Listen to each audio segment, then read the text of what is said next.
Yep, no shit. Alright.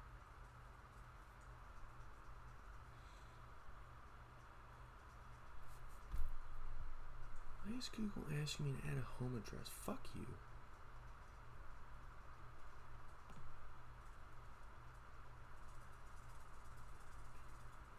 Yeah, let me add my fucking home address on Google. Seriously? Oh, shit.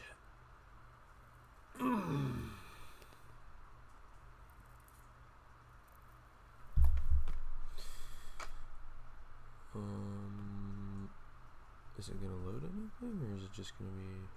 Okay, this is gonna be fun.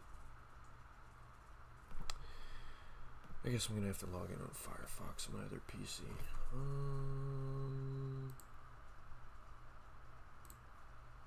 Let's pop this open for a moment. Oh, don't do that. Why is it telling me to sign into chat? What? Alright.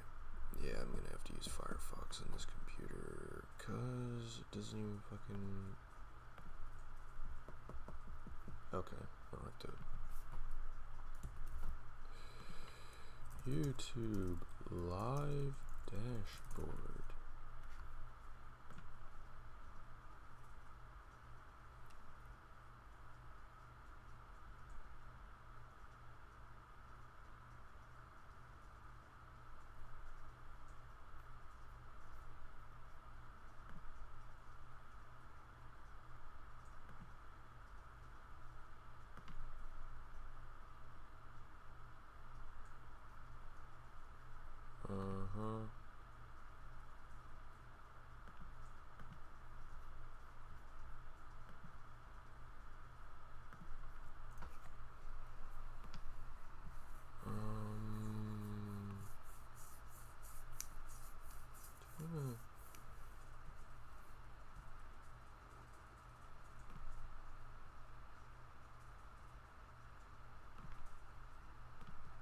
I have a notification.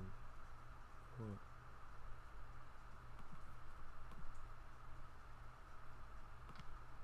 Alright.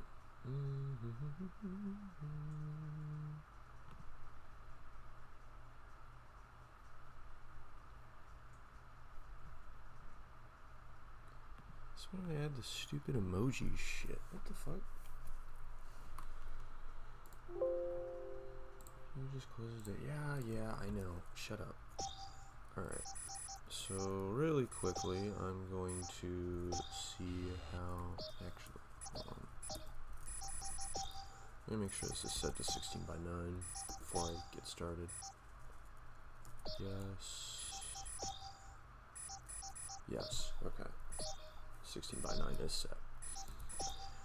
Let me go ahead and run a quick test to make sure that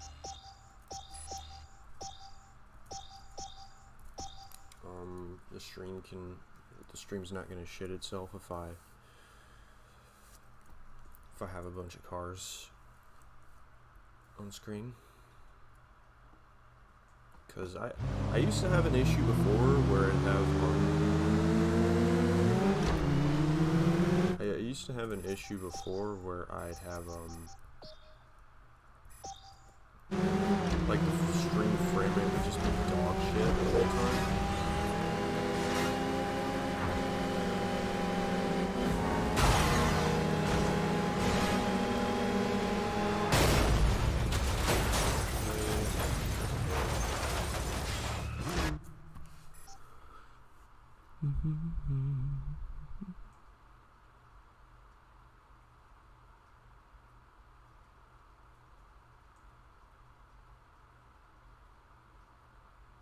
It should no. Okay. Alright. Pop out chat. I shouldn't need this anymore.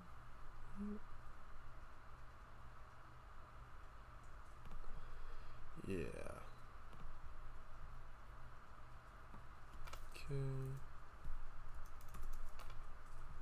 Alright, I'll get started here in a little bit, like actually playing the game. Right now I'm just checking to make sure everything is good. I've had lots of issues before with my like my stream frame rates. My last couple streams I switched to different software, which has been very good to me.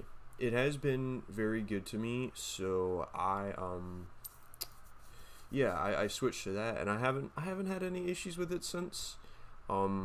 I just want to double check, want to make sure that everything's running smooth, and then I'm not going to be running it like a 15 FPS like jittery ass live stream.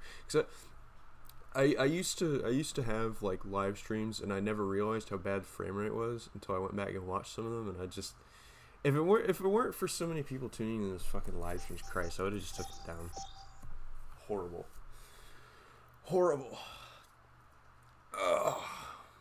Yeah. 20 years of fucking Burnout 3. 20 years. And I know somebody's gonna go on Google and be like, oh, but that was September 3rd. That was the Australian release of the game, not North American.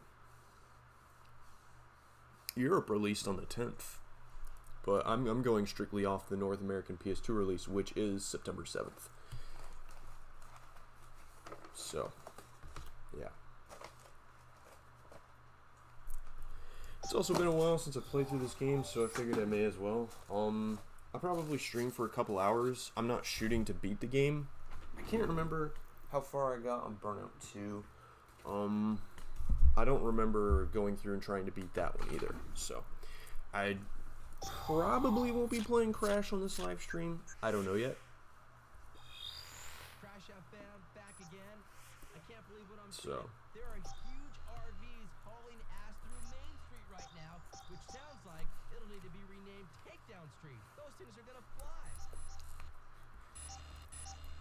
Make the most obvious choice here. Love this car. It's like one of my favorite cars in the game. Not even out of like a nostalgic thing. It's good design. It's like if they did like an Acura RSX in like the early 90s or some shit.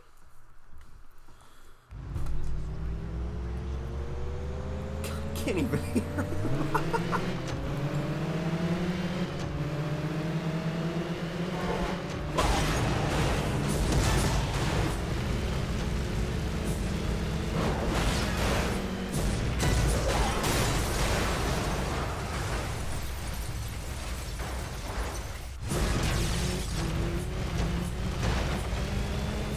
So also for those who don't know, I don't actually have a retail copy of the game, so I'm just playing on the closest thing, which is July review. Pretty close to retail, and not really any differences worth noting outside of very minor environment changes. There is one that's broken, but I have my doubts I'll make it that far today. Like I said, I'm only just going to stream for a few hours. I'm not aiming for like game completion or some shit, so...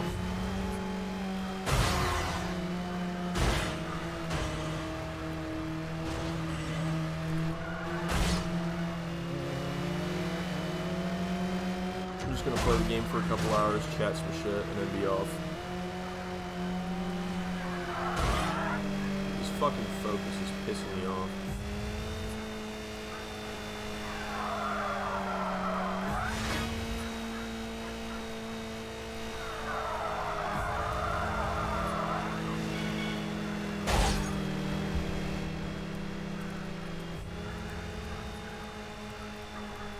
Try to see if I can buy me and smack the fucking shit out of him. Come here. Come here. Come here. Come here.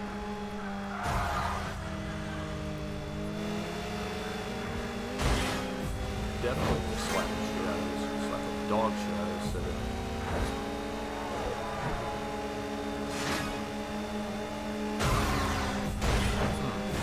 Bitch.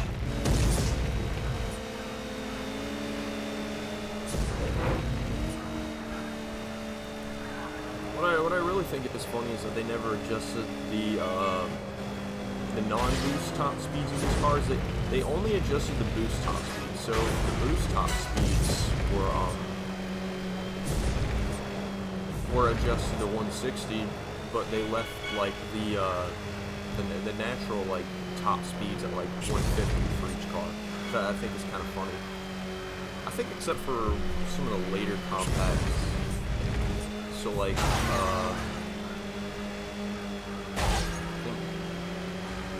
think tuned was modified.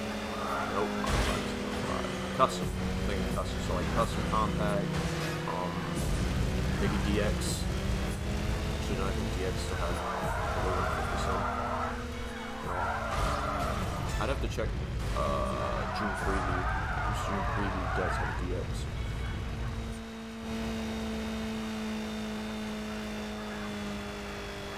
As a matter of fact, that is almost a whole class besides I think the Dominator.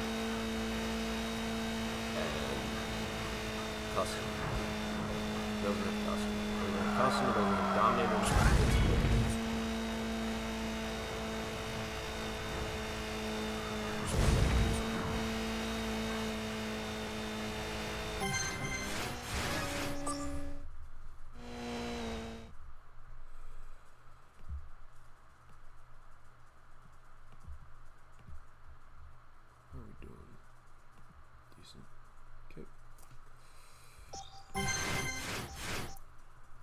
There's a fucking car not in my window. It's good, dude.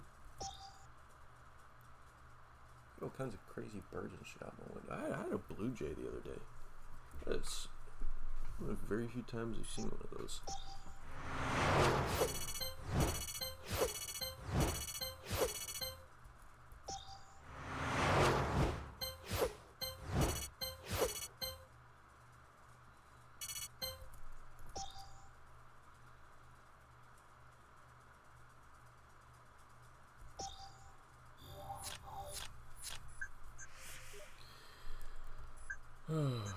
What do we got?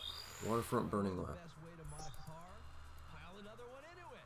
That was a public service announcement brought to you by your friends at Crash FM. I think at the June preview this was supposed to be Muscle Type 3? Or no? I think this event... Oh, hey. It's good. No, this... I'm thinking of a different burning lap, I think.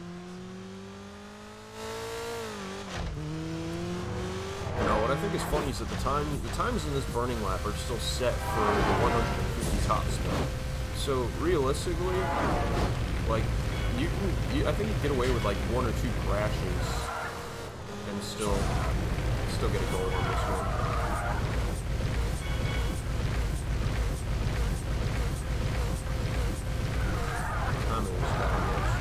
Nice. I kind of forget that a lot of people work on Saturdays. My job is weekends off, which is nice sometimes and sometimes not. I didn't think about that. I thought about streaming later in the evening, but I'm probably going to be doing other shit, so... Back burner lap. Yeah.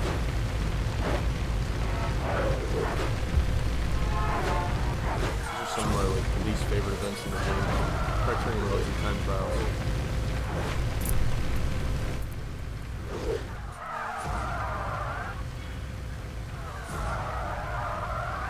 I like how you can't even turn off music in this build. What I had to do was I had to switch them all to crash only. Which I don't think any music even plays in crash mode in this build.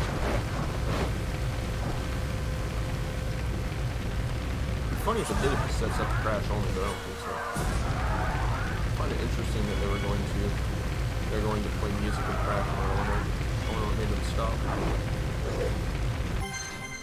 Yeah, a whole, what, like 20 seconds over the target time? Fucking stupid. I get it's supposed to be the first bird of that, but goddamn. Ugh. Fuck.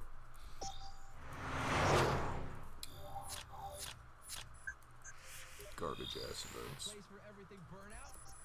Oh, preview lap. My favorite. Another time trial.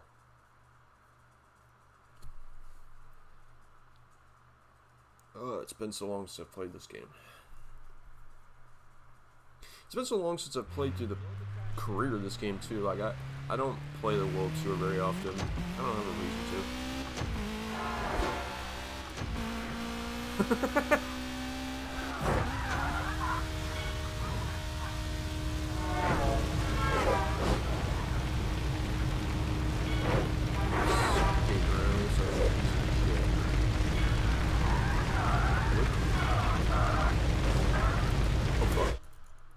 Ooh, that was close. Thought that was a wrap right there. That's a wrap.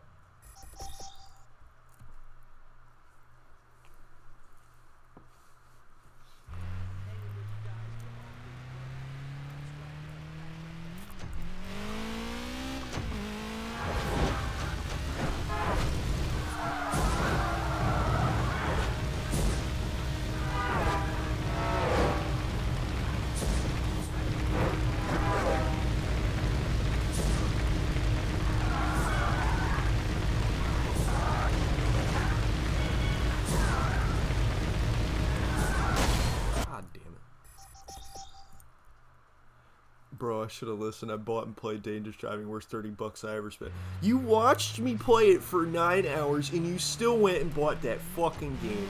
Oh my... Dude. Why?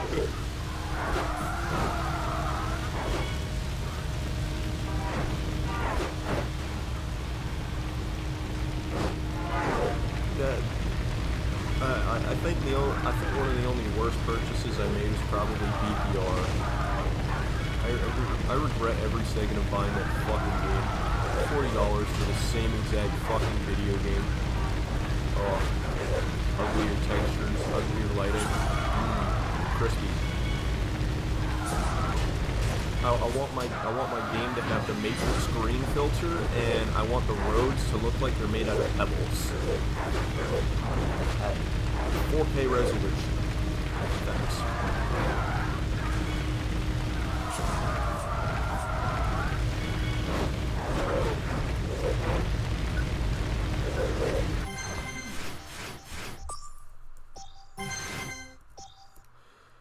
Nobody knows what the deal is with their next game as well, Recreation. But part of me wants to kind of like buy it just to see what it's going to be like when it comes out, just to know. But looking at the footage, like I don't even know if it'll be worth that money just to try and like that. Like I played Dangerous Driving for 9 hours straight, and I felt insane by the end of it. I never wanted to look at that game again. I still don't.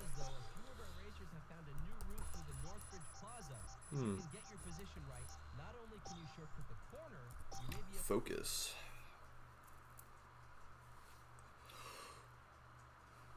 No, nobody knows what the fuck is going on with Recreation. They don't say much about it, and they haven't released a trailer or anything in a while.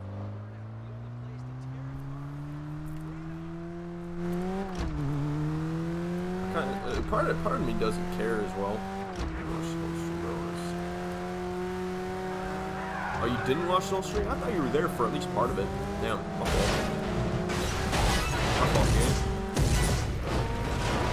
Nice.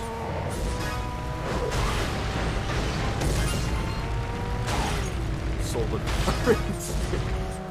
Unironically, it is the worst arcade racer experience I think I've ever had.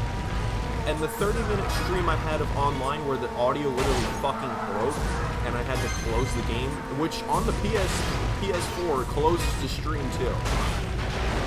So literally I had to cut my stream at the 30-minute mark for Dangerous Driving's online because the game took a shit.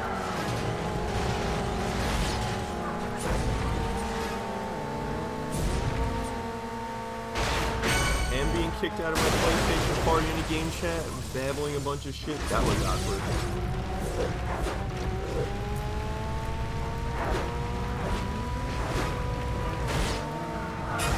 I think it was, I didn't realize that I was, I can't remember if I got kicked out my PlayStation party or if I forgot that I was not in one.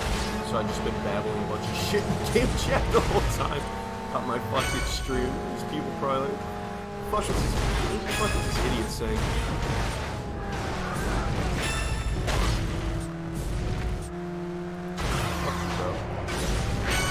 bitch. Yeah.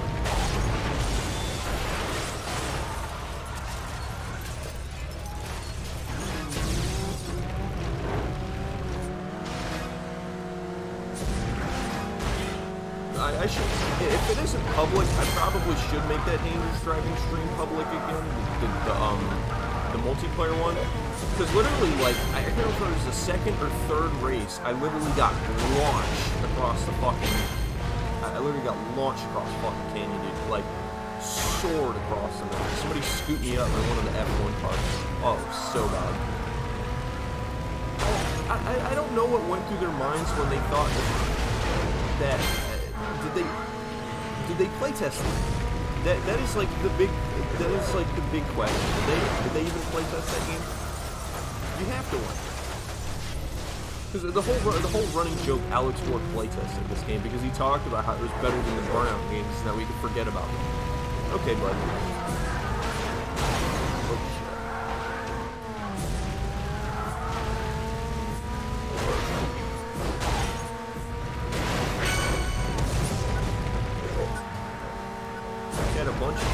For one of the worst fucking racers ever conceived. Physics are hilarious. They're hilariously bad. And one of the worst parts about them is the fact that, so, the courses and everything around the game is designed for slower speeds. They're designed for about, I think, either 140 or 150 to like 200, okay? The game starts at 190 and goes all the way up to like, what, 240? And by the time you hit the third or fourth class, I think it is, the game is uncontrollable. Genuinely. Uncontrollable. And the fact that they had classes centered around one fucking car and like 3 variations of it. No.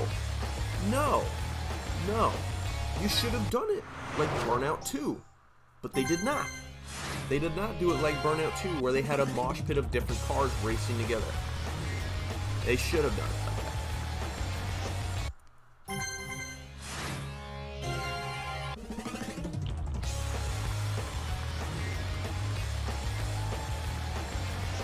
Yep, thanks. Oh my god. Bro. This goofy ass model. Hello, botch job impressive. Another one!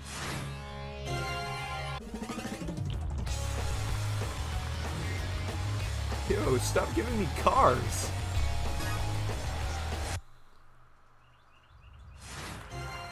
Burnout 2 might honestly be my favorite retail Burnout game. I agree. But my thing about what I'm saying is that they should have just designed the game more like Burnout 2 instead of Burnout 3. Because the whole class system where you have these variations of these cars is stupid. They should have done it the regulars that race together in a bunch and then the customs and sprinkle around some other. You know, you can have a sort of class system, but don't do it like Burnout 3 where you have it centered around like different body styles. If you don't have a bunch of different cars to put together. If you don't have a bunch of different cars to put, okay, like if you only have one model for a class of what, like 4 or 5 cars, don't bother, because it's just stupid. Yeah, you know, have a game, have like 10 whole events centered around one car that's slightly tweaked like 5 times. You may as well have done like a. That engine sounds really fucking weird when they're all together. Fucking bug. This model is so fucking ugly.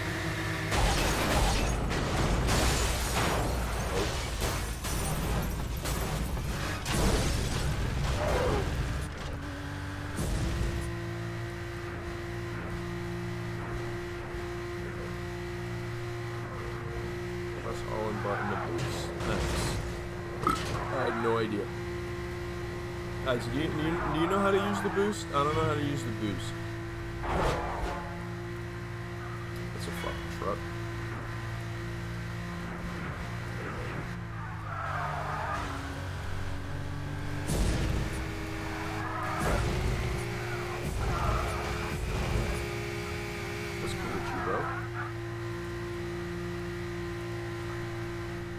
should have built the game around the single event feature of this game, which was...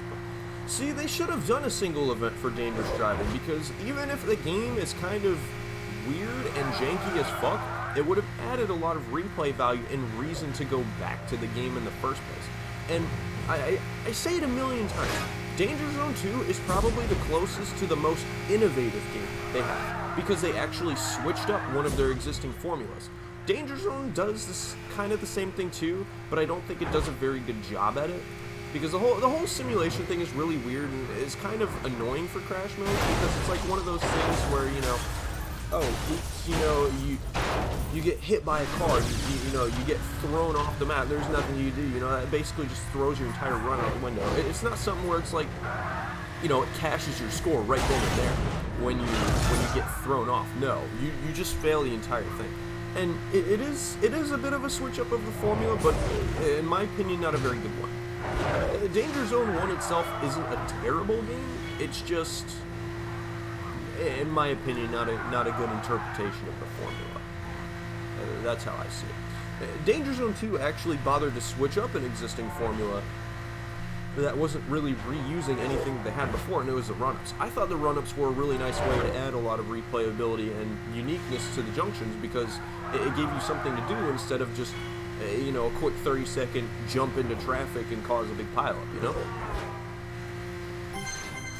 It gives you a monetary objective to do on the way to the junction, which it makes it interesting. Like, for example, going off the ramps and checking a certain number of traffic cars. Danger Zone 2 is pretty jank, and they really left that game for dead. Here we go again with the fucking car stand. Thank you.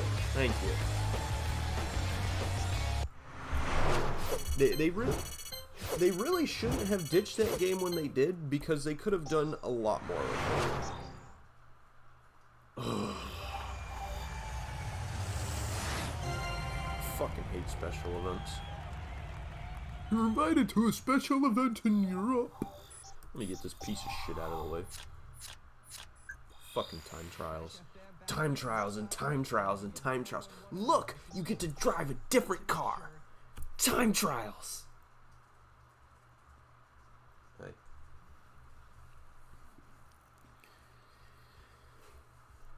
No, Danger Zone 2 is definitely the most innovative, I believe, title that they've come out with.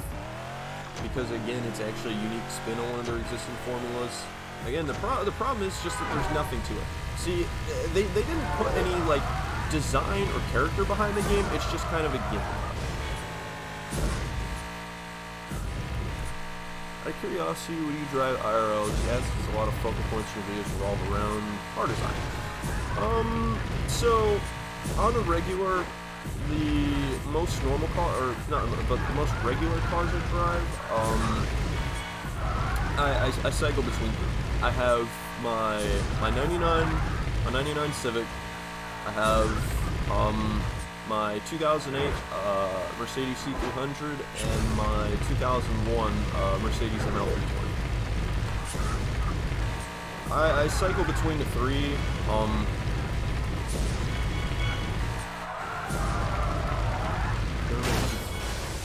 So many people probably think that's so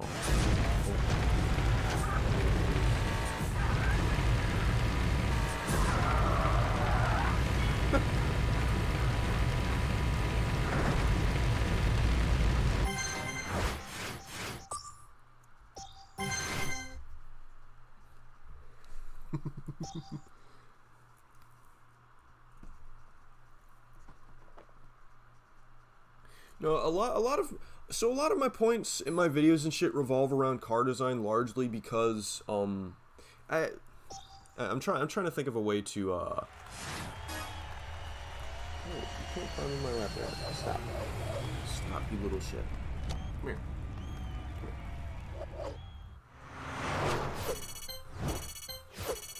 Little fuckhead.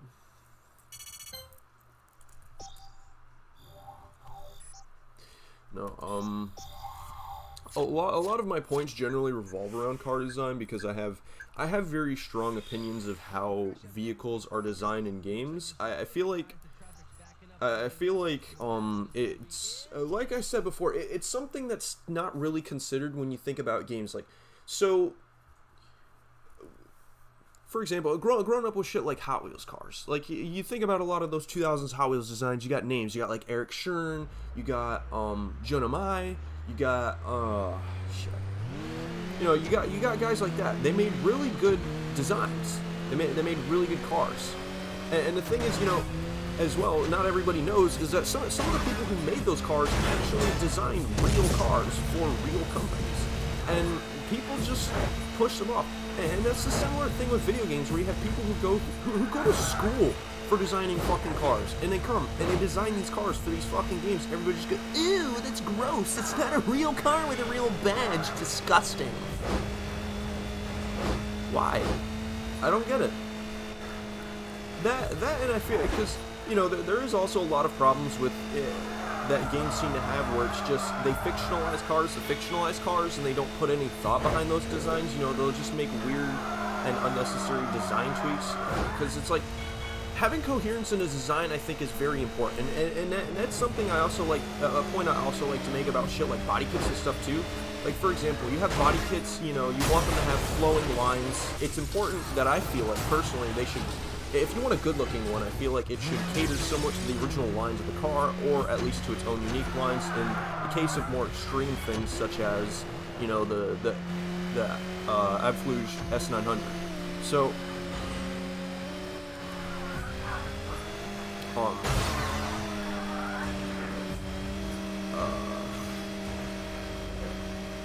so it's like having coherence in a design, I feel like, is important to a good-looking car, especially in a video game. And when you kind of just do shit to do shit, and you don't really think about it, 9 out of 10 it turns out like ass. Same way Gen X says before, I understand animation right up as kids. Yeah, kinda. I don't know, I like cars. A lot.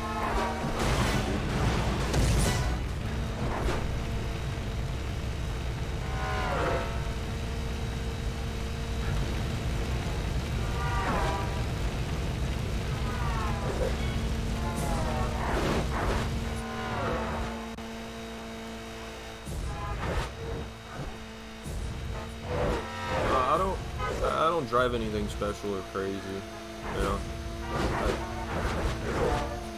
But on a similar point to that, I feel like a lot of 90s and 2000s cars have a lot more design coherence, where, you know, the problem I have with a lot of cars today is that it feels like there's just too much. They're trying to be too much. Every car has sports car body lines. Every car has looks the same. They have these really slim headlights, you know, these aggressive body lines, these big, bulky, muscly and they do this on every car. They do this on every car, where they give them this aggressive and sporty look, and they do this on every car, which kind of ruins the whole purpose of separating sports cars and normal cars.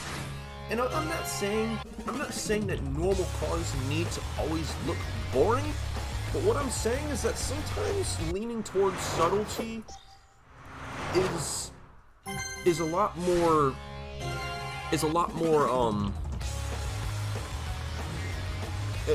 there's more coherence in the design. Look at even supercars from the 2000s. You know, shit like the Lamborghini Gallardo, the Lamborghini Murcielago. Do you see those with a million different, like, jagged edges and little pointless extra vents, and, you know, like, sharp lines, bulky fenders? You know, they're a little blockier and they're a little simpler. There's more of a respect in, so they had to try. Yeah. Still no good car. Compact 3. But it's like, I feel like this is a problem with so many cars now, where everything just looks hideous because they refuse to, they refuse simplicity. They don't want to do something simple. Everything has this really gross and, like, over-designed look to it. And this is why I can't get behind any brand altogether. I fuck with certain eras of certain brands. I love 90s Honda. I love Daimler Chrysler Benz. I do not fuck with any of those brands in the current day. Both trash, especially Benz. Benz has been dog shit for years.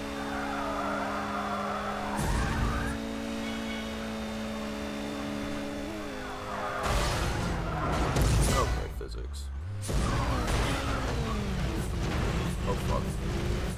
Get back here, get back here, get back here. This dude's AI is nuts. If I let him out of my sight, he'll be like 20 seconds ahead.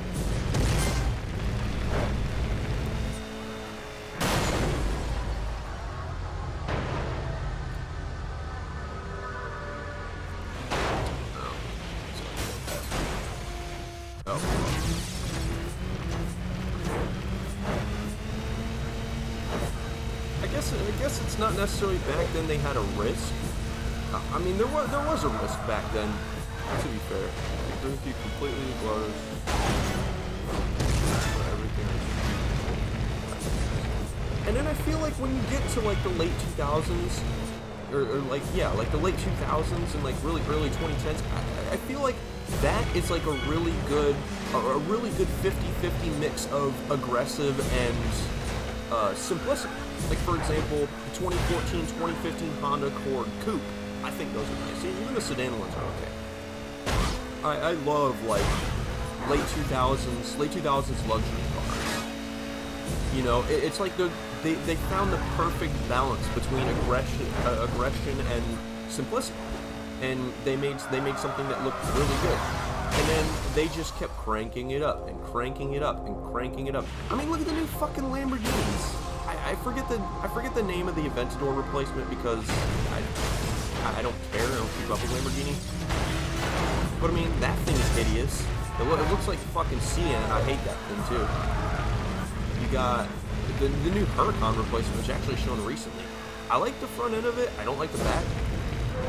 Again, still just extremely over-designed, way too over the top. Like they're not designing these cars to be memorable. You know, they don't have these timeless, memorable designs. They don't design these cars to be timeless. And I guess that's my big point. For example, one of my favorite like overall designs of cars in general. You have the 1960, you have the original Mark I Ford GT40.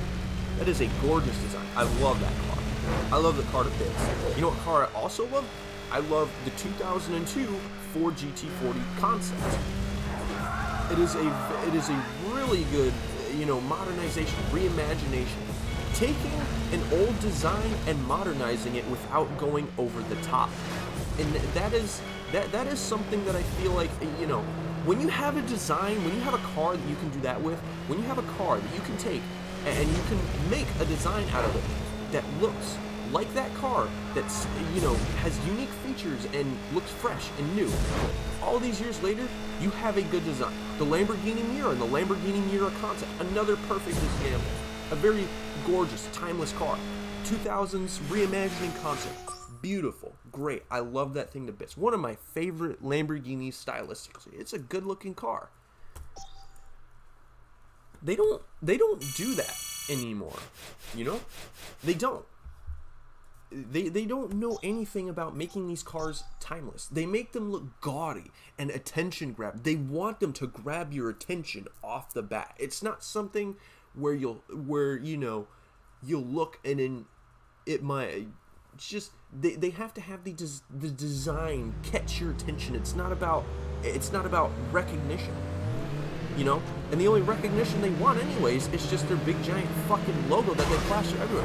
Look at the fucking Maybach EQS. I think somebody said there's over like 100 Maybach logos on the car, on the outside. Why? If you want a Mercedes, but you want a Maybach, you want something like that, you want people to know what the fuck you're driving, you make the design recognizable. If everything becomes this ugly, incoherent blob, and you have to have the logo plastered over it 300 times in order for somebody to go, oh yeah, that's a Maybach. You are not driving the car that you think you are driving a piece of shit. You are driving a walking plug. I don't know how to like put into words just what that is basically. You know, the fact that you have to, your car has to scream it in your face and not just tell you from glancing at it. You know, it has to tell you this is an expensive car. It has to scream in your face with big logos or just some really stupid over the top or just design just to remind you, yeah, I have money. Cause that old money is about subtlety. That old money is about a real design. You don't see old money driving around in a new like 2025. You don't see those old money driving around in a fucking Tesla Cybertruck. You don't see old money driving around in a fucking 2019 like Mercedes. You know what they drive? They drive old cars. They drive old cars because that's where old money is. That's where old money is. In simplicity, in reliability, in character. New cars ain't shit. New cars ain't shit. And I'll say it a million fucking times over. Not even just in design, mechanically. They suck. They're garbage. And it's a matter of time before they all start becoming lemons. When they all start, having thousands upon thousands of dollars in repairs, and then they'll start rolling into the fucking... They'll start rolling into junkyards. And now we have bullshit like subscription services for dumb shit like BMW suspension, Mercedes fucking four-wheel steering. Like, they put the technology in the car, and then they make you pay a fucking subscription to use this. This is the dumbest fucking shit I've ever heard. You sign a paperwork, once it's paid off, you sign a paperwork. You own this fucking car. They give you a title that says, I own this car. Nobody can take, no other person can take this from me. But you can't even use everything in it. Why? None of these brands are shit anymore. None of them. None of them. And I refuse to get behind any of them.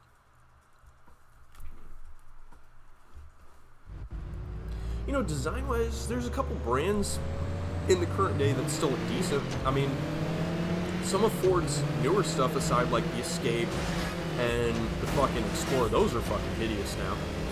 But I mean, the current F-150, that I think is the best it's looked in years, besides, the extremely over-designed headlights with all this extra shit in it. And it's like, if you work in the industry, you have to think, these headlights, one of them alone, oh shit, one of those headlights alone is like $1,000 to $2,000. Fucking insane. There's nothing in simplicity anymore. It's all about creature comforts and stupid, useless features. Was pulled aside. Any rants I missed? Yes, I've been ranting the whole time. I've been going on and on about bullshit with cars, so. But yeah, I was making a point about how designs these days, like car designs these days, are not designed with the idea of being timeless. And I made an example, the original Mark I GT40 that kicked Ferrari's ass, and the 2002 Ford GT concept, and the Lamborghini Miura, and the 2006, I think it is, Miura concept. It's just a perfect example of a timeless design, where you can take that design, you can give it modern features, and it still looks really good, and in some cases, maybe better, depending who you ask. But I mean, it's still, if you can take something and you can give it to newer generations in a way that they can appreciate, it's good. It is timeless. If I can take a car from 50 years ago and I can update it with modern features, update the design a bit to accommodate a more modern style, it is timeless. And that's I guess you could say that doesn't apply for a lot of cars, because generally a lot of cars are just designed with a rather basic idea in mind, just, make a car. It doesn't have to be anything crazy. And, that's how we get shit like the Honda Civic. But I feel like the I feel like something like a late '90s Honda Civic. To me, it's just the car. When I think of car in my head, that is what pops in my head. It's simple, it's basic, but it's everything you need it to be. It is a car. To a lot of people, maybe not the perfect car, but to me, I would probably say so. I keep eating shit because I'm like half paying attention to the fucking chat. Had to, because I can't. I don't do any overlay shit, at least right now, to have like chat pop up on my screen. So I have another computer at my old shitbox at the side of my other computer with the chat open that I have to like periodically like jiggle the mouse so it doesn't time out.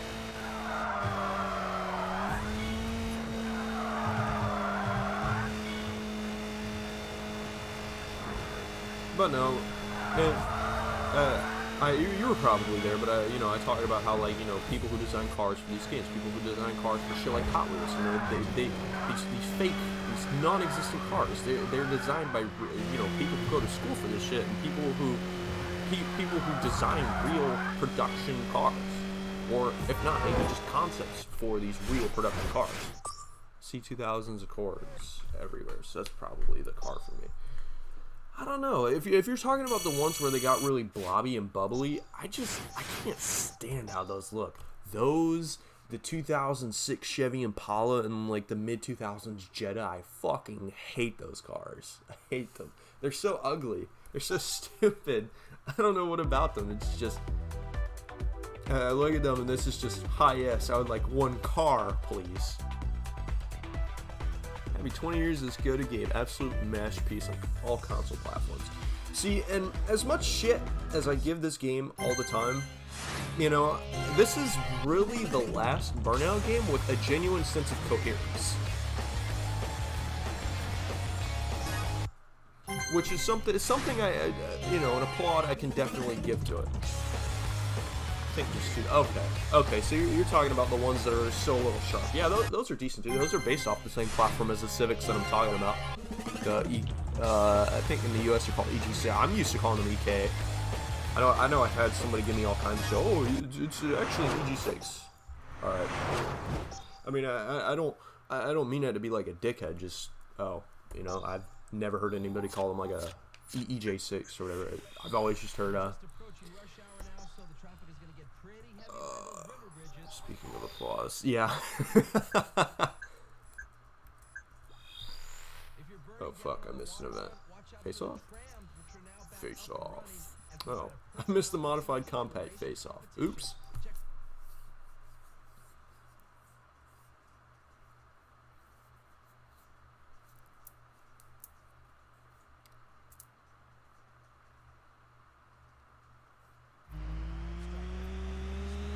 Striker. 2001 Integra, which is on the same platform.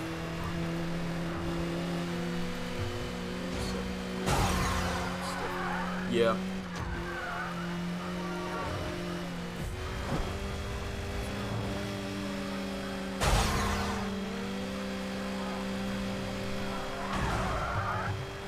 I actually had an Integra come through where I worked recently. It was like I think it was in '97.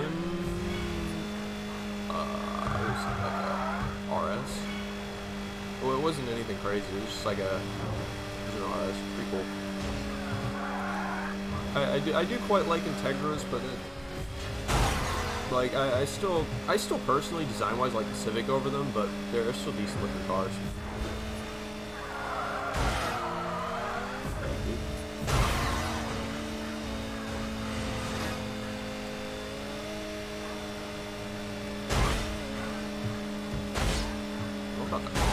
Fucking shit out of me, bro.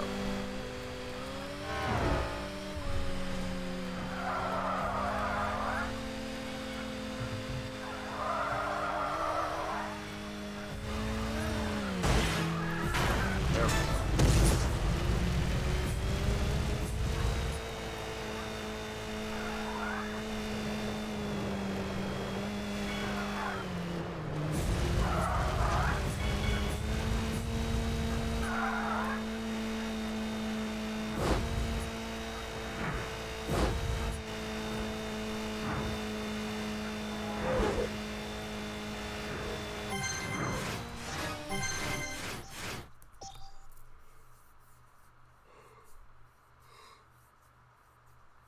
Ugh.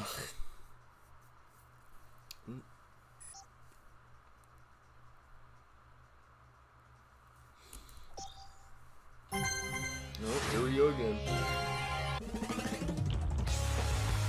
Revenge was decent, but I would agree that it was trying to maintain the direction of features, but just lost the focus of it. Yes and no. So, if you... the thing with Burnout Revenge is that one of the problems the game had, and even Criterion talks about this, they spent about probably half of the game's development just playing and experimenting with features that didn't end up working out. And my thing about it is, like, this is a problem that's always kind of irked me about Criterion games, and especially in regards to, like, builds and all that. Because you know me and my whole, like, weird fascination with these early builds of these games. But the thing about it is it's really just a Burnout issue. Burnout is, like, the only series that I have ever, like, looked at and see, you know, played or, like, saw an overbuild of it, and I was like, why didn't they leave this alone? It's the only series that I've ever, that I only really feel that way about. And that's really about it. Like, everything else is usually just like the same game, but jankier and messier. Maybe it has a couple of cut features, you know, but, like, besides that, you know, it's not like I'll go and I'll play a build of any other game and be like, oh yeah, you know, why didn't they leave it like this? Burnout is the only fucking series that I do this. And I don't know if Criterion just didn't, like, you know, dot shit down on, like, a board and, like, put a game in stone before they went on to make something, or if they did anyways and just decided against it anyways.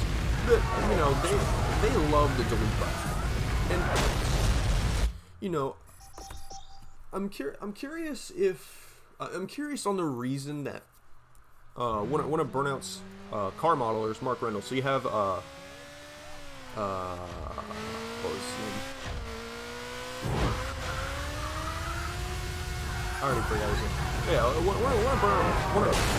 one of Burnout's car designers, modelers, Mark Reynolds. He left partway through Burnout Revenge, and it could be for a variety of reasons that I know about, but one question I am curious about is if he left Criterion on his own volition,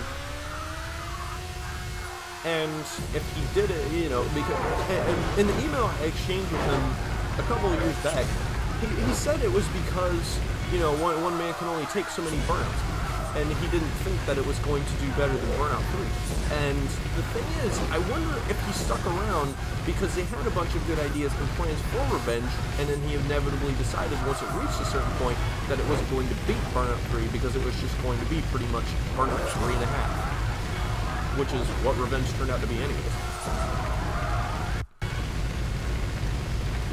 I don't know, I don't hate Revenge. I'm not saying that it's a shit game, but it's like, after Burnout 3, the series loses any kind of, like, baseline coherence, and from start to finish is basically an incoherent game.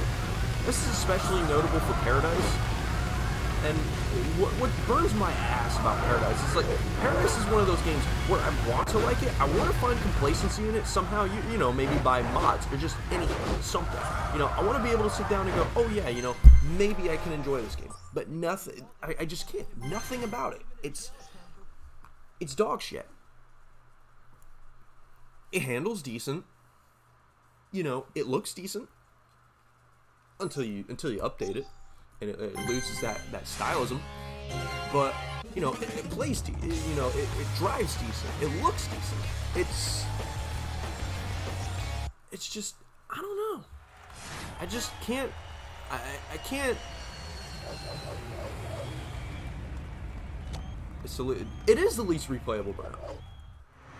Paradise is the least replayable Burnout because, so at least the difference with Revenge is that you have a much larger list of different events, and I think it's fucking stupid that they probably, you know, had the idea that, oh well, if you want to play this certain event, well, you can just you know, if you want to play this, you know, want to do this track in this event, then just go into the career menu and fucking play, which is stupid, which is really fucking stupid.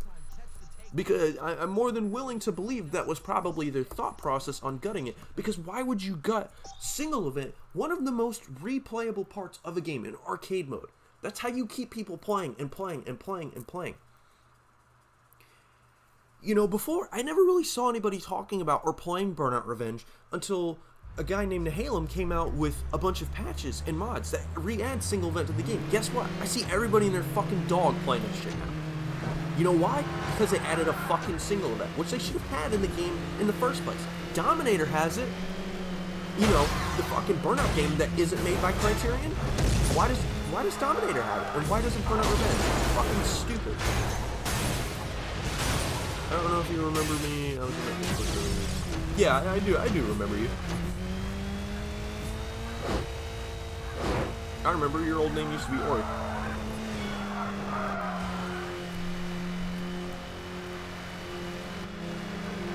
Yeah, no, I haven't forgotten the faces that normally come through here.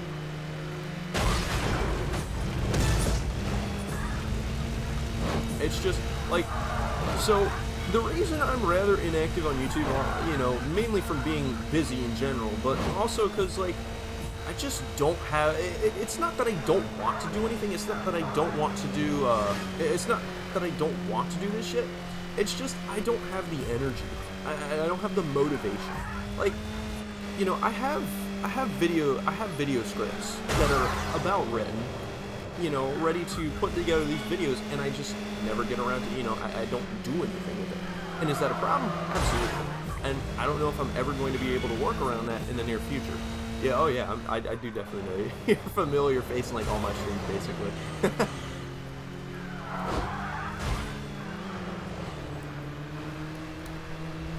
But, like, you know, I just don't have the drive and motivation to fucking, you know, do this shit sometimes. You know, like, streaming is one thing, but I don't know if I really want to go for a streamer route and then I would want to do YouTube. Because, I mean, the thing about streaming is that streaming is kind of, I don't know what's the right word. Haphazard. It's very rudimentary. You have to, shit.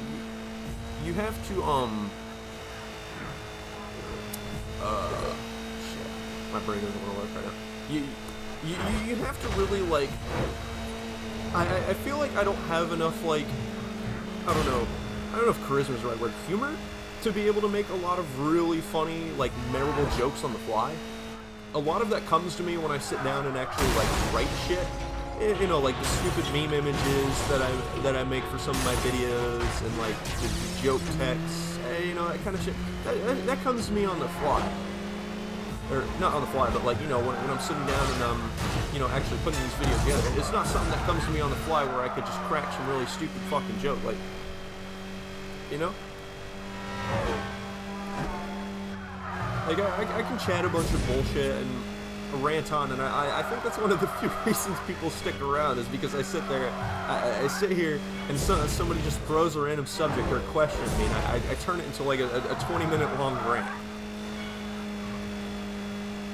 One disability left, they don't have to work.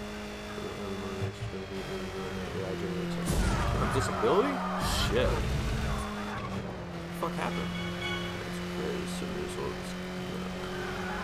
I'm like 27. I'm just running my bedroom.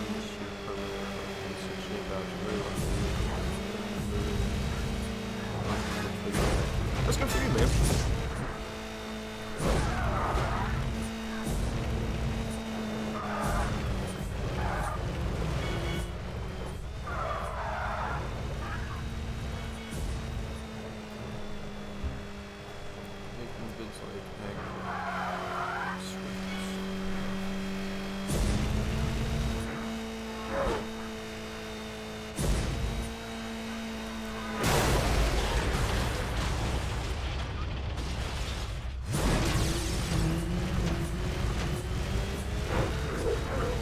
I mean, honestly, if I got really bored one day and managed to get a group of people that'd be willing to do it, I think it would be really funny to do some, like, fucking filthy Frank tier shit.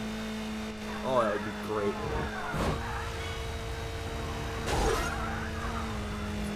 I know I'd probably never compare, but you know, I still feel like there's some humor in some of that. You know, to me, there's still some humor in some of that, like really crass, just really crass and just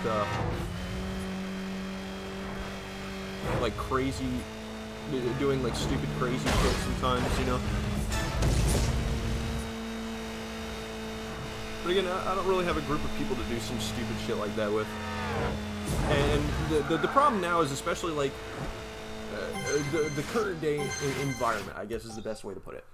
The current day environment probably wouldn't allow for me to do something like that because, you know, you do something like that and you get banned like immediately. Yeah, sorry if my grammar comes off weird. I use voice to text. Sometimes it's noise. It's so fast. No, you're good. I don't really see.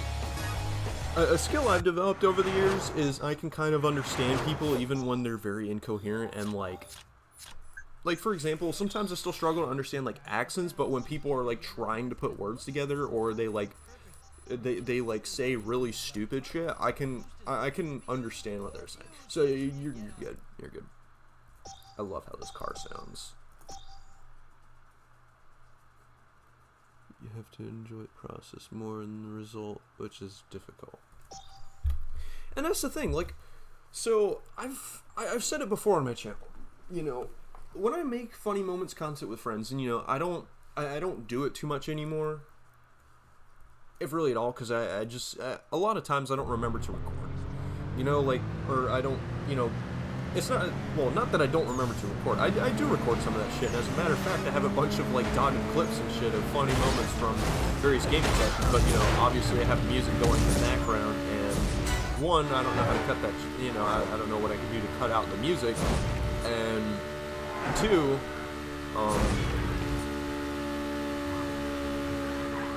you know, it's just never on my mind to, like, put shit together for, like, a YouTube video. I almost did. I had a whole Flatout 2 session that I recorded that was going to go on YouTube. It was a couple hours, and I was going to get a lot of, you know, clips and shit out of it. A really funny Flatout 2 session. And the only reason I scrapped that entire video is because, for whatever reason, my mic didn't pick up on the entire recording. I was so mad. Chopped up the clips of it, posted it in friend servers, and called it a day. I was mad. I was so mad. So are you fucking kidding me? You know, I wanted to be able to make a YouTube video about this. This is what it is, though.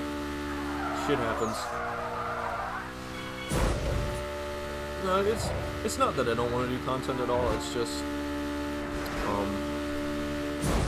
yeah, I don't have the drive or motivation to. Like, you know, I get busy with other shit. I'm kind of trapped in the tunnel vision of work because I don't really do much but work. I go to work, I come home, I do more work. I have my hands in a couple projects, do a lot of 3D shit. So, yeah, it's kind of like I don't know. Sometimes when I sit down and I just do nothing, it kind of bugs me. It irks me. It's like I'm supposed to be doing something, even if I'm not. And for all I know, something else could change that ends up where it's like, you know, I have even less free time to even do that shit. So it'll be like something where, you know, something like work or whatever will consume my entire life. Which, it sucks, but it happens.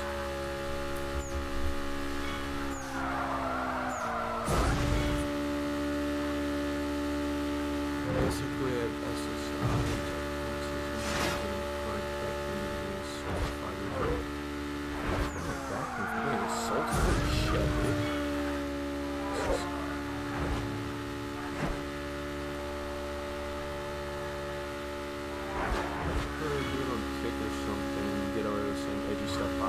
I thought about that too. One of my buddies wanted to start streaming and shit again on Kick. Me and him used to do YouTube content together years ago when my channel was still like in its infancy and my channel was really fucking bad. Me and him used to do content years ago, and he was up on Kick for a little bit doing a stream or two. I was hanging out with him in his chat while he streamed.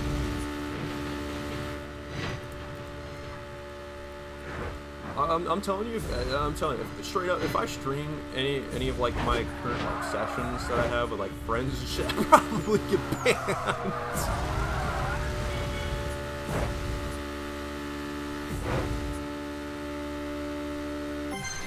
Oh, I get banned so fast. And not everybody's willing to admit that. But when I'm chilling with my friends, you know, hanging with people where I don't have a large public crowd or some shit, you know, I don't. We're just approaching rush hour now, so the traffic is going to get pretty heavy by those river bridges. You should look into traveling before work actually consumes your entire life. Maybe. Maybe. You're on Crash FM with me, Striker, and if you're in the downtown area I mean, I don't think it's going to be something that's going to consume my entire life. Most people neglect to do this by the time it's too late because of either expenses or health reasons by the time they get to retirement age. Oh yeah, I'm not waiting until like retirement age to do traveling and all that shit. Fuck that. Fuck that.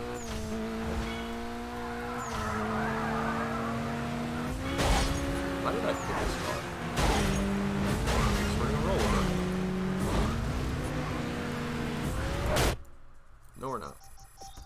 New car.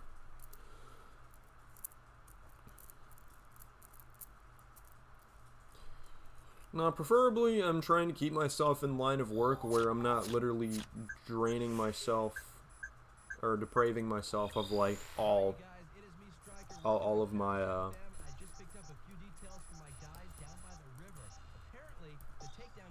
where I basically deprave myself of all my energy and kind of just devote my whole life to work, because it's like I have to have the energy to come home and do the side shit. So I get survivor's guilt because events recently being so close to home and edgy jokes are at a minimum from here on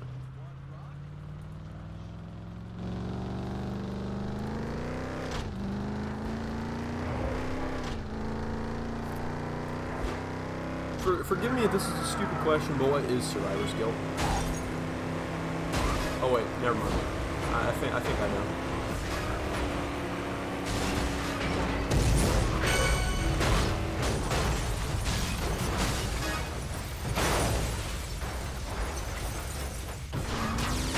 I mean, that's fair.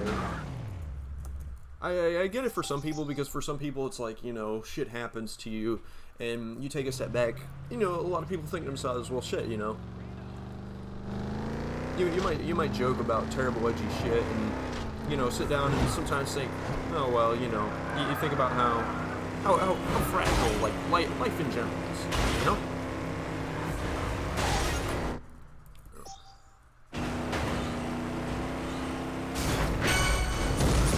And because you gotta think about it, it's crazy how, you know, out of this massive sprawl of just nothingness,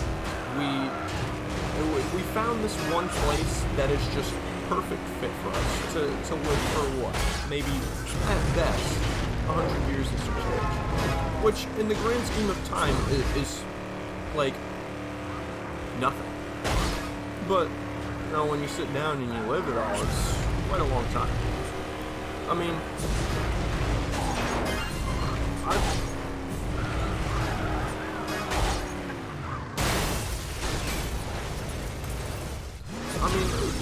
just being frank, and I don't mean this to sound like a dickhead, but you know, I feel like survivor's guilt is one thing I don't want to have, and it's nothing.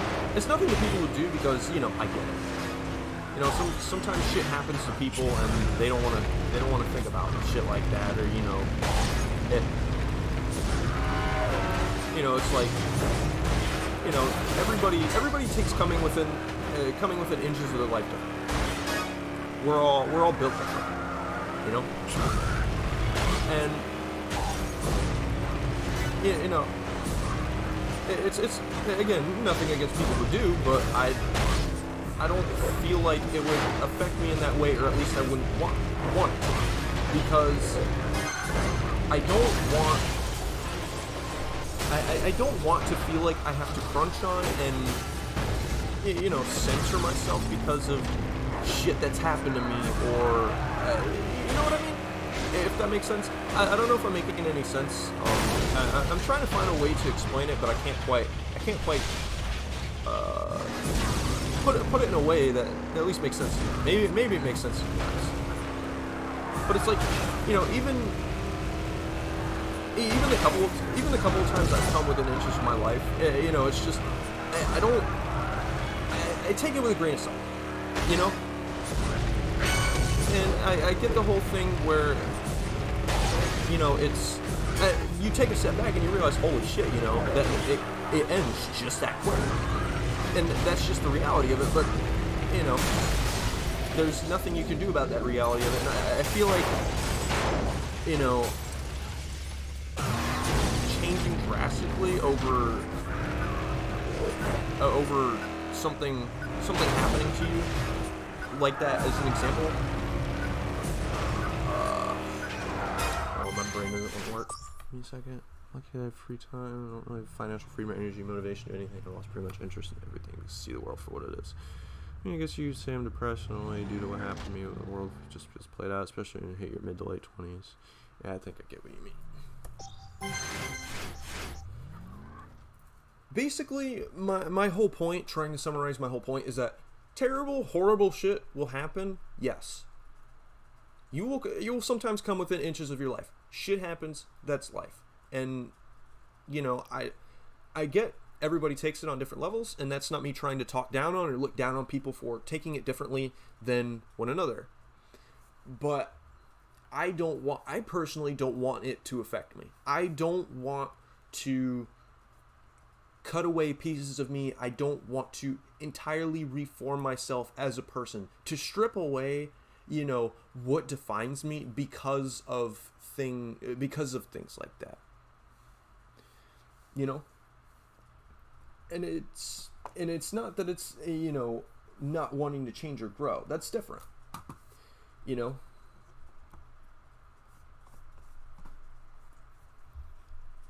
I cut off my real friend. Didn't really talk to each other in real life, just on Discord. I lost a lot of acquaintances in there as well due to betrayal, lots of crazy stuff. I've been on Discord since 2020. I've just been isolating myself a lot more, because even with people I do enjoy talking to, I get tired physically in my throat after a while due to my autism, but I still feel lonely regardless. That's actually a thing that happens? Or is it just like you talk a lot?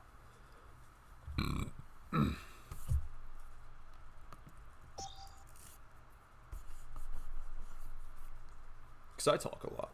I might need to grab myself a drink here in a second.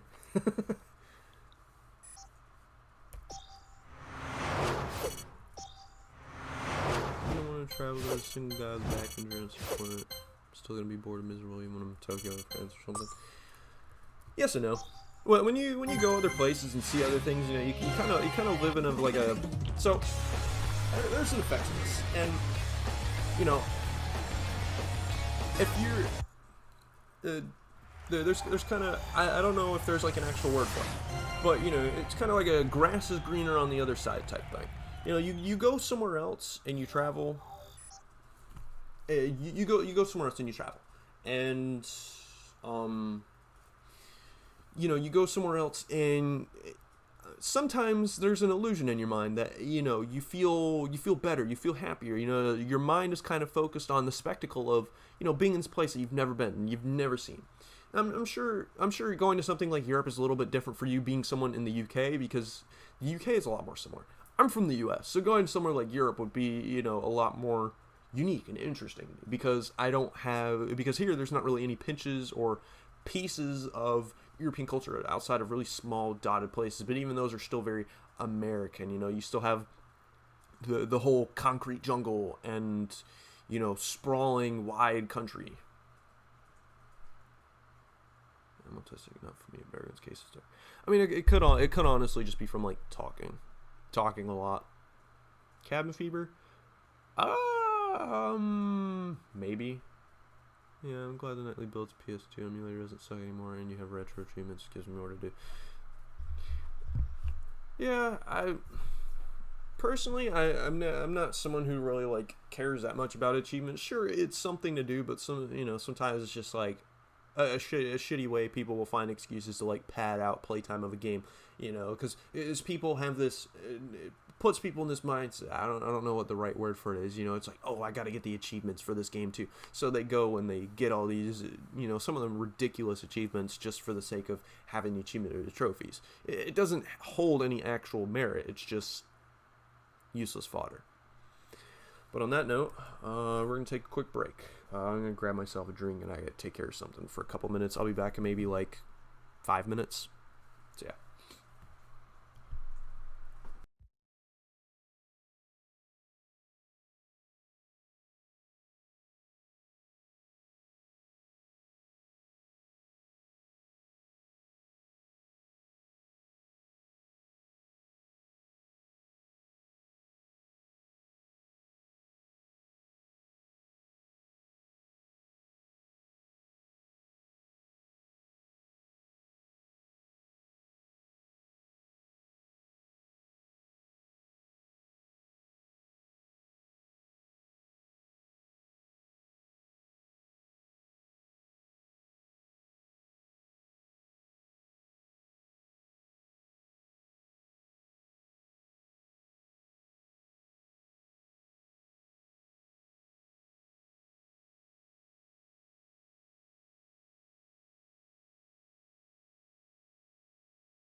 Alright, we're back. Let's see what's going on. And then...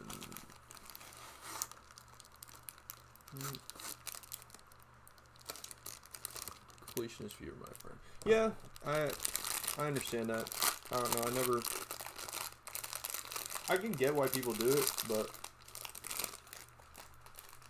I mean, granted, there's a lot of games I keep saying I need to go back and finish, but I don't. I'm sure eventually, like, I should go back and finish a lot of games, and maybe that could give me a reason to go back to, or at least try to attempt at least, like, streaming or something on, like, Twitch or Kick or some shit.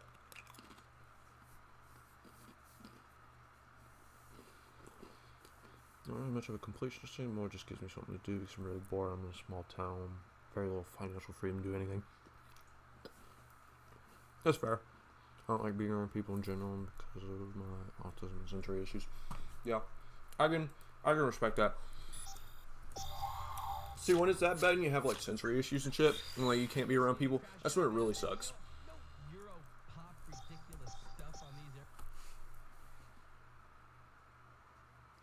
I don't really relate to people in most people in real life, just NPCs, no longer small talk because I'm not interested in talking about. I don't understand what I'm talking about. You in real life? Never mind, but like, yeah, that's casework. See, I kind of.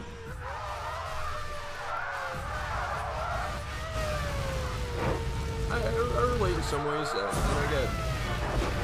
Like, when. Depending on where you go, you don't always run into like NPC type people, but. You know, I get where you're coming from, and I do struggle with that in some cases, because it's like, half the shit I talk about, especially here on like these streams, or even like with some of my friends, it's just like babbling about like pointless autistic shit. And it's like, you know, nobody in person is going to understand, or like, you know, nobody in person is going to understand and like relate in any way, especially like on similar topics. I mean, one of the beauties of the internet is being able to bring together people with similar interests, with you know, sometimes a lot of similar cases where you can find a lot more people that you can relate to. You know what I mean? You know, it helps you better find a more welcoming and similar crowd of people to yourself.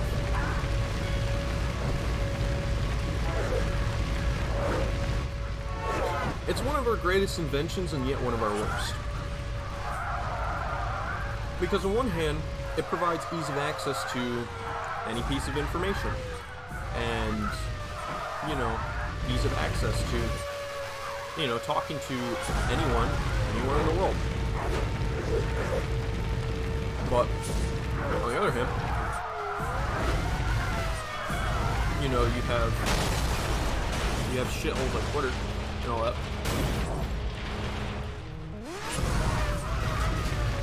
So we're gonna be able to cover with more crash, or are we gonna be it's gonna be solar to crash? I have a feeling it's going to be solar.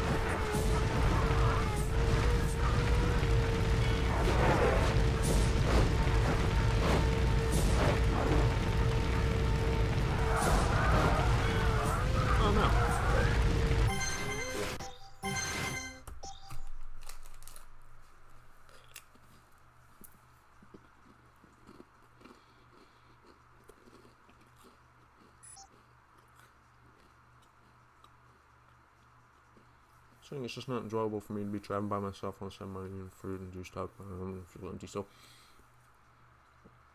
yeah, I mean, going to a bunch of different places also doesn't really just cure everything.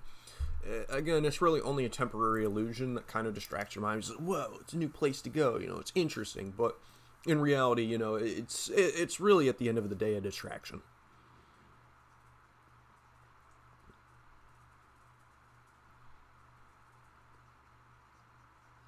Also head to Massachusetts and get better disability benefits where I'm living at right now. Make a bit more money in my pocket. The only way I can increase my finances. Constructing curiosity outside. Lifetime meaning to enjoy.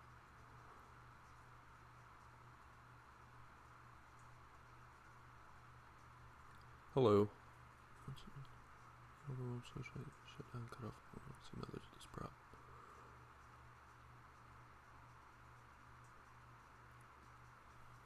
It really depends. It really depends on the severity of it, and also just how it. Because I think it affects a lot of people in different ways.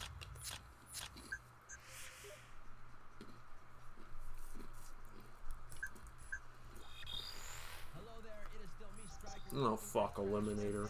Ugh. Time for a fucking 5-minute event. I have disability, so I don't have to worry about high cost load because I got 30% of my income.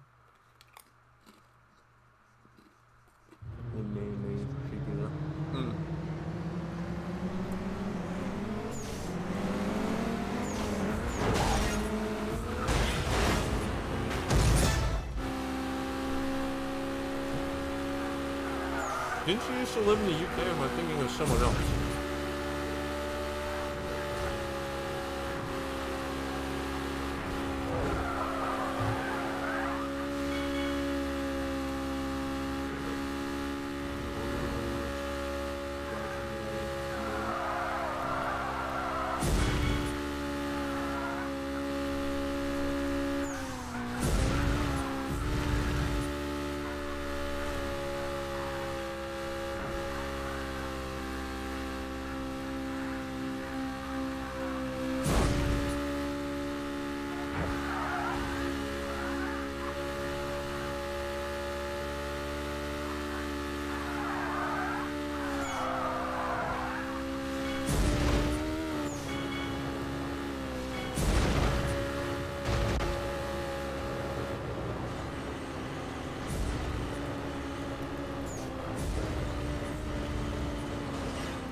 I don't know, if it weren't for the fact that everything rots way up north, I'd probably move up that way.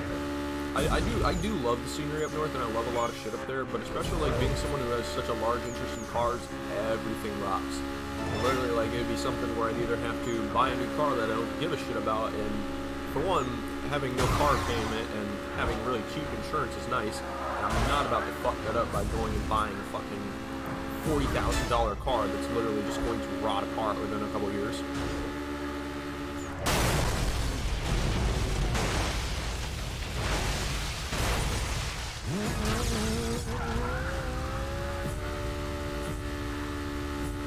But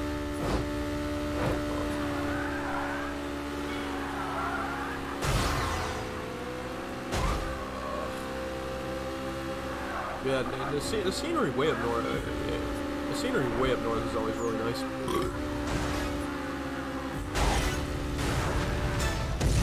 Like, I'm from Central New York. It's gorgeous up there. Beautiful.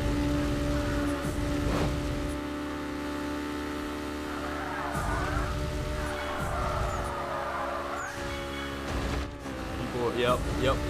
That's literally what I'm talking about. Like, I'd have to go and I'd have to get a dedicated winter beater, and it'd have to be a car that I do not give a fuck about.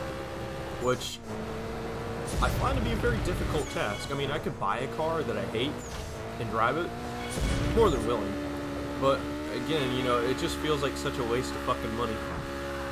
Oh yeah, I'm gonna spend all this money on a car that I'm not going to give a flying fuck about. And especially if I went up north, working on cars would be hell, because you have to deal with rust on everything. Like, could you imagine being a mechanic up there in like Maine or like Central New York or fucking Mass, bro? It's probably nothing but rust. Horrible. Fucking horrible.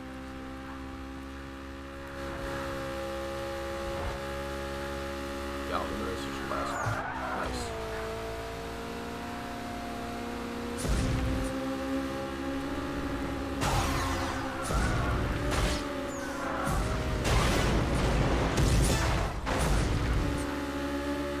Yeah, but it would really suck having to put away all my cars for like literally half the fucking year. As soon as like any mention of snow, I have to like put them all away. That would suck. That'd really fucking suck. I still love my cars. I have to go buy another piece of shit. So I'm not rusting out any cars that I regularly drive to fucking tackle the winter.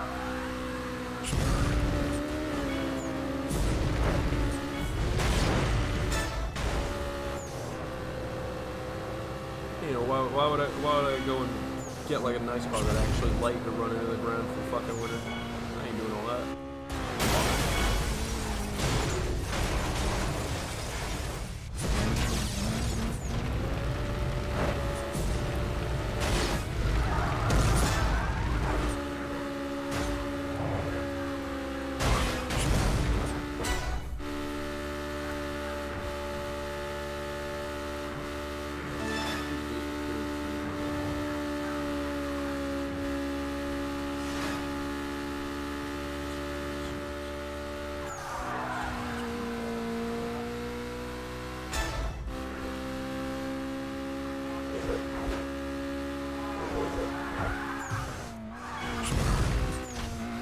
Yeah.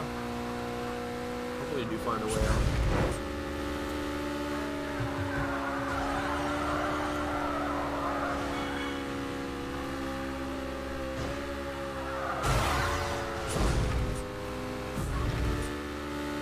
That shit. I know, like, me personally, I don't mind winters, but I know, like, obviously not everyone's accustomed to that shit. Not everybody knows how to tackle it. And it's like I can see where people are coming from. Like, oh yeah, you know, you live way up north. Everybody up there fucking hates winter.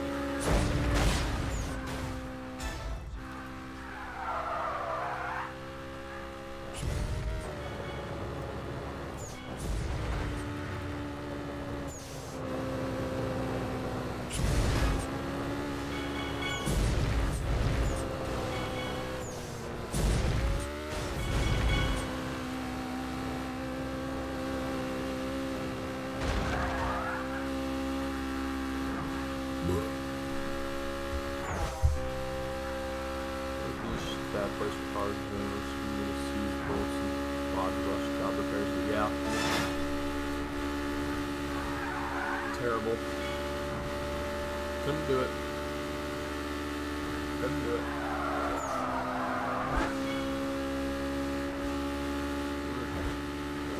Enjoy my time out.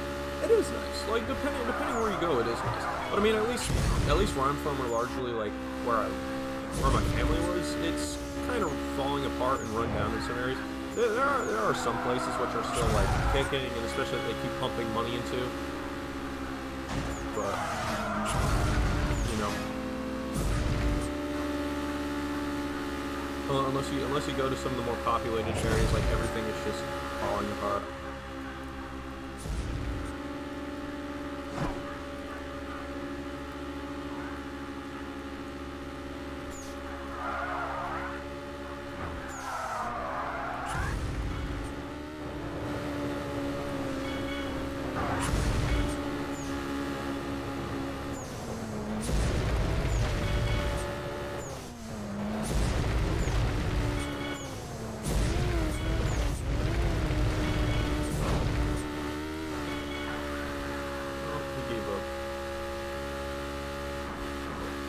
About this fucking AI. I get within a certain range of the finish line, they literally just quit. They give up. Oh, I'm done. Lame ass shit, bro. Lame ass shit.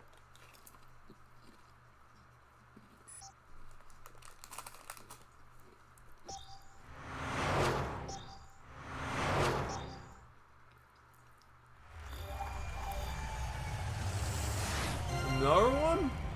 Fuck off.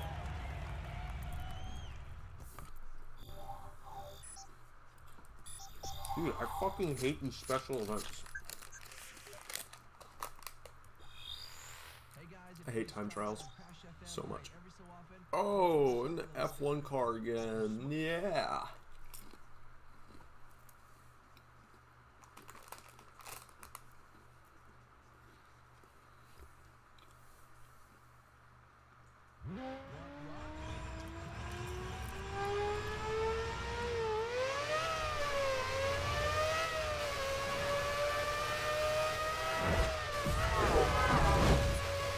Fucking love Alpine though. Good track.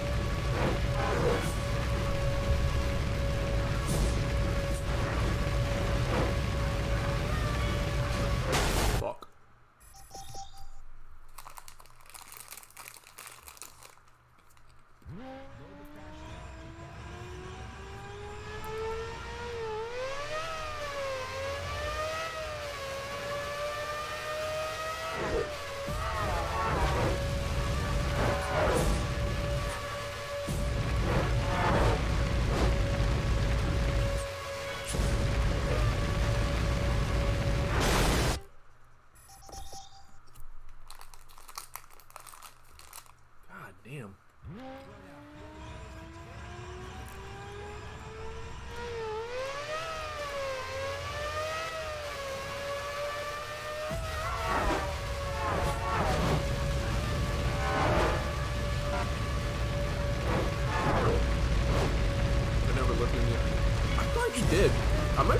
someone else in. I thought you were from the UK. That's my fault, G. Damn. I feel stupid now.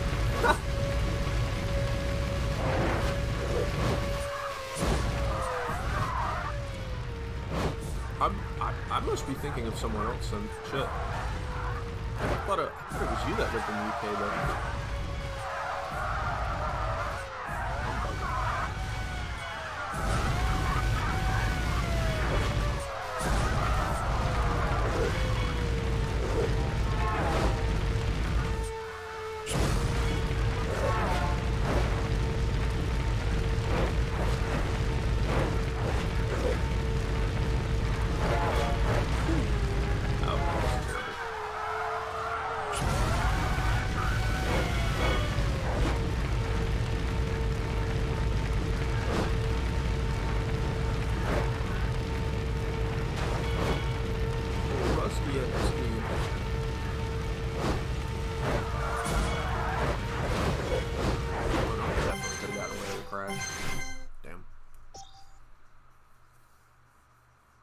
UK is almost even more bleak. Yeah.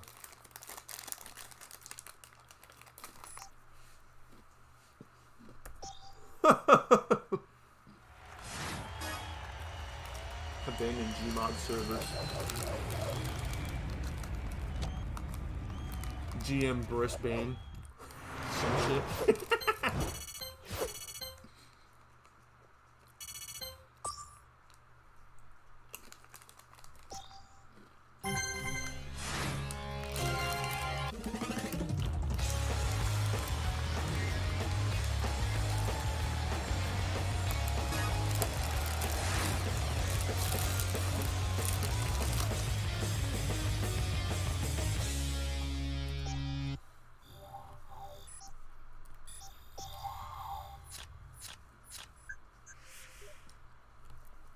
Right, dickhead, you know nothing about these streets.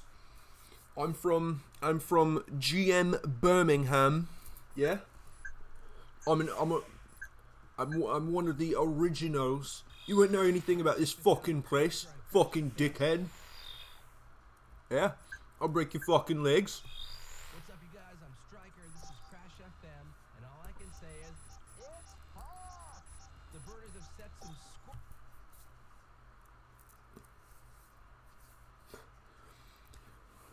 Just woke up in a steaming fucking mood, yeah? 'Cause I live in a shithole.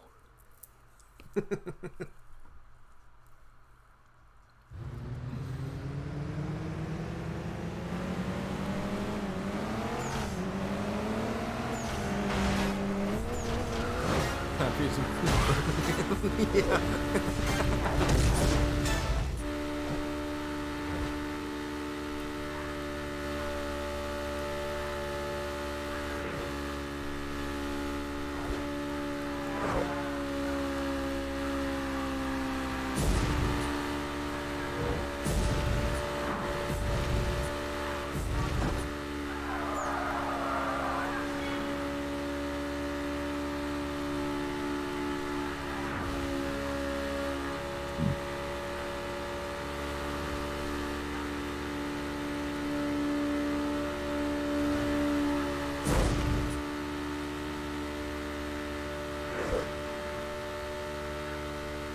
I like how they saved all the cool skies for the fucking point-to-points and the marathons.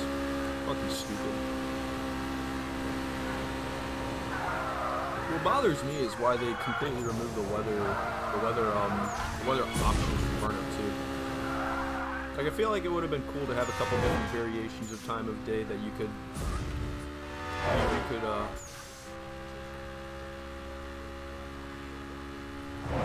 have for each track to make them feel a little more unique. Because I mean, just about, like I said, just about every track aside points and marathons is literally just, you know, sunny blue skies. It's like, you know, they have a little bit of, you know, sometimes they have a little bit of their own unique like touches. Really not much.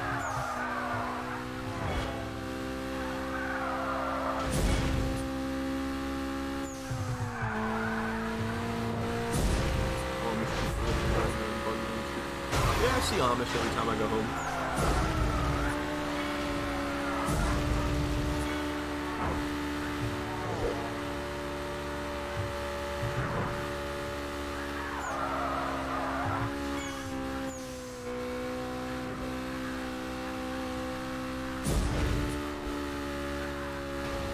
think I've actually like encountered one like in a store or anything, but I do see them riding around.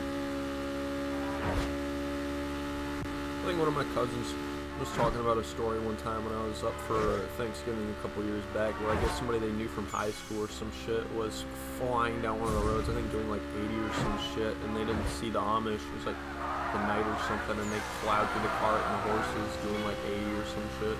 I couldn't imagine that, bro.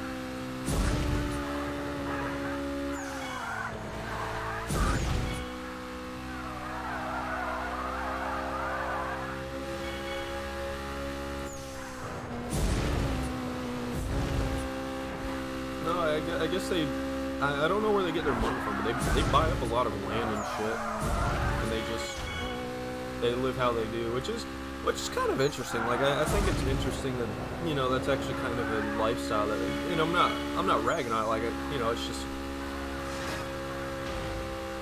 like people deciding that instead of living a modern life, they want to take on a more older lifestyle, and even in the current day. So far removed from the modern culture. Yeah, that's the thing about it that I'm like, that I find kind of fascinating, because it's like, dude, they live like it's a much different time, and it's kind of fascinating. I almost have to wonder, like, you know, what is it? How is it that they, you know, how do they get? But where do they get all this money for the land and all this other shit? Like, do they have somebody, or is it government funding them? Is somebody like do they have just a lot of shit ton of money and shit? And they just say, oh yeah, fucking, you know, I don't want to live like a normal person anymore. I want to live like a fucking, I want to live like it's fucking colonial America. I guess some of them make some of their money by like selling like resources, or like, you know, if they have like animals and shit, they'll sell like meats, and they'll sell like, I think some of them sell cheese and all that shit.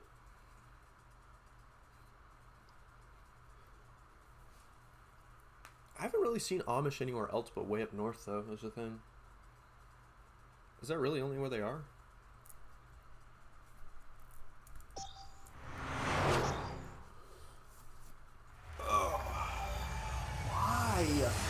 Enough fucking special events.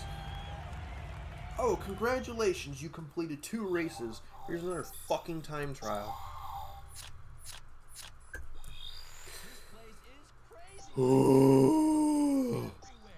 Should be called, let's call it Aluminum City from now on. It's Crash FM.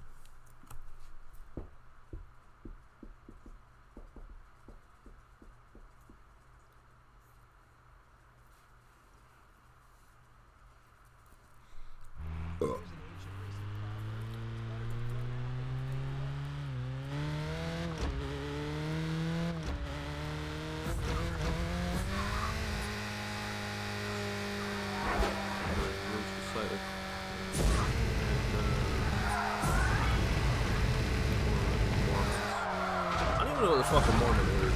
I ain't even gonna lie to you. I hear the name and I don't know what the fuck they are.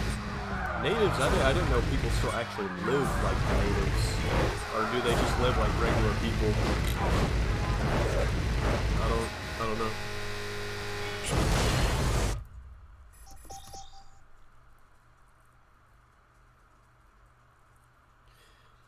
Because I mean, when you go to places like Europe, you don't have people living like it's like fucking,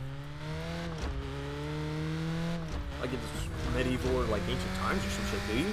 Like, at a genuine, well, actually, that's probably not a question either. Well, that's definitely not a question that you can answer, but I am curious if that's actually like a thing, where it's like people over there will live like it's like thousands of years ago, or like, you know, I wonder if some people do that.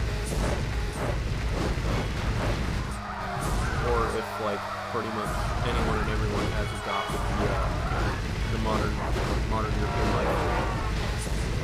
If they have something like the Amish or whatever over there.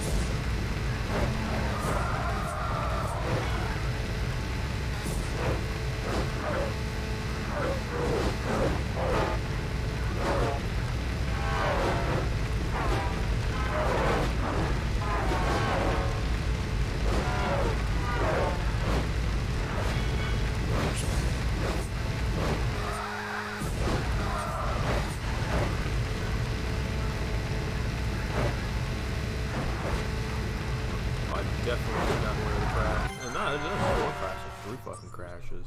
Must have been a whole different car since this one used to be.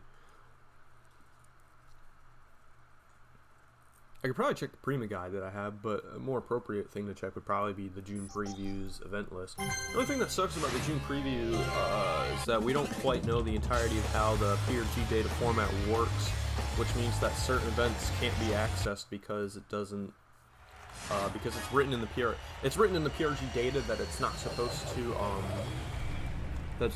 to, because they changed the PRG data to say that like only these tracks are with it, so it'll only like do events from those tracks.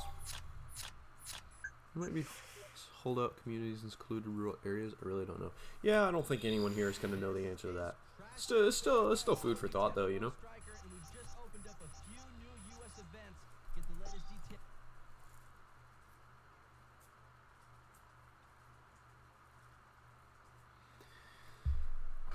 There's the original Custom Coupe Ultimate. I think that's the original one.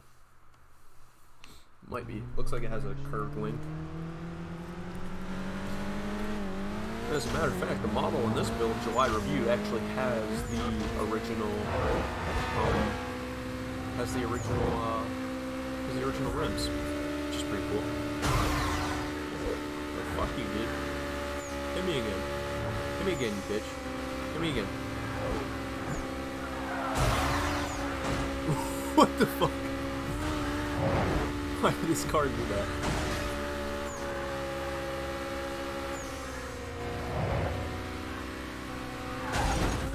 Nice.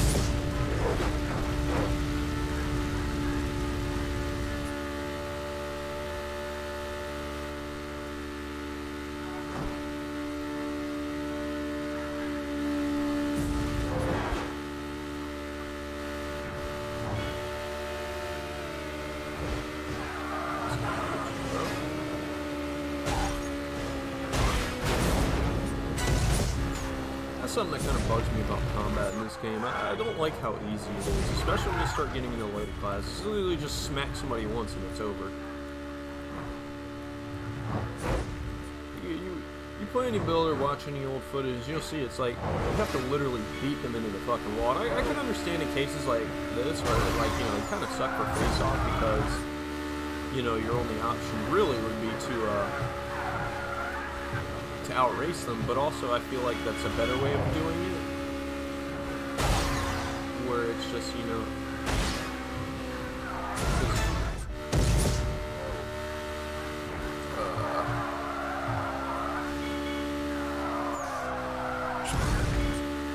combat in this game is really weird, and it's stayed kind of weird throughout the whole series, I would say, especially Paradise.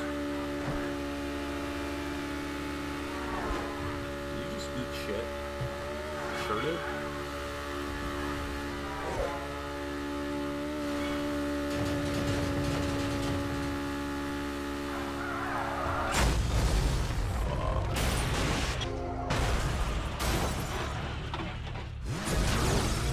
That's not a wrap? I thought that was it. Fucking ate shit, and I was like, well, there goes my whole race. Guess not. I'm not complaining, but I also am. This game is very, very forgiving. I like it.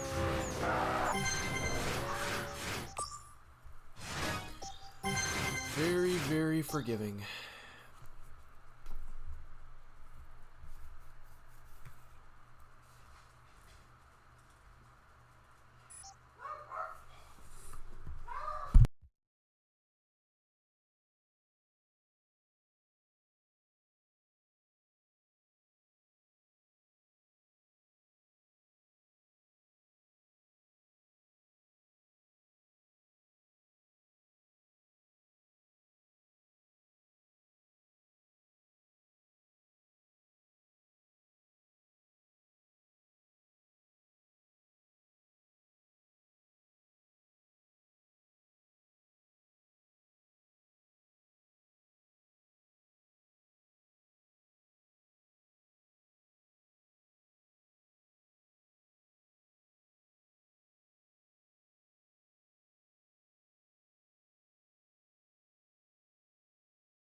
Sorry about that.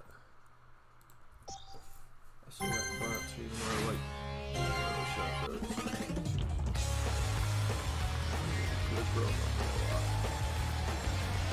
the weird thing is, Burnout 2 is, I believe, the last game of the series that I played, even after Crash. And it still remains my favorite. Alright, takedown transmission coming at you. Listen up. The Silver Lake Sub Aqua Club, which I'm a member of, has started building a man-made reef by the trailer park. Any help with the construction will be greatly appreciated.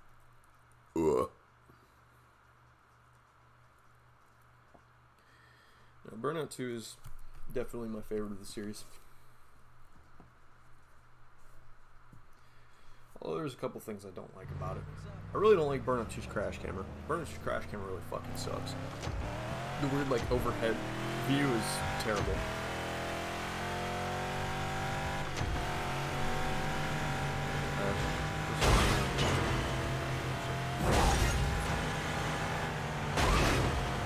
I think the reason it feels so smooth, or I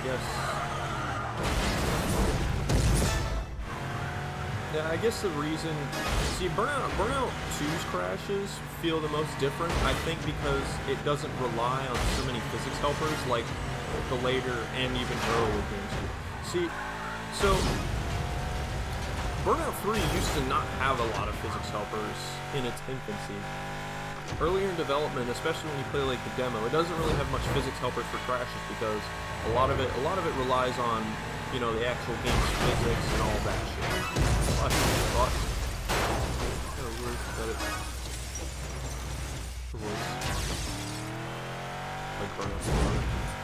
I thought about getting an old TV to play shit on. Something like that. But no, like, so Burnout 2, I'm pretty sure doesn't really have that many physics helpers in the crashes, and a lot of it is just like the actual game physics, so to speak.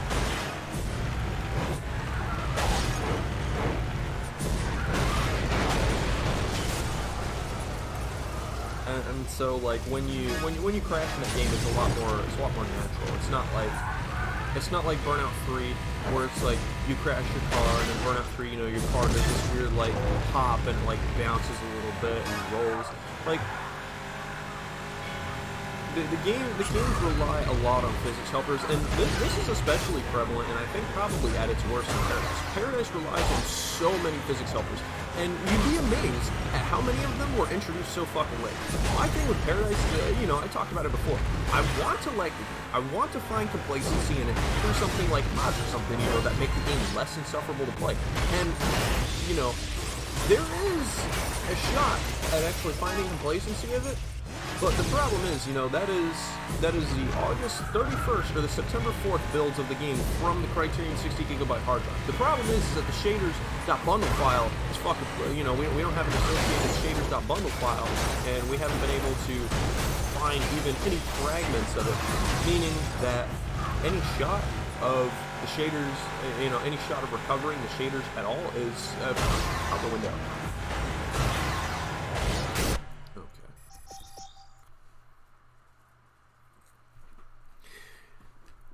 Because what amazes me again, and it's just like in the last 2 months, they just like suddenly changed everything. And you know, everybody with Paradise always goes on this preach about, oh, you know, E3. And I agree, absolutely. But on the other hand, you know, we want to talk from a more realistic perspective. Let's talk September 4th and August 31st, which is basically the retail game, but with, you know, more E3-like physics elements and that kind of shit. So it's like, what I don't understand is why they changed so much shit in those last 2 months. They added the drive time system, which is fundamentally fucking broken by design, mind you. I tried to wrangle it to, you know, basically make it disappear so that the game, you know, would fucking play like August 31st to where there's no drive time limits, you know, as the game was intended, till the wheels fall, literally. And it's like, they changed that last minute. They removed traffic checking in the last 2 months. You know, traffic checking is still completely implemented in fucking September 4th. Alright? Traffic checking. A toggleable setting. If you don't like it, you could turn it off. a setting in the game that you could tweak if you didn't like it. But no, let's remove that. Last fucking minute. Not even removed. They rewrote it in like this really janky and weird way. It isn't even traffic checks. I don't even know how to describe it. It's like I don't know what constitutes the way it works. I think it's like a written mass difference between two cars that allows you to check them, but you can't even always check vehicles because sometimes when you're going full speed in the cars that can check, you know, you hit something and it'll still fucking kill you. So I don't know if it's just entirely force-based or what. But either or, they rewrote that system in the last 2 months. They changed all the texture. They changed a bunch of the textures in the last 2 months. You know, they stripped a lot of the game's color. Like they stripped a lot of vibrancy in the game's textures in the last 2 months. In the last 2 months, what else did they do?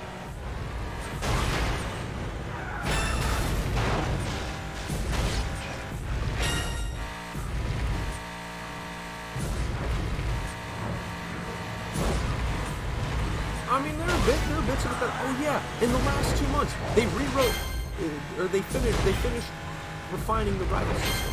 Because in August 31st and September 4th, so in retail, so when you're playing retail, you know how you have the rivals in the world, you have the shutdown rivals in the world. And when you're racing, around, you know, or like just driving around in the world, they teleport, they spawn in front of you, they spawn right by you, they spawn right behind you, they spawn basically on top of you constantly. If you turn on the rivals on the map, you can watch the game keep trying to spawn right on top of you. It's fucking stupid. So it's like, you have these cars that are constantly spawning on top of you, and sometimes they'll spawn them in opposing intersections to basically try and allow you to get like an easy T-bone takedown. So it's like, they designed it to be, they basically, so in August 31st and September 4th, the rival system still works kind of similarly to the original builds of the game, as far as we know. Basically, the rival is out in the world, and instead of being teleported to you, they drive to you, okay? They drive to you, and then they avoid you instead. Because, as far as we know, there's a fastback rival in the world. Now, of course, we can't get close enough to it because of sound entity, but because of an issue with formatted sound entity. But basically, when these rivals, you know, they drive to your area and then they dodge you instead of being teleported in front of you constantly. So it's like there's a fastback rival, and what's weird about it, so it's like, normally you don't have cars in the world right away. Normally it's just you have to win races to get cars, but fastback spawns immediately, no hesitation, bam, fastback. First car in the world, which is kind of interesting, and I wonder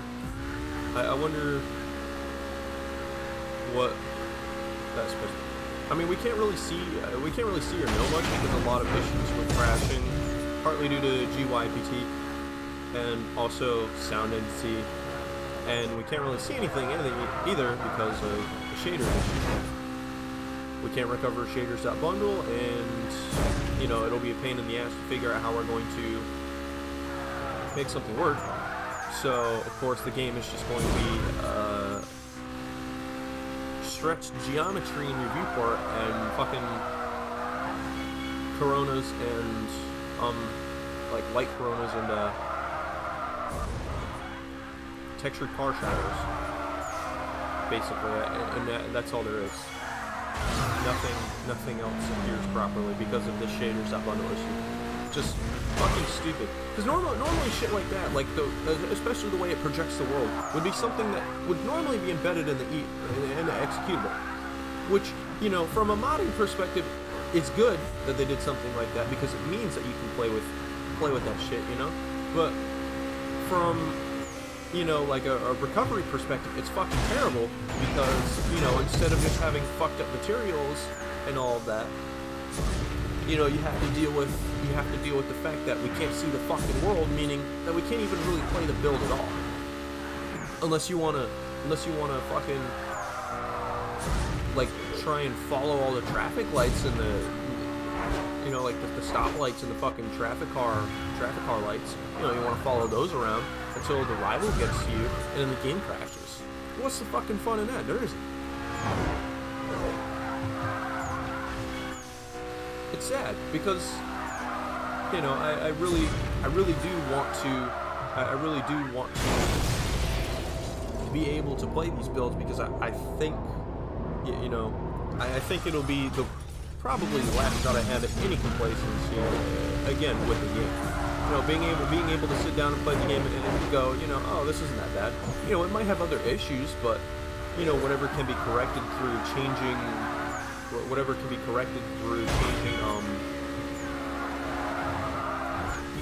just external shit. They even change with mods, you know, like, oh, no circuit races, or, you know, really shitty, like, point-to-point races. Okay, well, that's an easy fix. Literally just fucking make a circuit race, and then, you know, implement it into the progression, and that kind of shit. So it's like, there's stuff that can be fixed without, it's really just like the main core elements of the game.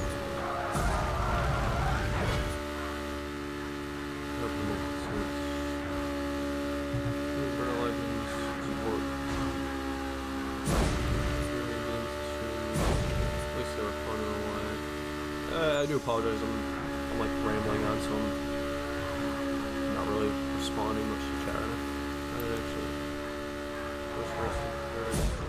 Did all things for the sake of it. I didn't actually implement it. It was a good idea. I'll make the sensor. I mean, maybe they did for the sake. I don't know. Like, Paradise is weird.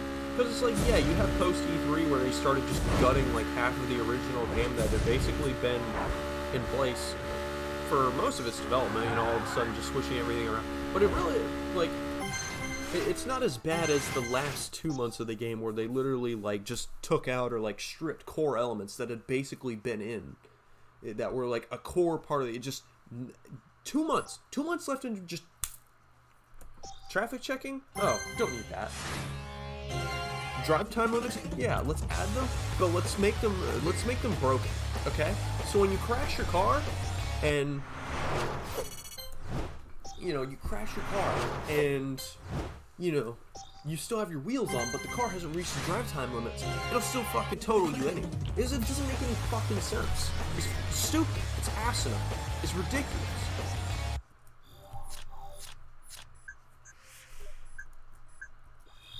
Just no fucks given. Traffic may be backing up, but the burners are still setting some scorching time. No, Burnout 3 is kind of fun in a way, but it also, you know, to me it's plagued with a lot of the issues that plague Burnout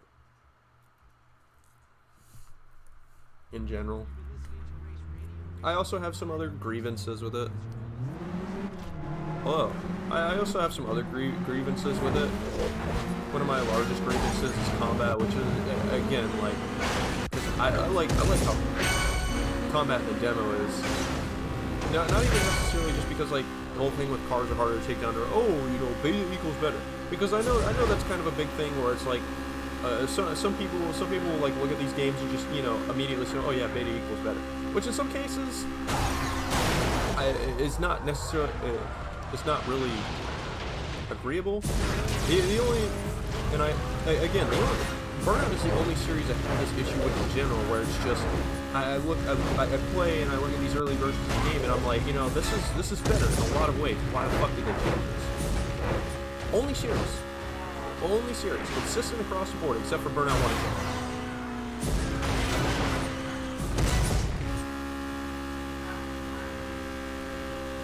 Burnout 1 was in development a long ass time. That didn't change much. Burnout 2 didn't change much. Like, when the games don't stray from kind of the idea that they have, they still have coherence in it.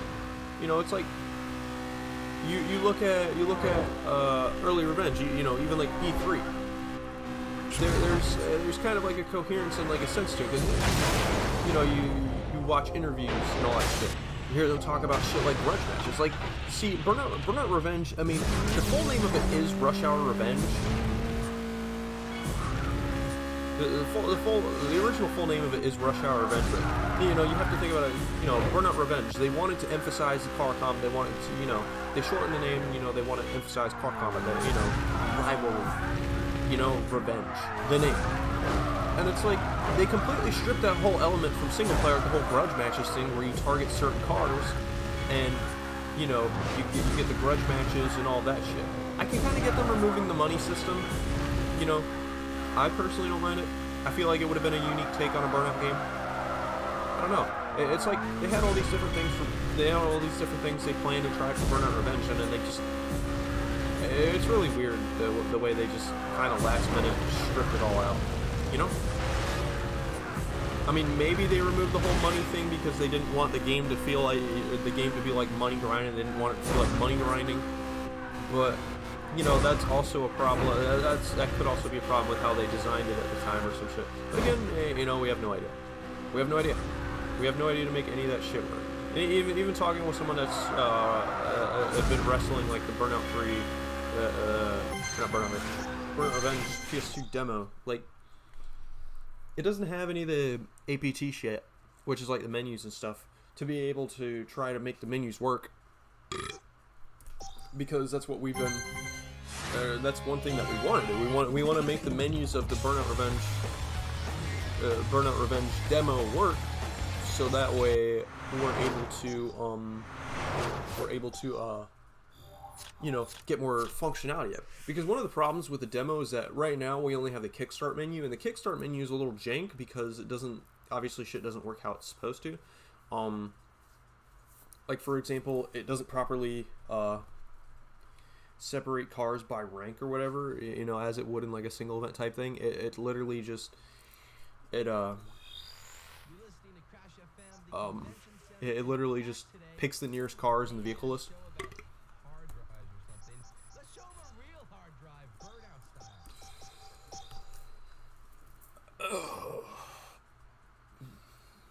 And also single race and traffic attack, or just races and traffic attack don't work properly for some reason.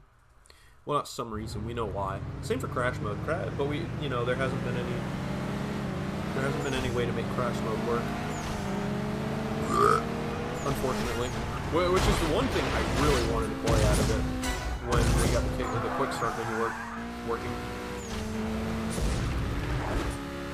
Apparently there's a demo around with a full like FE main or whatever, like APT shit. It doesn't have all the textures, but it, you know, it has all the menus and shit.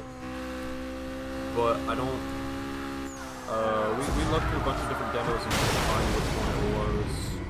So that's kind of unfortunate. Although one thing I wish that would happen with Revenge is, so for example, for Burnout Revenge, or for Burnout 3. So Burnout 3 had a bunch of different demos, and then Burnout 3 had the Japanese demo. And the thing with the Japanese demo was that the Japanese demo had every car compiled in the game at the time, or like every car that was in the game at the time, just sitting in the files, which gave us a bunch of, you know, which gave us a bunch of old designs that we had never seen before, and also a couple of old models we've been wanting for a long time. So, you know, that was really cool about it. And I wish something like that would happen for Burnout Revenge, because there's a lot of designs that we've never seen from that era, and also it would be cool, you know, it'd be cool to be able to have like some of those older and cooler, more aggressive designs, especially cars like the Works R2, which is the Diablo thing that everyone calls like a fucking idle design collar. Let's see it.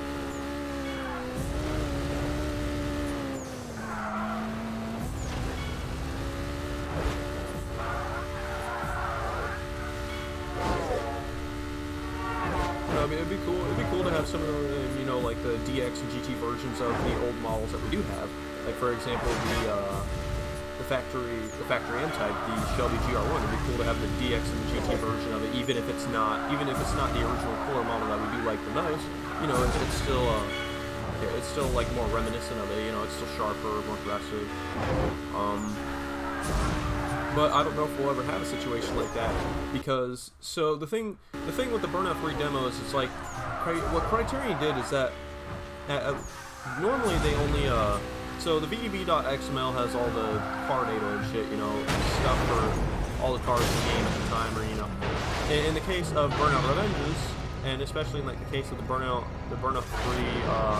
3 June preview, they compiled the VDB.xml to only feature the statistic data of cars that were going to be featured in said demo. And they wisened up and did this also for Burnout Revenge, unfortunately.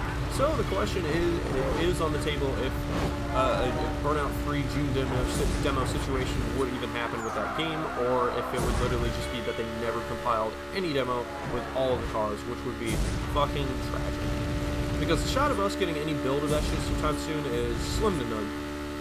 Just builds in general. There's a couple like builds floating around, but they're not like old builds. It's just a bunch of fucking review builds. I know there's 360 Paradise review for sale. There's the Burnout 3 like final review for sale. You know, that kind of shit. Nothing. At least to me, worth writing home about. You know, it's like review builds still never have anything interesting. You know.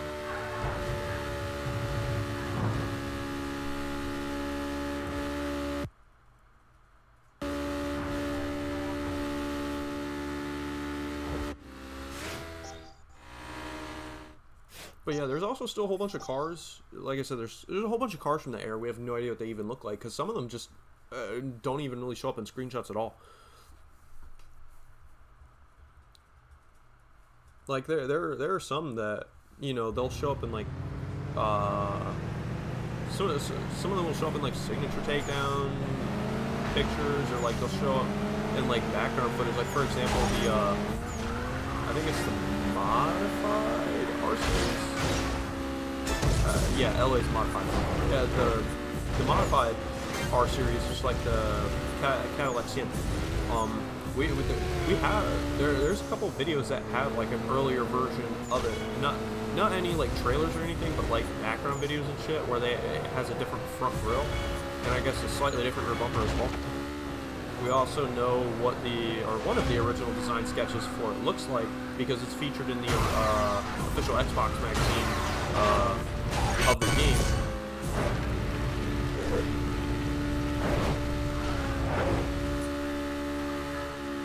But you know, any chances of getting those like pre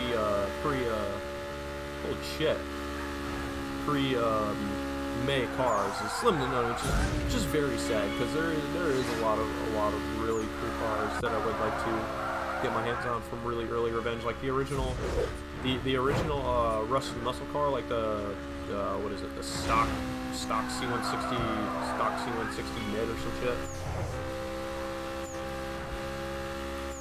You know, the fucked up muscle car. You know, the original model for that looks tough as shit.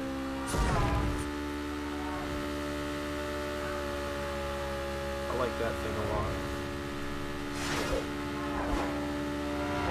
Yeah, there's a whole bunch of cars we have no idea what the fuck they even look like from that era.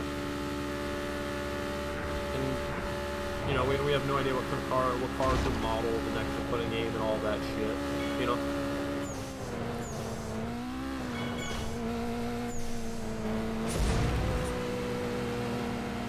Stock C170. Is that what it's called? Yeah, it's like the old muscle car, like the rusty version of it, or like the crusty version of it. Yeah, if you literally look up Burnout Revenge PS2 screenshot, and you like look at pictures of it, and you see like the rusty one, the rusty one that's got like the rag top and like the like really the sharp looking front end. Yeah, that's the model I'm talking about. That one we know for sure was modeled by Mark Rendell, who was one of the guys who did no idea about beta content in these games. I thought about making a whole video before where I cover like a lot of this shit in detail, because of how much I actually like read into this shit. But on the other hand, part of me is like, I don't know if there'd really be a fucking point, because we always find more bullshit, and also like I could probably find a better way of writing out this encyclopedia of bullshit instead of just trying to cram it all into one shitty fucking YouTube video. You know what I mean? Why is this shit stuttering? That's what it's called. Yeah, like literally, if you look up Burnout Revenge PS2 screenshot, look for like the brown. Look for like the brown. The like rusty muscle car looking thing. It's not hard to find. Like you'll literally like some of the. I'm sure you've probably seen the screenshot before where it's the yellow Diablo in the background, and then you have the rusty muscle car, the Criterion R180, and a factory R160. You know, have all those in one screenshot, where you have two old models. Well, actually, you know, technically three old models, but you know, R160 is a car that didn't really change that much.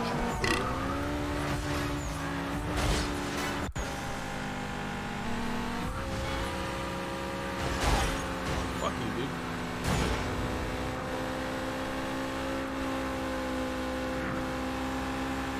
I could go on for days about this shit.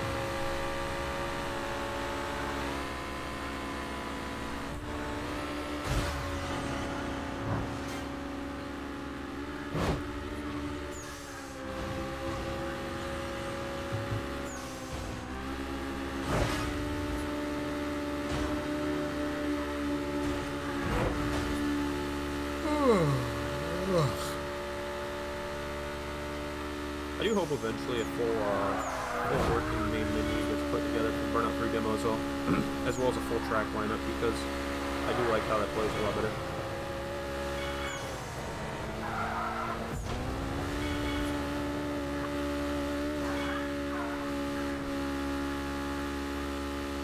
There's a taxi. Yeah, is there a taxi off the ground and you see like a like brown, rusty looking, like aggressive looking muscle car with like a hood scoop? Do you see the hood scoop on it? If you see the hood scoop on it, like the Shelby, I think it's like a Shelby hood scoop. Yeah, that's the one. That's the one I'm talking about. I think that thing looks tough as shit. I love that car. I want the model for it. More specifically in game, like it'd be cool to have the model, but I really want it like in game.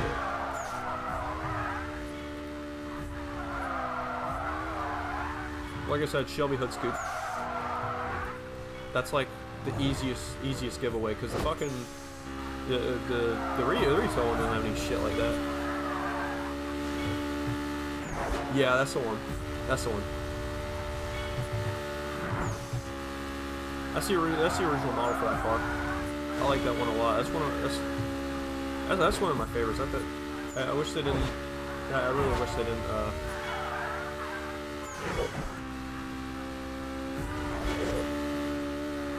It's like they talked about how they talked about this whole thing with having the aggressive design philosophy for Burnout Reg, make these cars menacing and scary to look at. You give cars that look that says, I'm gonna run you off the fucking road.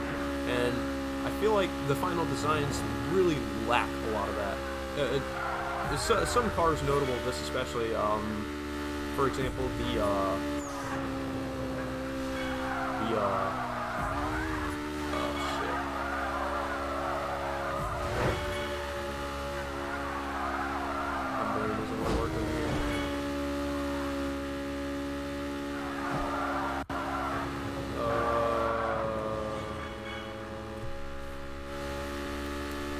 has a red pinstripe. Red pinstripe? Shouldn't have a red pinstripe.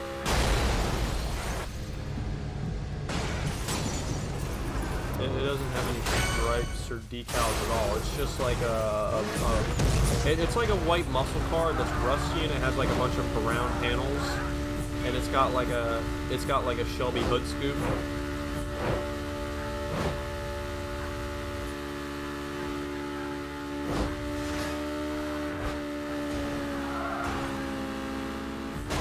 The original Diablo model as well is one of my favorites. Man, that thing looks so fucking menacing. So sad they changed it. Even the halfway model still looks pretty mean as shit. At least at the front, like, because my biggest grievance, the retail model is not necessarily the whole car. Like, the hood is red. Give me a second. I'll tell you. It might be red. I don't remember off the top of my head. Nope. Fuck you, buddy. Your AI is written to be garbage. Therefore, I'll pass you at the last corner. Hold on, let me confirm that the hood is red, because I don't remember. I thought the hood was like a crusty black. Burnout, Revenge, PS2, screenshot. Does it have a red hood? Yeah, okay. It is a red hood. Yeah. So the red isn't a stripe, it's rust.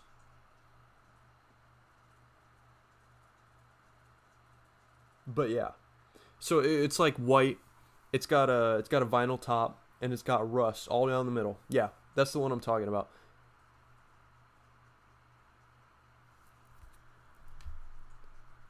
Now if you look up Burnout Revenge stock C170 mid, that's the final result of that car. That's the final result of that car.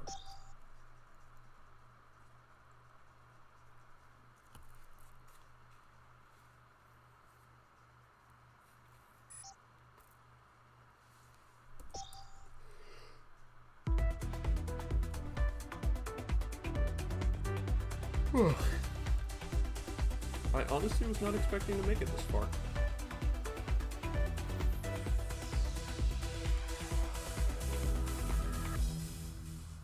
Well, I think I overestimated how long this game is. No, we know what a lot of those cars look like, and we even know what some May era ones look like. Like, for example, we know the May era Viper in the game is different. Like, I believe the hood is more flush with the rest of the front end, and it also has a hood bulge, which is completely missing from. Yeah. So yeah, you look up the retail, just Burnout Revenge stock C170 mid. Those are the same fucking car. Same car.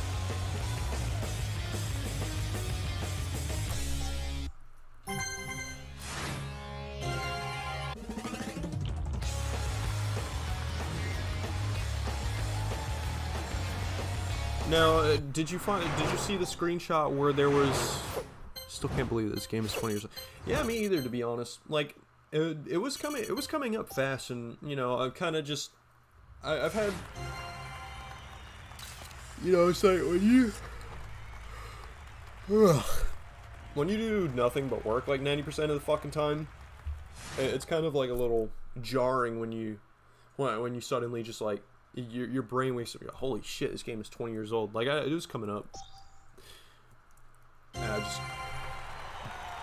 forgot, I guess.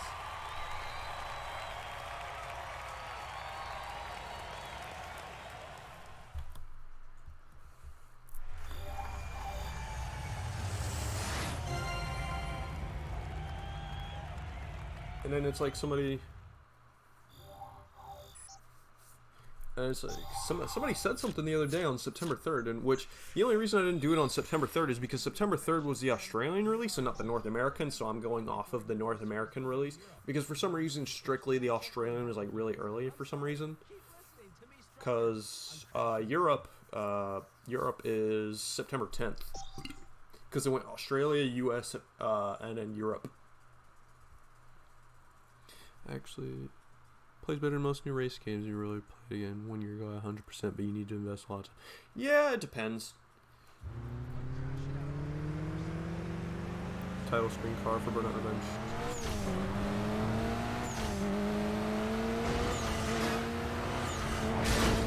Nice.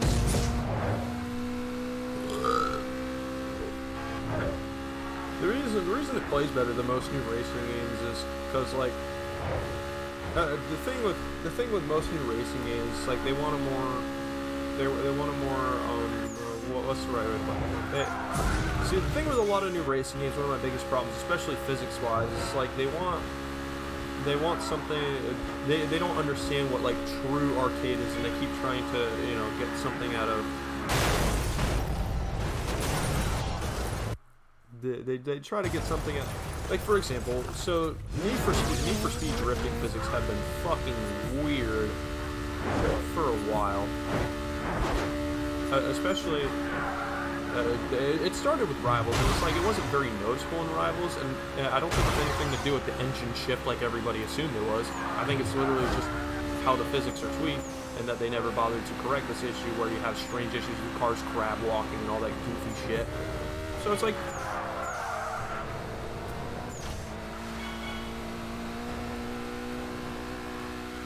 pretty sad. Oh my god, paying attention to the fucking road at all. Probably should. I mean, I'm gonna fucking face off. First time I happened to get some children with racing games. I've got the most water-taking genre of all of them. Honestly, shooters have got it really bad too. Racing games and shooters both got it really bad. Because shooters, you have garbage like fucking, because you have like the whole thing with hero shooters. Like shooters for a while now has been dog shit, like fucking Rainbow Six Siege. Siege is so ass. I don't care what anyone says. Siege sucks. I love Rainbow Six. I love Rainbow Six Vegas. Vegas is fantastic. I love that game. Siege, I hate Siege. I played it on a couple free weekends and it was dog shit. Dog shit. I don't like it. I don't like it. And everybody who plays that game sweats their fucking nuts off. It's insane. Insane. Even the terrorist hunt mode from the older games wasn't really that fun to me. I don't know. I just couldn't get behind it. You know, it feels... I don't know how to describe it. Also gets 20 years old. Yeah. Although I kind of don't care about Underground 2 turning 20. Comes out nowadays or something about them. You know they're going to be back.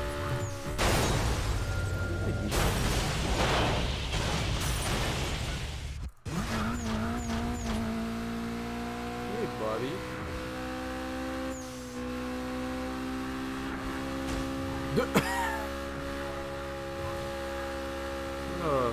This game and its fucking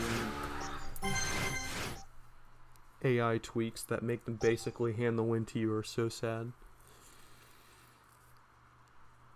Sadly true. Hard to check sometimes when you grew up with Burnout Midnight Club.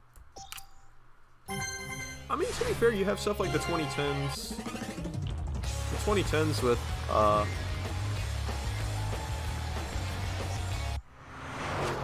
you have like the 2010s with actually some decent and innovative stuff. You know, you have like the ones that everybody talks about, Split Second, Blur. You know, you had Need for Speed was doing decent. That's how you had Hot Pursuit 2010.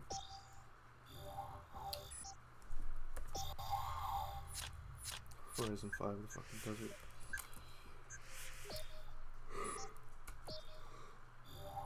Ugh. I kind of wish Forza Horizon would die because of how fucking dog shit it's become. But that's very unlikely because 10 million people are still going to buy it because, oh wow, it has X car that I like.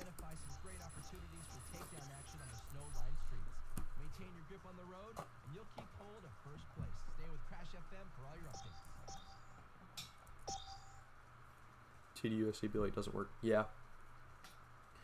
Yeah, I don't have any faith in Solar Crown either. Especially when they announced the solar, like when they were first I know these days it's stupid to not expect the game to have like a season pass or like a battle pass type bullshit because Fortnite basically fucking kicked that shit in overdrive. But it's like I still just I saw that and I'm like, yeah, you know, any faith I had in this game is just gone. Zero. The game is not gonna be shit. Never will be. Even with all the shit that they want to do to it, I still genuinely don't have any faith in it to be anything worthwhile.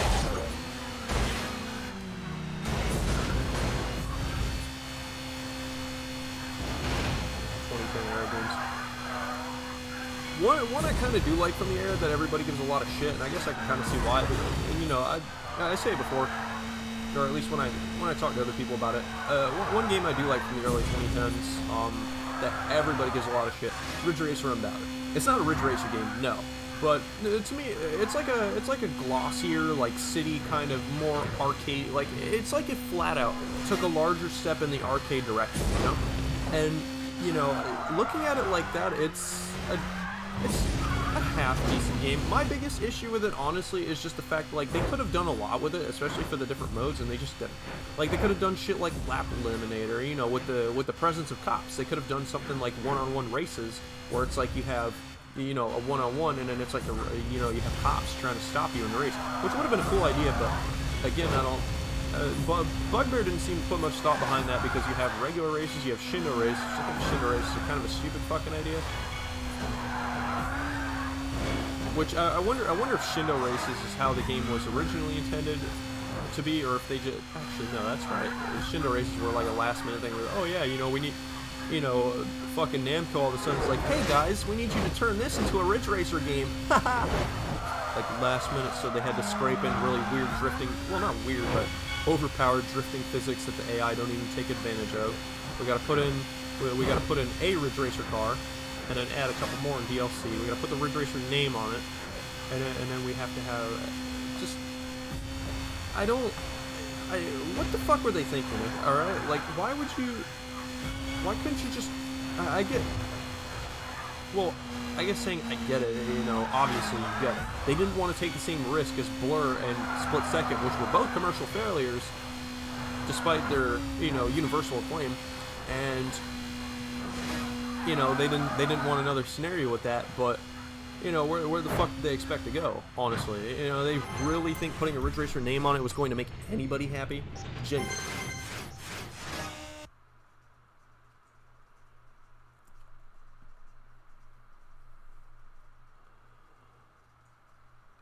Also, people say you can't hear screen. European, you clearly hear it. I guess. It's not necessarily that it was strictly pre-release. It's still around in retail. It's just nowhere near as prominent as it used to be.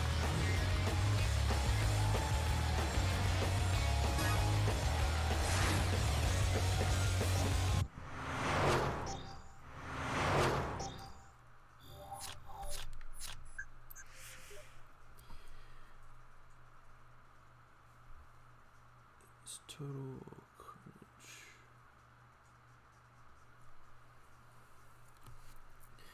That's and you know that something I wish that nobody will ever fucking talk about. So Ridge Racer Unbounded being made by Bugbear obviously runs off of bits and pieces of Flatout's engine. It's built. Like I said, it's literally like just a glossier, more arcadey Flatout. You know, and that's why I like it. It's nothing to write home about, but it's like imagine if Flatout took a step up. It took the destruction higher. It took the arcade elements of it higher. You know, because Bugbear in an interview for Flatout Ultimate Carnage talked about how they didn't really like the glossy and city and like glimmery street racing approach that Flatout 2 introduced to the series, which they tried to remedy kind of in Flatout Ultimate Carnage, but I feel like Ridge Racer Unbounded and Wreckfest is like the ultimate separation between what they don't want in Flatout and what they do.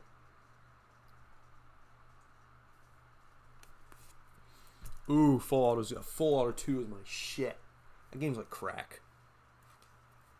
I have to stop myself from playing that game for too long because it's like, there's not that many tracks in the game. It's fun as shit. It's a fantastic fucking game. I love Full Auto 2 bits. It's just, there's not enough tracks for me to sit down and have longer play sessions of it.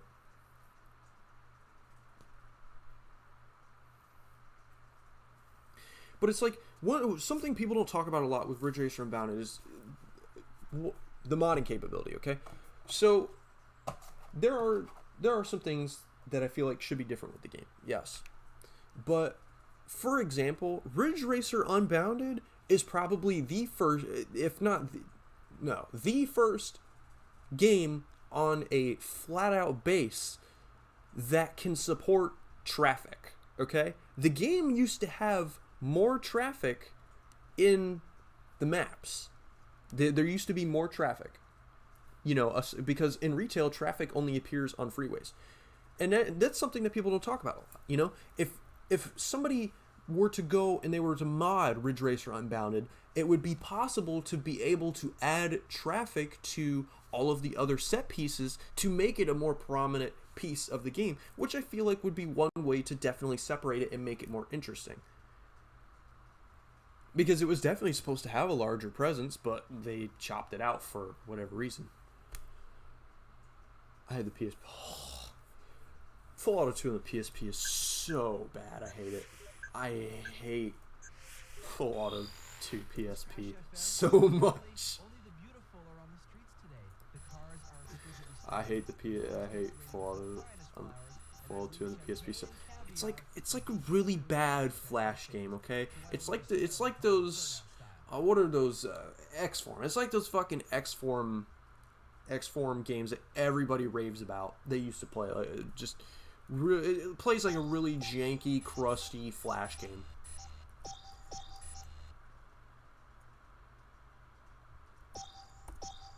I don't know if there's any modern racing game I could sit down and be like, oh yeah, this is great. This is fantastic. At least that's out right now, or that isn't very early in development. But I mean, again, my whole thing with Ridge Racer Unbounded, you know, yeah, it's an okay-ish game, but I feel like, you know, some interesting stuff could be done with it. Some interesting stuff could be done with Ridge Racer Unbounded if people, you know, for once, put aside the fact that it's labeled as a Ridge Racer game and actually tried something with it, you know?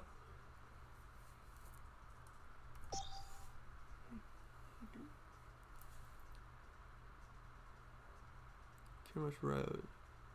Because at least that game tried to be fun, not some online sweat fest. Online, the push for online. Oh, I love the push for online. I love it so much. I love it when your game's reliance on when your game relies on having an active player base to be entertaining, you know? Because what happens when that player base disappears? The game isn't entertaining anymore. I've played a Ridge Racer game in my life. I've played the PSP games. I've wanted to play Type 4. I just never think about it, because like PS1 era of games is not one I really put my mind on much at all. Even if there are some games I do quite like in the era. What's a good Ridge Racer bag? I'm not the one to ask, okay? I'm not like a big Ridge Racer dude. I have Ridge Racer 5, which I did play a little bit of. That one's not bad, but I also, you know, that's something I need to sit down and get used to the physics of, because every time I play, even on the first race, me being the stubborn person I am, I set it to hard and get my ass handed to me, so. But I mean, that's my problem. Oh yeah, Ridge Racer on the PSP Ridge Racer games actually do look really good, and they are a solid recommendation, I would say. Absolutely.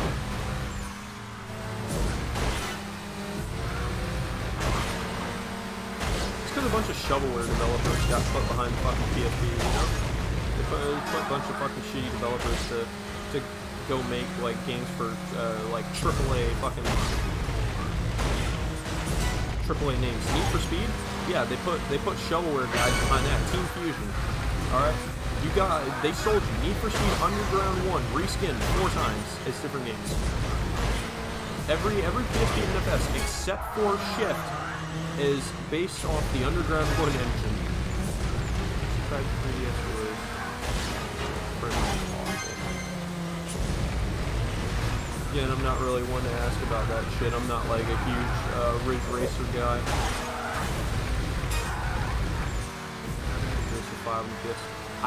Like I said, that's one I need to sit down and play while I actually get used to the physics. But it's really difficult.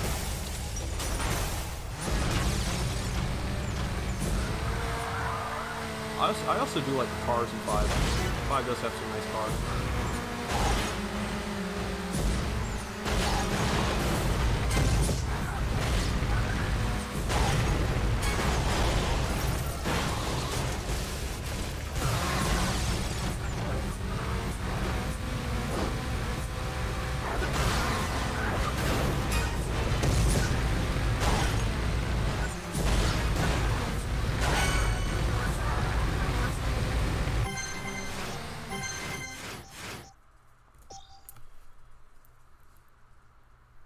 The only thing about Type 4 is how, like, really short it is.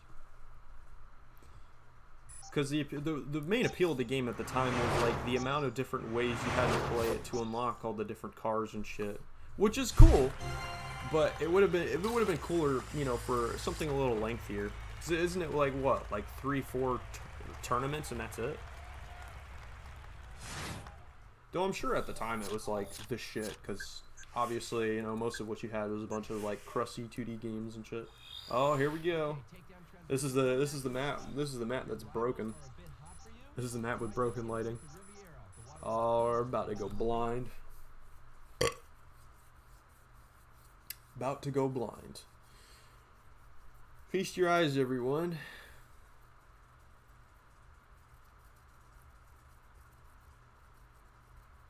Come on. Or is it this? Oh, okay. It's not as bad on this variation, but look at this shit, dude.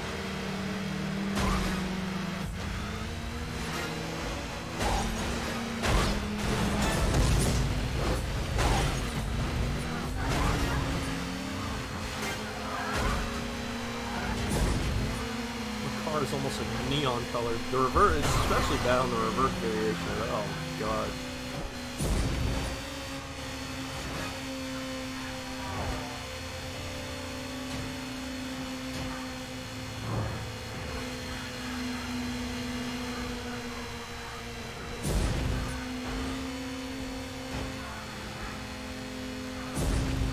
I think the reason the lighting looks weird and broken like this is because this map was supposed to be way foggier originally, and this was right before they readjusted the lighting to the new environment. So it looks super bright. Why would you fucking spawn me there?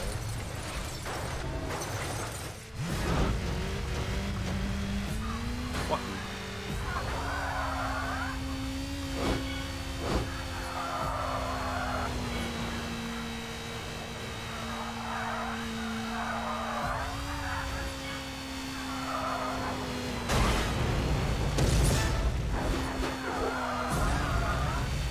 Racing games these days ain't shit. I'll say it a million times over.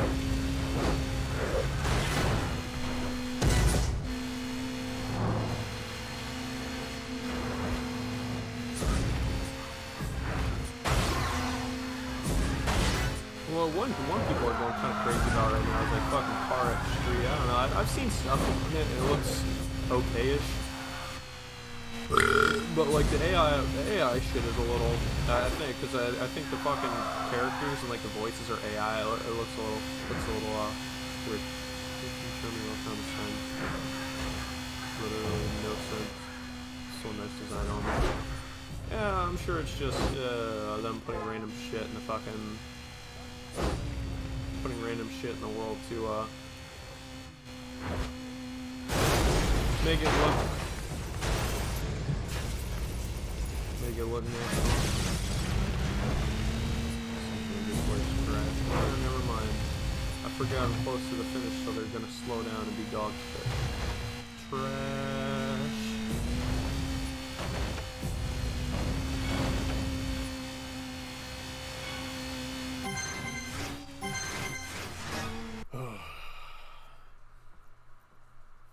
Burnout and its very annoying AI quirks.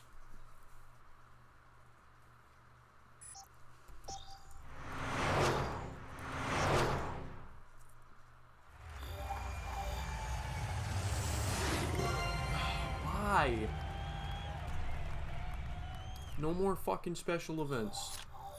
Special events suck ass. Oh yeah, you're with Craship. Road rage on Alpine. You're in with Craship, fam. Special event! Yay!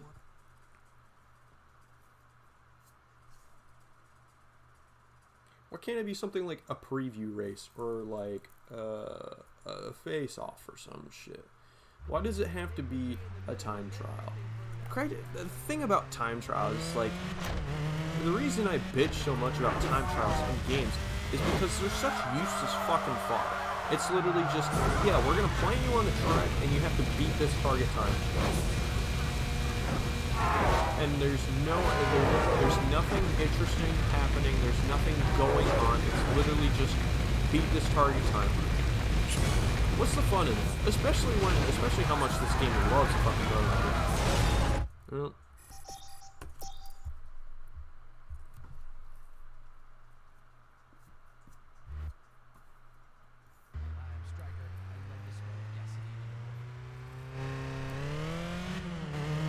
Seeing the special events. Showing up not having a good time, especially with the F1 car. Yeah, the F1 car is a little. It's a little difficult to wrangle with that. Thanks for putting a truck in the middle of the fucking intersection. F1 cars. My biggest issue, and the only thing that I feel like should have been changed about it, is losing speed on barriers. Like, I get why they did it. It's kind of like a realism thing, you know, like a risk with it, because naturally when you graze your wheels against the wall in your car, you're going to slow down. You know, it's different here where the wheels have fenders that they're just going to grab first. But it's like, you know, that's the most annoying thing about the F1 cars. Use how fast and uncontrollable they are. Sometimes you just ping off the walls all the time, so it's like you graze the walls and use all your fucking speed and brake too hard.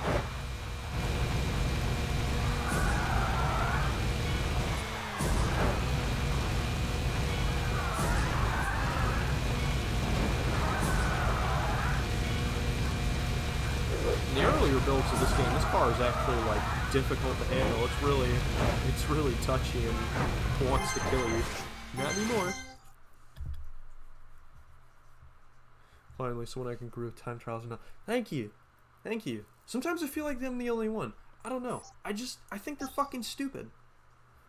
Like, if you sprinkle one in every now and then again, okay, fine.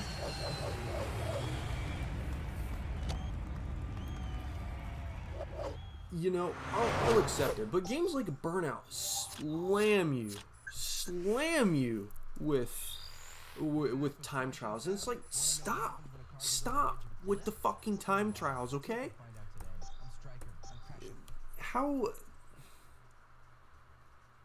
like, what constitutes that you don't have anything better to give me to do other than, oh yeah, you know, here's a track, complete it in, here's a random track from the game, complete it in like 3 minutes, not 3 minutes, you know, like a minute 20 seconds. What the fuck? You know, I get it when games actually do something cool with it.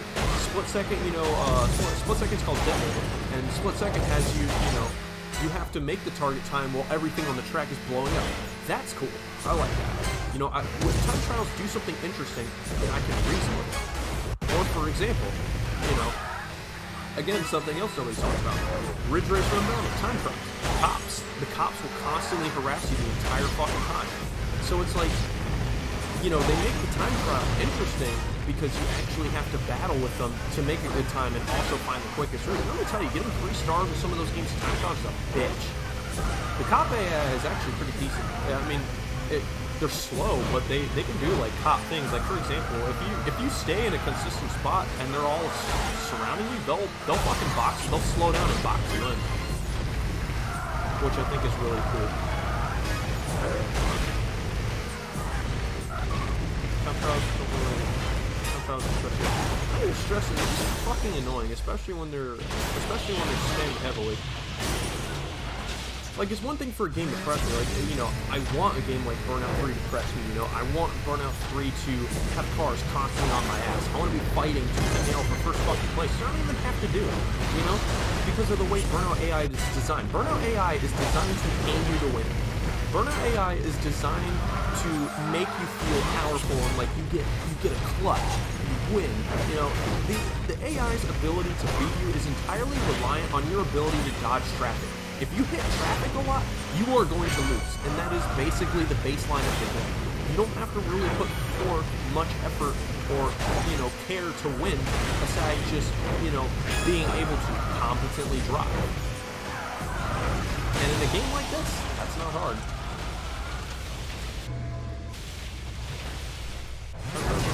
Work in a game about clobbering your opponent. Well, that's the thing.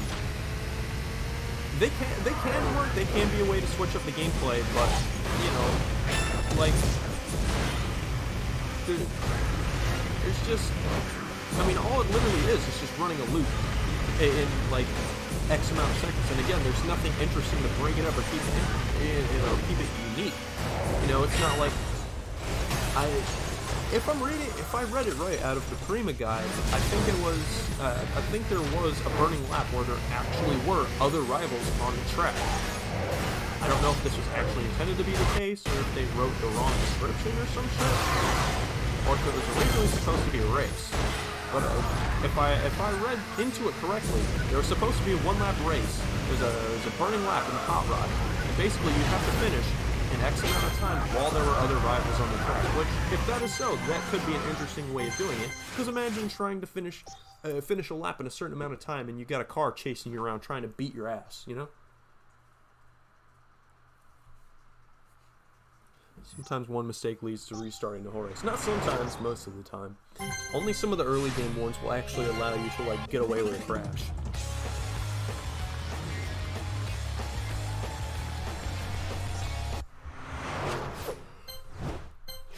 Ugh. Rivalry time tracks perfect. Well, it doesn't even have to be other rivals, you know, just something going on. Like I said, Ridge Racer Unbounded has cop cars chasing you. They surround you. They surround you, and you know you have to fight against them to make a good time. And like some of the strategies I had to pull out to get 3 stars in that game. Basically, I got into a strategy in Ridge Racer Unbounded when I was doing these time trials, and I got into the strategy of moving my car as little as physically possible. Okay. I would make sure to make as little movements as physically possible. And this is the only reason that I found out that the cop cars will box you in. And because I would make so little movements to shave every little millisecond I could, they like surround me, you know, because they're always hanging around near you. And yes, I'd avoid steering altogether to, you know, shave off every millisecond I could to get 3 stars in Ridge Racer Unbounded. And this is the only reason I found out that the cops will actually box you in, because I had like 3 or 4 of them surrounding me on this bridge, and I hadn't moved at all. And they, you know, I think there was 3 or 4 of them surrounding me, and out of nowhere, all of a sudden, they just romp on their fucking brakes. And part of me wanted to be like, yo, what the fuck? I'd be mad about it. But another part of me was like blown away, because I didn't think they'd actually program or, you know, do something like that. I didn't think the cops would actually do cop things. I thought they were just random rivals who were there to just club on you or just race to be in your way. You know, again, you know, I didn't expect them to actually like fucking box me in like that. Like romp on their brake. What the fuck? Cops in this game do cop shit. Full Auto 2 on the PS3 is an amazing game. Very underloved. Very underloved.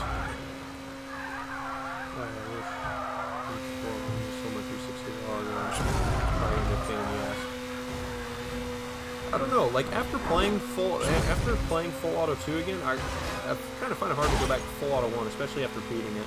Like beating Full Auto 1 kind of, I didn't really find any reason to go back to beating Full Auto 1, I didn't find any reason to go back to it, especially after playing 2. Too much grind takes away the fun. I think Burnout pretty nailed it. There's a decent balance. Yeah, I mean, there's a reasonable balance. There's a reasonable balance of events. Again, just a little too many time trials for my taste. And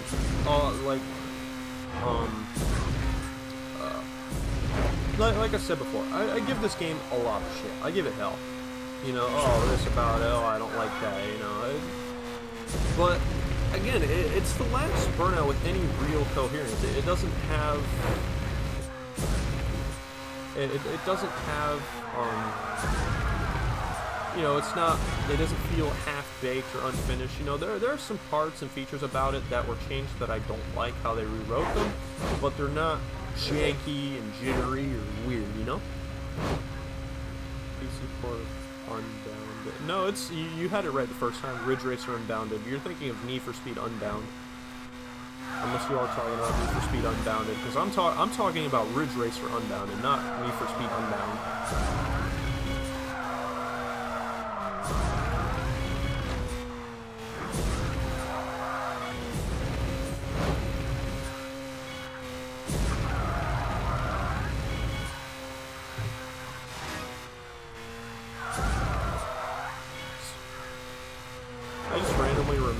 for some reason they were working on doing a VR version of the Flatout 4, which kind of doesn't make any fucking sense to me, because there's Flatout 4 was such a I don't know how to say it. It was a video game, just nothing to write home about. It's just a really bad mockery of Ultimate Carnage. It just feels like it wanted to be a Flatout game so bad.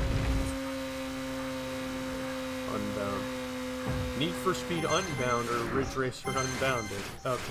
Okay. I was about to say, bro, I literally just went over this. No, like I said, even if it is my favorite, it is a waste. Exactly. It is a fucking waste.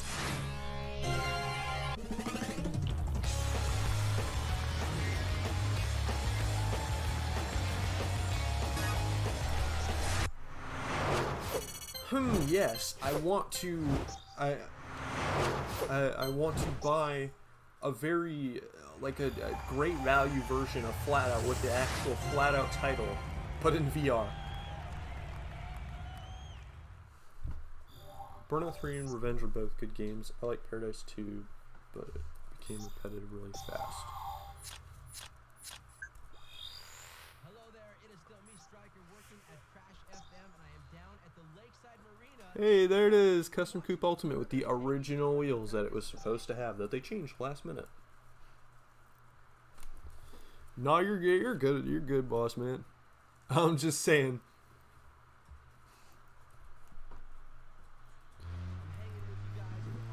See, and again, you know, just because I'm saying Revenge doesn't have any coherence doesn't mean I'm saying it's a bad game. It's not a bad game, but it feels, again, it feels a lot like Burnout, which is like, what the fuck? I don't think you're around for me to say. I don't think you're around for me to say this, but you know, I said before, I don't like this. I want to find complacency. I've spent a lot of time in that game trying to find a reason to sit down and finally go, yeah, I get it. But to be truthful, I don't. I still don't. I still don't understand.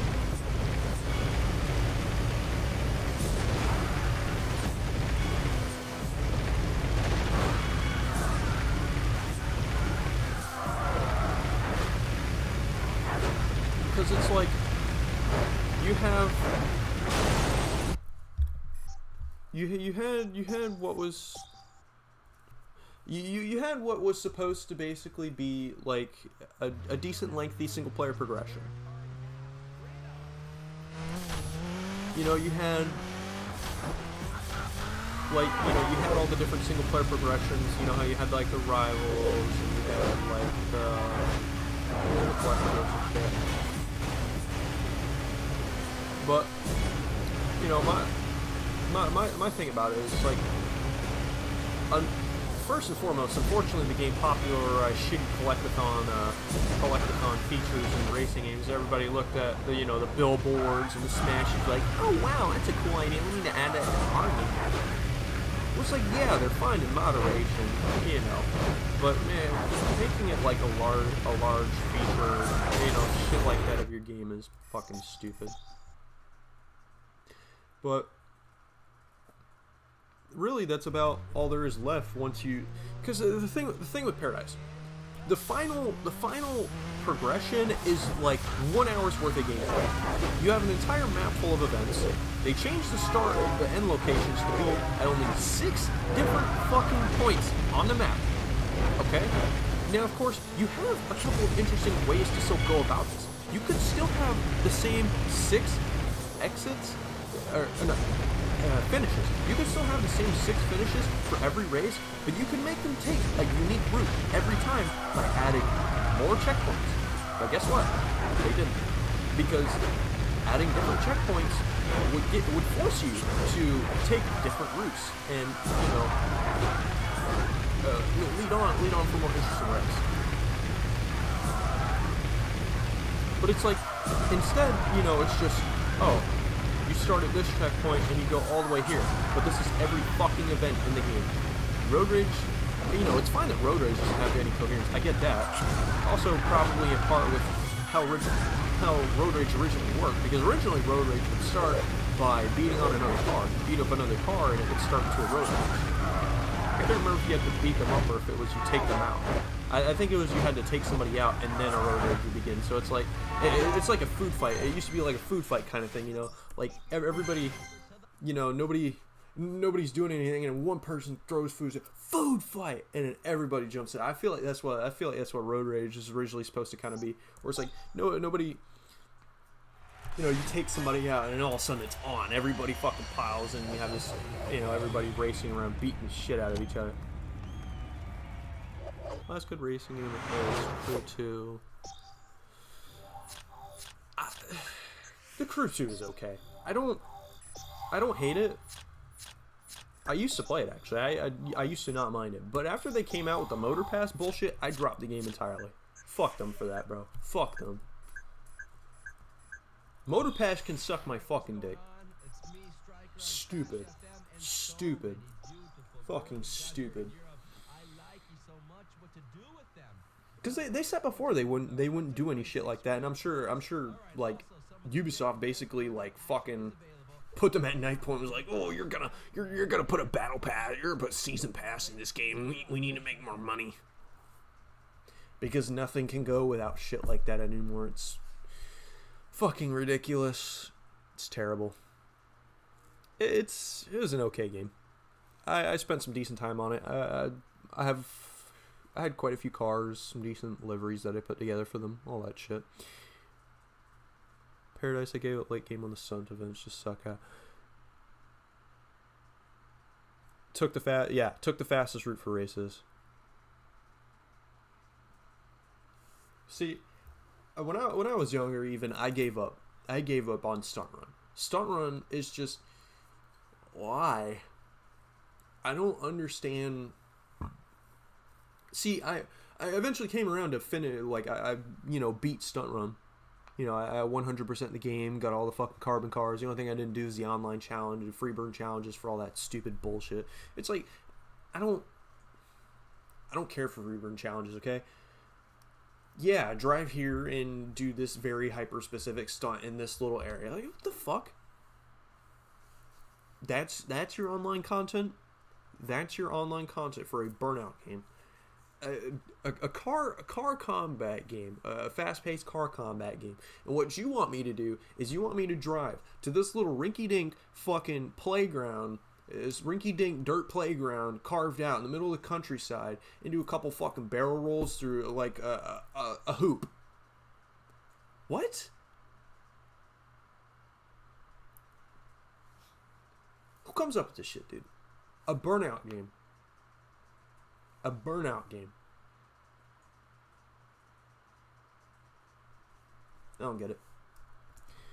Yeah, anyways, we're going to take another short break, and then I'm probably going to look at cutting off maybe in the next 30 minutes. But I will be back to you all in like 5 minutes.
Alright, we're back.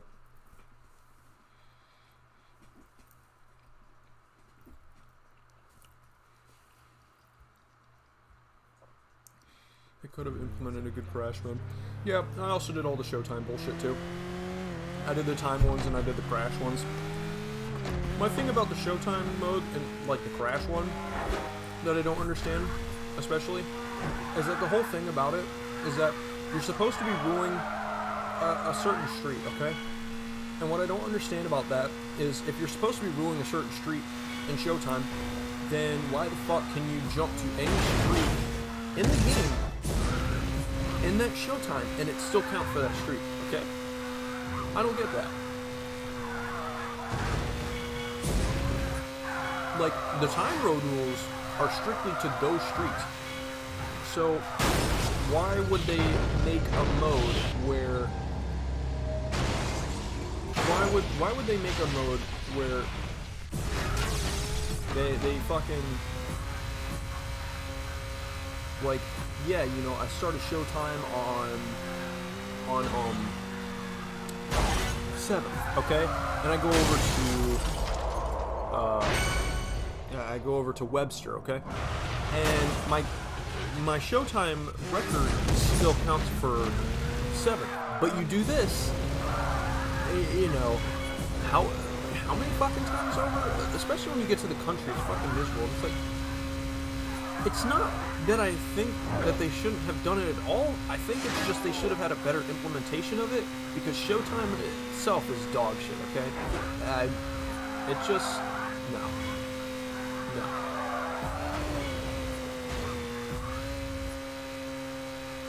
I navigated the larger roads and crosses. And then I did all events except for some stone runs.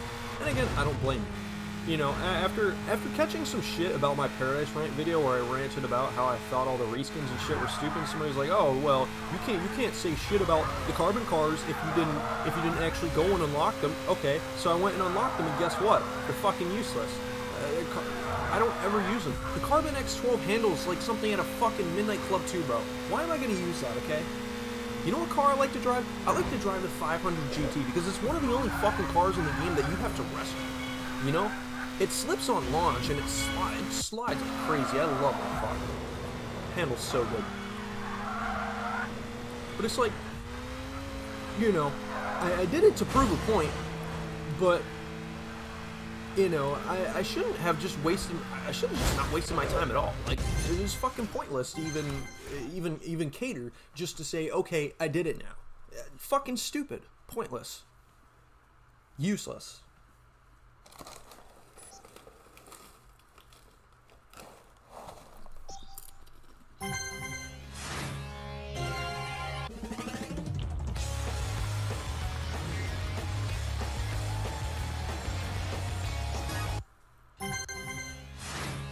The carbon cars were stupid, the gold cars were stupid, the silver cars were stupid. Yeah, we did remove some of our core features that have been in the game almost the entirety of its fucking development, and we also randomly decided that we randomly decided that that we wanted to, you know, instead we want to just add a bunch of useless shit. Well, you could say that I got 100%.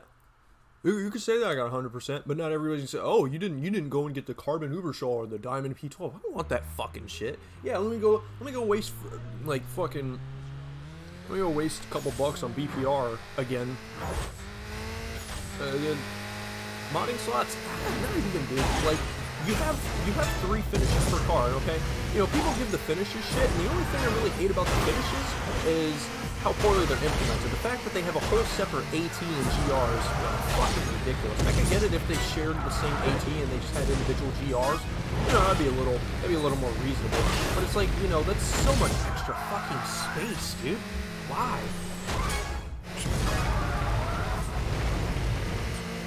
Should have added Burnout 1, 2, 3 maps for a Well, here's something you have to consider in regards to having Burnout 1, 2, or 3 maps in Revenge. The only game maps that would probably work well in Revenge is more than likely Burnout Burnout 1, or not Burnout 1, Burnout 3. The reason Burnout 3 would be the only one to work because it's the only other Burnout game designed to be played at high speeds. And you can see this sometimes when you play some of the Burnout 2 maps on Legends, especially like Harbor Town and Burnout. Harbor Town is dog shit in anything other than like muscle cars. And you know, what I don't get is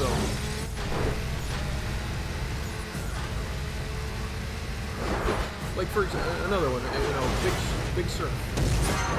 You know, the part of the map where you have like the hops, you know, that gets really weird once you leave like the muscle class, you know. You start to get too fast for what those tracks were designed for.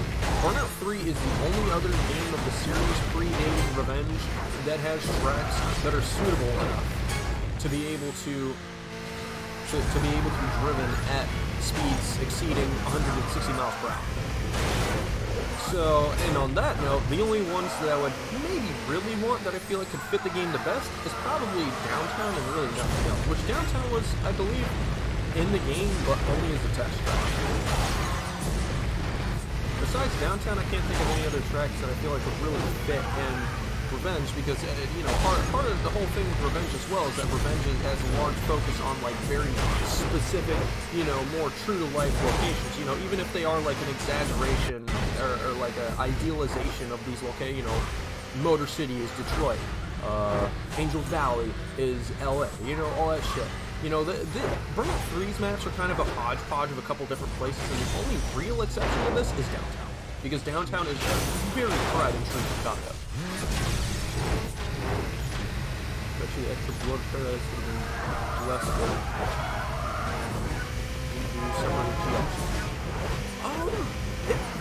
I mean, it definitely shaves off a lot of it. It shaves off a lot of space. Like I said, so removing the carbon and the gold and chrome cars from the edited vehicle list that I did release before takes out, I believe, over 200 cars, which means you, as long as you start a new save, you can take out over 200 fucking cars from your vehicles folder, GR and AT. Imagine how much that adds up. Imagine.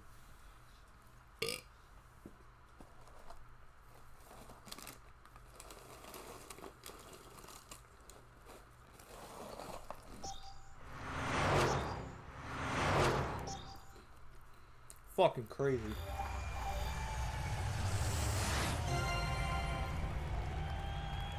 Burnout Paradise 1.0 because the internet was just ass and couldn't handle the downloads.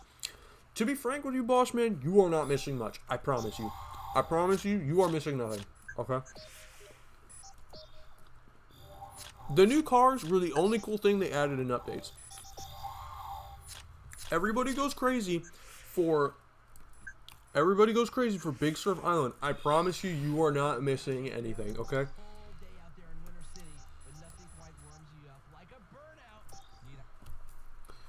I've played Big Surf Island before, and Criterion put it best. It's like a skate park for cars. And that being said, I don't find it to be...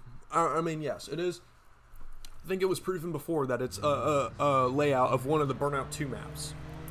But even still, that doesn't make me go, oh yeah, you know, this is... Everybody complains about Revenge 360's bloom, but I don't mind it that much, honestly. But yeah, you know, besides the new cars, you are genuinely not missing out on much, boss man. The fucking bikes, they don't handle bad. You know, I don't mind how the bikes handle, but they have a similar issue where it's just they're useless, they're pointless. Like, you can only do shitty time trials with them and nothing else. And they don't even crash, they don't even break apart. You know, you have the R8 thing, and you have the fucking Olympus, and you have the buggy, and again, you know, is it really worth, you know, the botched physics, the botched sounds, all of that shit, just for a couple of extra cars?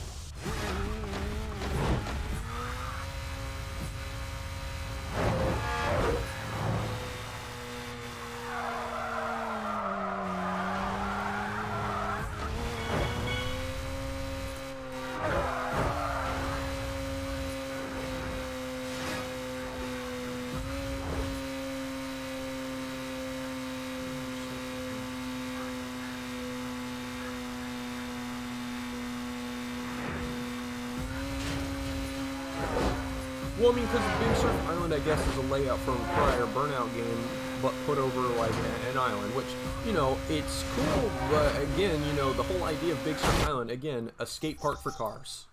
Why? In a fucking Burnout game? Shouldn't see the rider die in a crash. No. I'm not saying anything about the rider, like, falling off or anything. What I'm saying is that the bikes don't even fall apart. They have individual pieces. They have a whole SD spec written, just like every car. They have a whole stream deformation spec written like every fucking car, and they just don't deform. They don't fall apart. Why?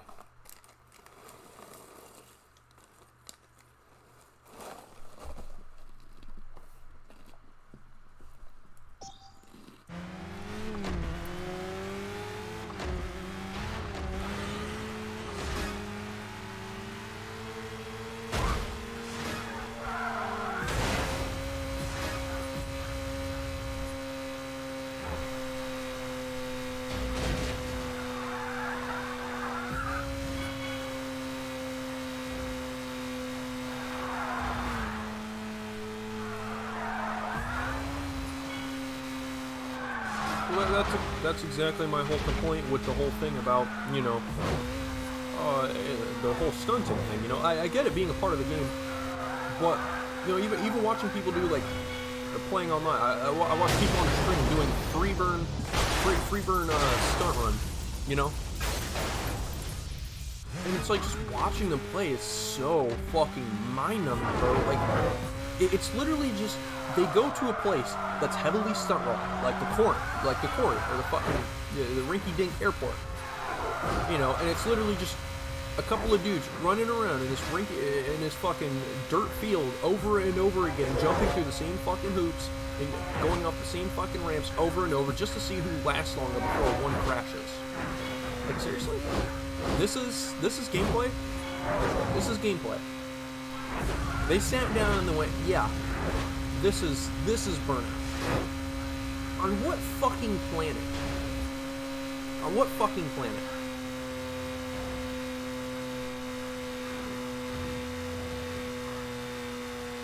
Well, the thing is, you can get engines to fly out of cars in retail too, as a matter of fact. Like, you can, if you edit the SD spec, you can get the engine of your car to fall right out. But the thing is about it is that sometimes your car will respawn without the engine, which is weird. But I don't think the game has any way to tell what's like an important part and what's not aside the wheels, which again used to be a very crucial part of the game because, you know, it used to work where as long as you had all four wheels, you could keep driving. So you could basically just fuck up your car as bad as you want, as long as you had all four wheels. Spin off number. They should have just kept. I feel like they should have just kept the stunt focus or whatever as like its own thing instead of trying to cram that into a mainline Burnout game. Kind of like how they did with Burnout Crash, where they kind of diluted that into its own game.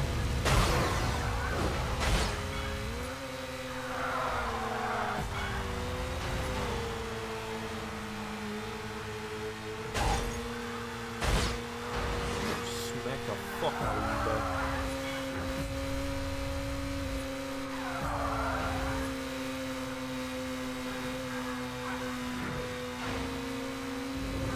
No, you're a bitch.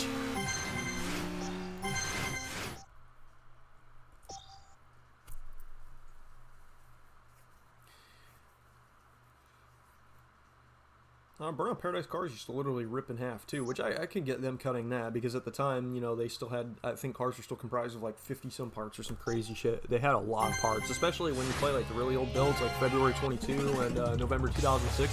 Cars have upwards of like 50 parts, you know, a bunch of them are even just like little tiny pieces that would never matter. But it's like, they're made up of so many separated parts, you know. Imagine, it would have been cool, but also like extremely demanding. Like imagine getting into a wreck and literally like half of your fucking car just spills out all over the road, you know?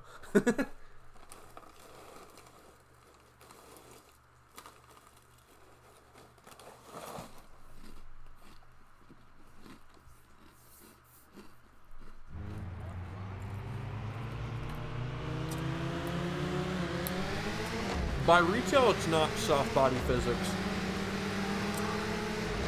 The original ones, they're probably soft body physics.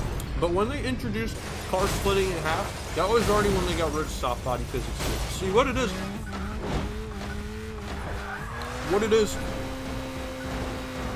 it's shape keys. So they set up a bunch of driven points, they set up a bunch of sensors, and they run it all by numbered increments. So basically, if you crash your car in a certain way, the game knows the individual values of the movement of every sensor. And what it does with this is it allows you to be able to recreate the damage. Shape keys. They basically use shape keys to mold and bend the car in deformation.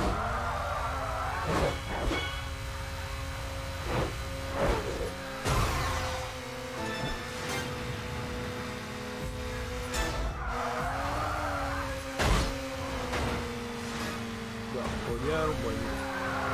I tried to 100% Paradise before, and then 100%. I 100% Paradise before. Was not a fun experience. Very boring. Very boring. I did too. I did both the show times.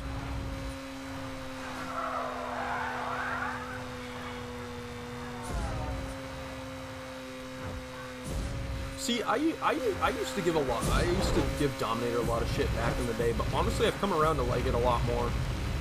I kind of consider it I kind of look at it very highly, almost closer to Revenge. My biggest issue with the game really is just, one, the traps, and two, the cars. See, the Burnout tracks have a very specific feel to them, and while yes, a lot of tracks are basically just bits and pieces, and sometimes, you know, reuse layouts and shit of old Burnout tracks, but the scenery and such is not very Burnout, is my point about it. So it's like, because, you know, it's like my least favorite kind of Burnout environments, and that's literally just like nothing but like, you know, cliff sides and rocks everywhere. You know, I like some of the other maps in the game, like Spiritual Tower, Spiritual Gate. I like Red Gate. Red Gate's cool.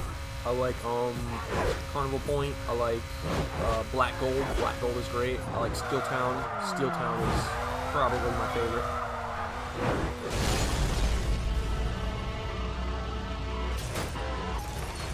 But it's like, you know, a bunch of the rest of the maps in between that is basically like, it feels like something, it feels like maps that should be in like Hot Pursuit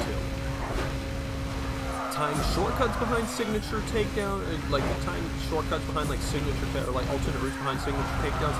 That was fucking stupid. I don't like that feature about the game. Because I feel like it's something that should have been available off the get-go, and they just, oh yeah, you know, you have to take somebody out into it to unlock it. What?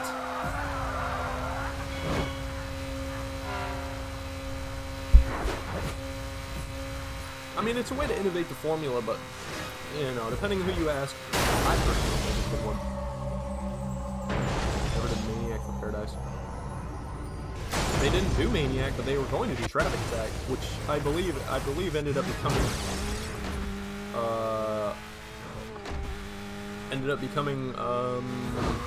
what's called Stunt Run in the end, because it went from because, you know, it went from, there was Traffic Attack, and then there was Stunt Attack, which was an early name for Stunt Run, which I am kind of curious, A, how long it had been in the game, and B, if it actually did replace Traffic Attack, or if that was just an original name for it, since it was supposed to basically be, you know, the new game's Traffic Attack, so to speak. And if Traffic Attack is an entirely separate thing. Dominator might have his issues. If you played Burnout for mobile, if you played the Java Burnout, you know what a shitty game is. Everyone gives Legends DS a lot of hell, and it's not the best. No. It's not that great. No. But my thing about it is, it's like, people give Legends DS way too much shit. The worst part about it really is just the combat. Otherwise, it's a pretty okay game. Oh, so now you want to speed up. Oh, aren't you a fucking bitch? And that's a wrap.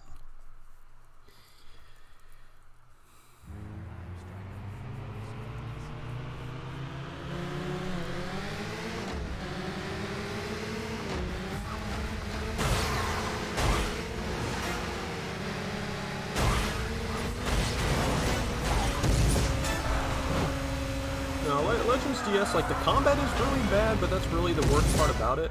And I say it before, I think they should have just done a Burnout 2 on DS instead of trying to do Burnout Legends. Because the combat is the worst part about it. Everything else works kind of okay.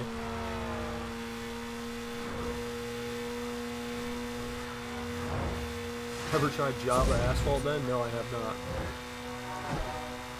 I never paid Asphalt Series any mind, really. Dominator Paradise is spinoff. Yes and no. Dominator is definitely way more disconnected from Burnout as a whole. Paradise definitely tries to tie itself in a lot more. I can see where you're coming from a mechanical perspective, but a lot of that is largely due to Dominator, you know, being literally based on Burnout Revenge. But you know, the developers of Burnout Dominator kind of understood the original, the original core and idea of Burnout, and you know, really tried to bring that back. Which is something that a lot of people give, people give Dominator way too much shit. And it's like, you know, I love the fact that they, you know, brought the Burnout name back to the series, because it's what, you know, the original. That's, you know, this is how Burnout. This is what gave Burnout its name. You know, Burnout 3 and Revenge and Legends by technicality are not real Burnout games, because they don't have the core feature that called them Burnout in the first place, which, you know, is commitment and dedication to the boost, you know, going fast. And that's something where I feel like Burnout 3 and Revenge lost a lot of risk in the racing, especially Paradise 2. But you know, that runs among like different cars, and you know, that's the whole, you know, objective thing. Oh, well, this car's shit and this car's good, blah blah blah, you know, type shit. But Revenge and Burnout 3 are missing the core Burnout mechanic that makes them Burnout.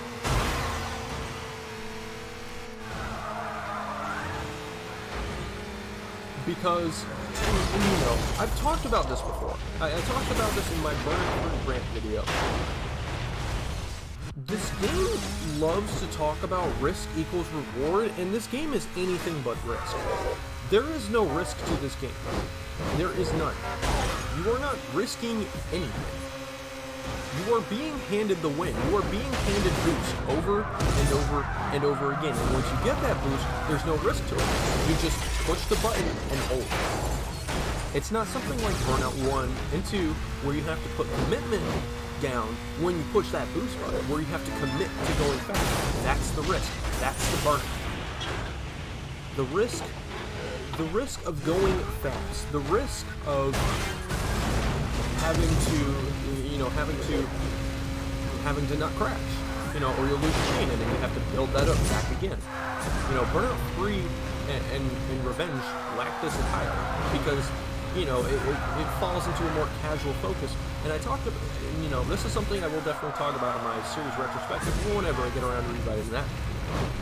You know, Burnout, one of the core things I feel like that tore Burnout apart on the inside, you know, where it started to lose its identity, started to lose Burnout, is trying to appeal to casual audiences, larger and larger casual audiences. You know, like, I'm not saying you have to listen and exclusively dedicate yourself to the hardcore and like the dedicated fan bases, but the problem is when you focus too much on casual and trying to appease and appeal and bring in literally everybody you fucking can, because that's a problem. That's a problem. When you want to try, it's a fucking problem if you want to try and make everybody love your game. You should, if you want everybody to love your game, you're not making a good game. You are making a game for everyone, and that is not a good game. The best games are not for everyone. The best games will, you know, want to appeal to a fan base. You know, they will do what they want to with the game while listening into, you know, constructive feedback and, you know, trying to balance things so that, you know, people can still find a reason and a way to pick it up, you know?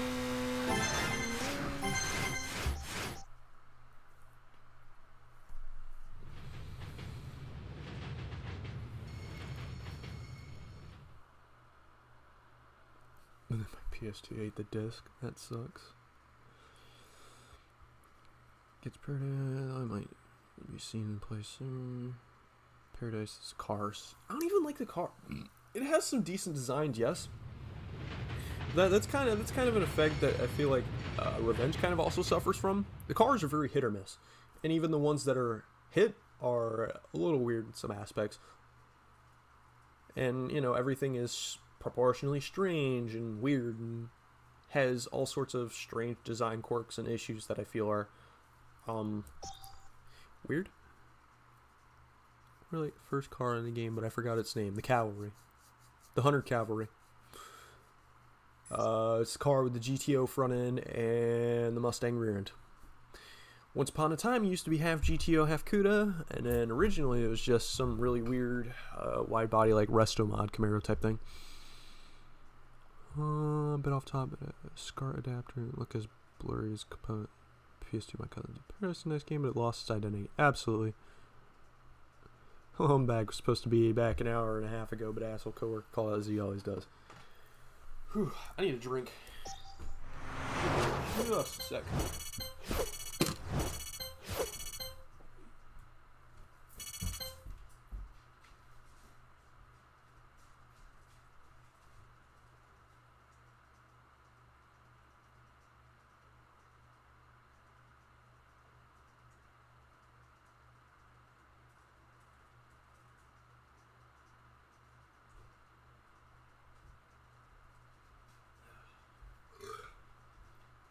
Oh, that's better. I could feel myself starting to lose my voice and talking so much. Holy shit. I enjoy the GT concept design, but it's nothing special. I don't mind it. I like it with the taillight bar, the original taillight bar that it had from some of those like E3 Air screenshots. I do quite like that. It's not a bad looking car otherwise though. Like,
you sounded like you needed 6 drinks. I came out of fuck this guy doing.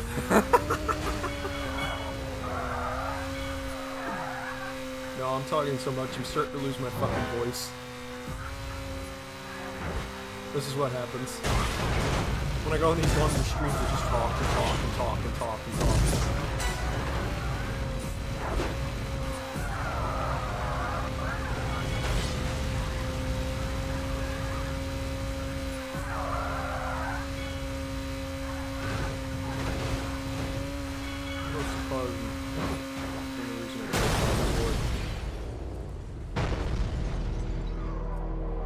Muscle cars in the game are kind of iffy.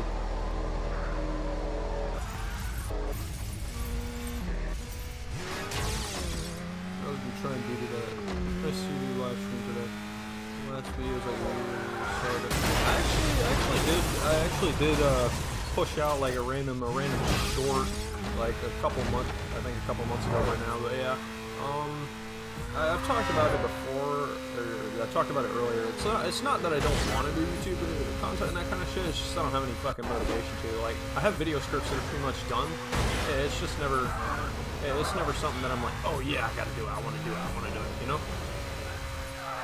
I haven't had any real drive to do that shit in quite a while, unfortunately. Just to be frankly, fucking exhausted. Fucking tired. Nah, I'm not of anything in particular.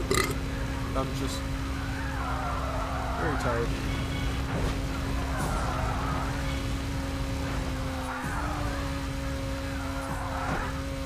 Still have enough to go see eventually. I don't blame you for deciding you're not going to beat Paradise. Like, I already beat it once, and I don't know if I'd ever find any reason to beat it again. I don't know. Maybe I'll try to on the 20th anniversary stream. Or maybe I'll just play a build, because I can't stand the final one.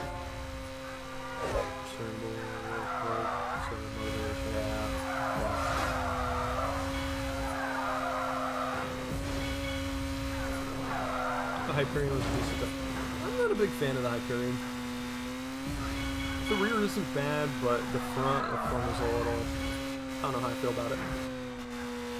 I don't know. Like, Paradise's designs, I feel like... I like some of the earlier ones. I like some of the earlier ones for sure. I blame myself deciding to beat it.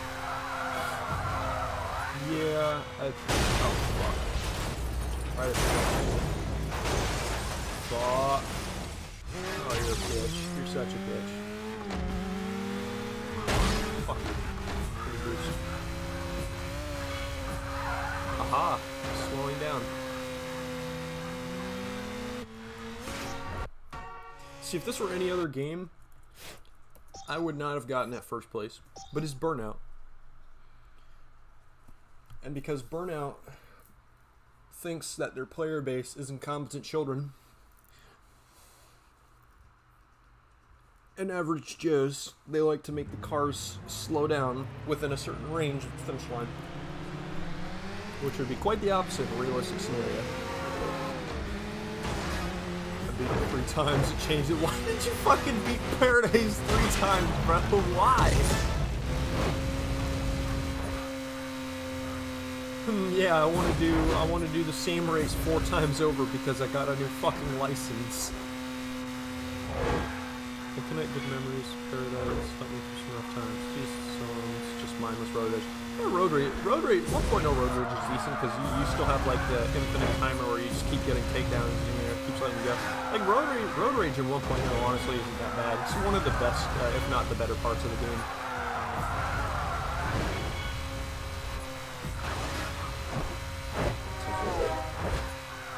Fair enough, I guess. Fair enough.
Yeah.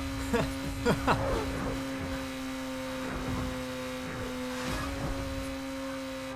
don't think I'd have the patience to do it 3 times. Once was enough. I could say I beat it, and fucking 14-year-olds who suck the game off can't be like, oh, but you didn't beat it, so your opinion isn't valid. Well, I beat it, so now it is. Fuck you. Still doesn't change my opinion.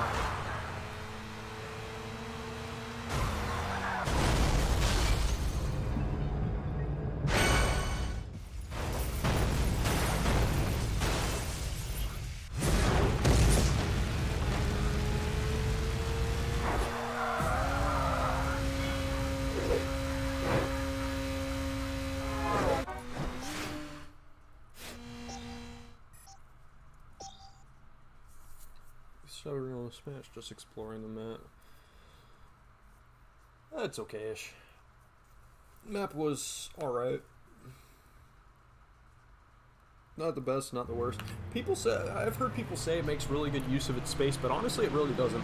If you look at the map from overhead, you'll find that there's a lot of really like massive just holes in the center of some of those blocks, and that I feel like that's not the greatest use of your space. Like if for example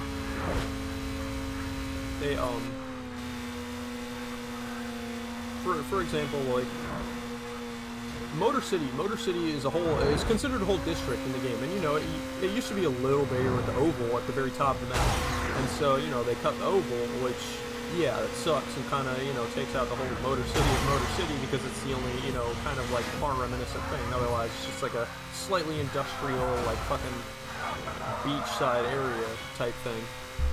But it's like, Motor City is so fucking small, and it has like very little drivability. So even just adding one or two alleyways that intersect in some of those like roads and shit adds like a whole bunch more drivability to it. And it's like, I feel like they didn't make the best use of all the space that they had with the world, which part of me does get and another part of me doesn't get.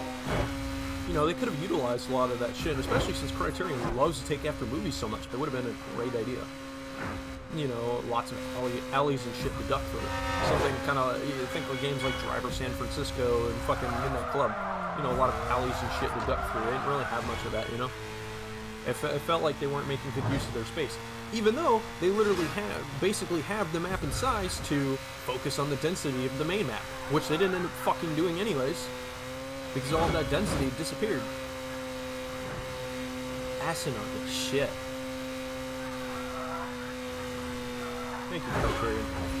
Thank you for all of your interview hypocrisy, for every magazine, every magazine we can look through and read something that you completely disregard. Mediocrity is a sin is a good one. That's for Criterion. That's a Criterion quote.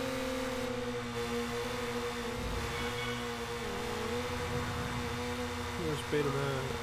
It's cut down. We've seen different continents, softer grounds. Good point. See, I can reason with the extra continents, you know, but like the airport island, the extended dockside, the countryside, you know, like the like flatter, you know, more dedicated countryside, like getting rid of that shit to, in air quotes, add density to the main map when they didn't even fucking do that in the end anyways is really, really fucking stupid, because it just feels like a waste as to for them to just gut that shit if they weren't even going to put all of that into the main map anyways, you know? Like, there were some cool, like, jump spots and shit when you play, like, November where, you know, there's a whole bunch of, like, extra drivable spaces that weren't there before. Like, I think you can jump down the center of the amphitheater in November 2006, which you can't do in any other build. You can jump through the center of the amphitheater and shit like that, and it's like, you know, they didn't even leave half of that kind of shit in, no. None of that.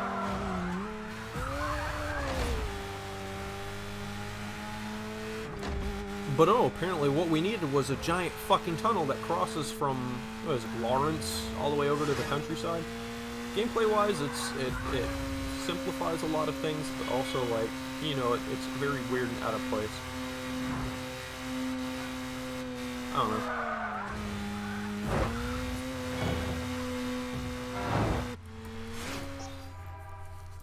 Sure do love bitching about Burnout.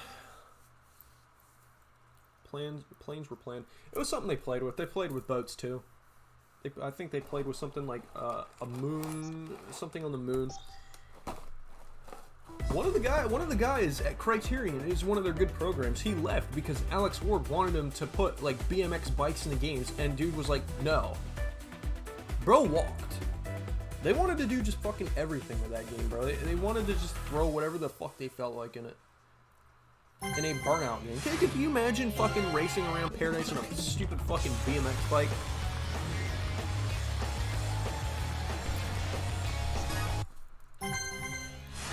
Burn out my ass.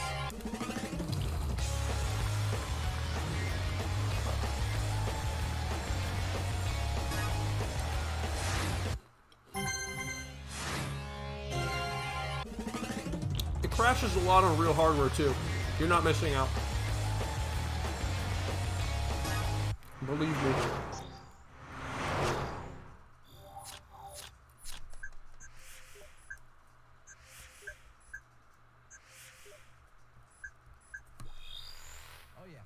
with Crash FM, and if you get into trouble on the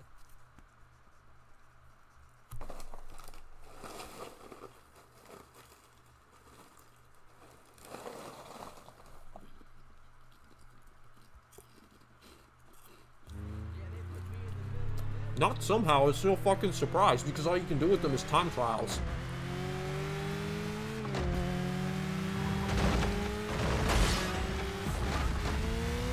There's no racing, there's not even other cars in the map.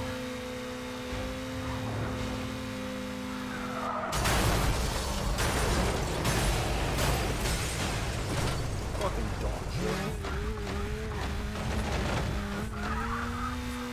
How's bro gonna crash a new car and take me out with him? What a bitch.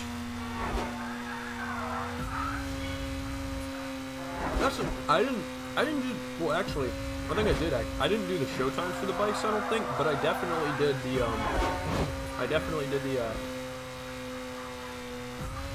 the time trials. Which here's something even dumber about the bikes. What I think is fucking stupid is that they not only had daytime showtime road rules, they had nighttime ones too. So as if they couldn't pad them out anymore to be useless and fucking pointless in the game. Yeah, we're gonna do daytime and nighttime showtime. Why? Why? There's no difference but visibility. None.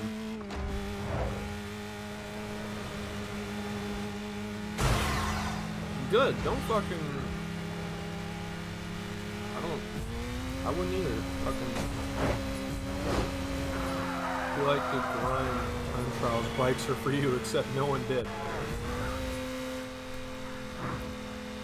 I feel like bikes could have been a cool addition if they actually tried to integrate them into the main game, where it's like, you know, you can't do like road rage, but you know, you can do like marked man and like races and shit, and basically, you know, one hit and you're KO'd.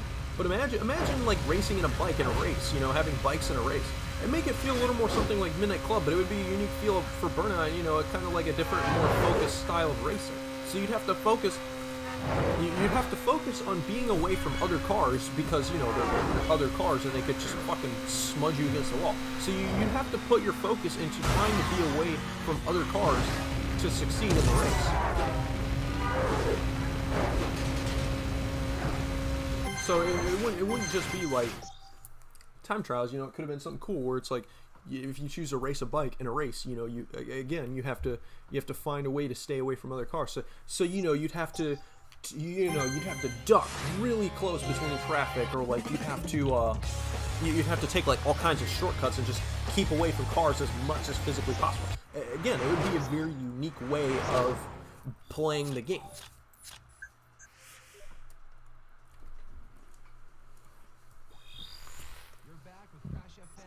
Model for bikes earlier, as you said, maybe racing, marking, other modes. Plan but cut. Who knows? Who fucking knows? Who fucking knows?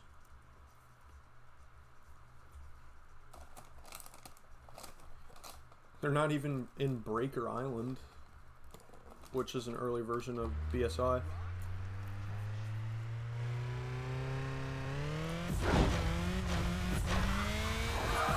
Yeah, sure, give me a preview lap for a car that I already fucking own. And that's a wrap.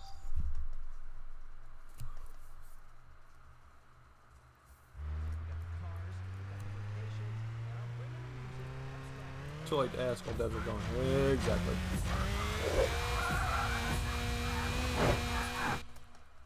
I did it again.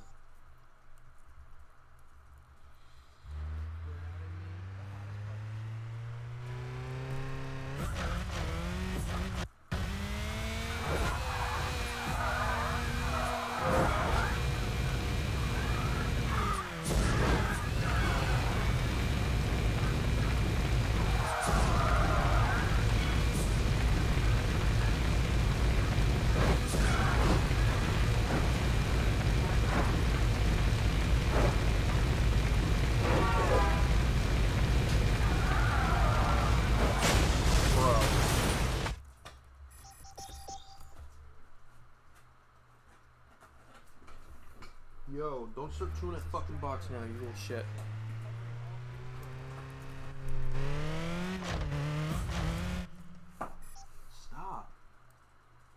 have shit in that fucking box. I don't want you tearing up. Thank you. Pain in my ass.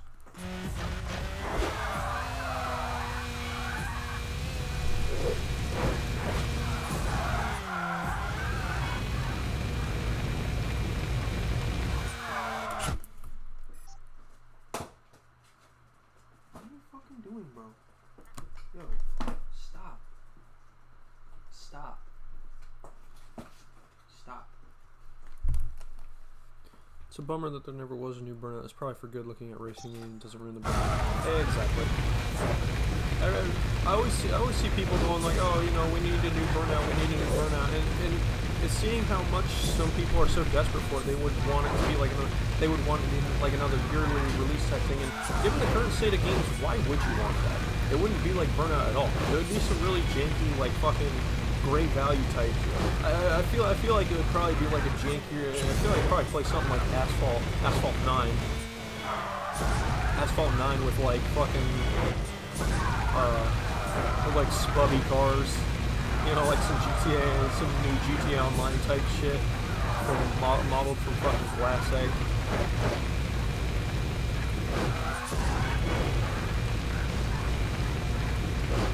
You know, I'd imagine to turn out to be similar scenarios like Flatout 4, where it's like it tries so hard to be like the old games and offers genuinely nothing new to the series. It's causing problems over Dare. What? Oh, one of my cats. I have a bunch of boxes and shit. In my room for like car parts and shit. My room is like littered with fucking car parts everywhere. I have a subframe and like a fucking knee assembly laying around. No, I have some boxes in the middle of my room, and this little fucker likes to tear up boxes. She'll fucking dig them or like chew on them and fucking spit the pieces out everywhere, and it pisses me off because I have shit in these boxes I don't want her tearing up. And you know, obviously she tears the shit up, I'm gonna be mad as fuck, so I spend money on these parts.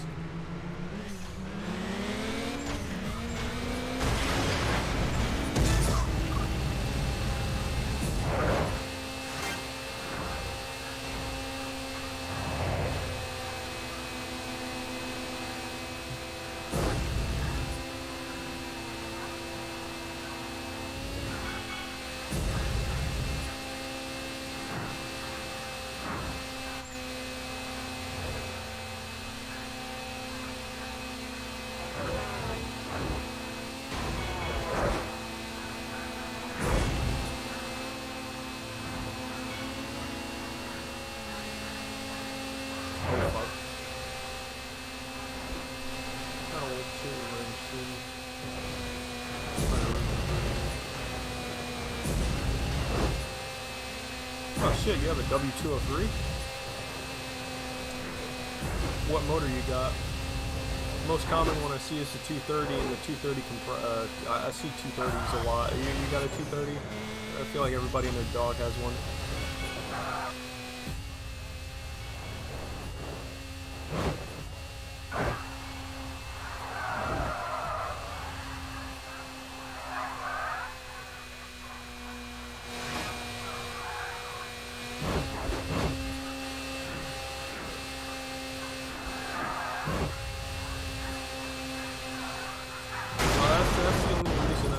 Torn one of my other cars apart. I need to change an interior wiring harness, and I have to strip the whole fucking interior. But it's like I don't wanna leave all the shit in here in the interior because I know the cats will rip it up, the carpets, fucking the leather seats. I'll tear all that shit up, and I'd be fucking pissed. Dude. I'd be so mad.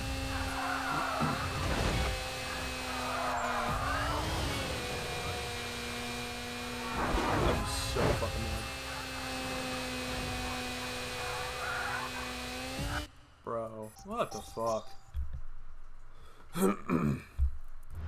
See when? Oh shit! Oh shit! A W2, W210.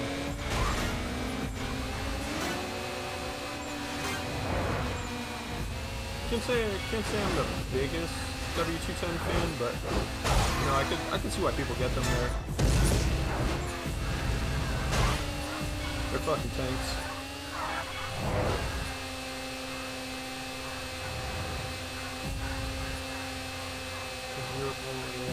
Because a lot of those especially the four bangers were like pretty much a European thing. I spent a lot of time shooting those, including leather, system and navigation. I'm probably alright.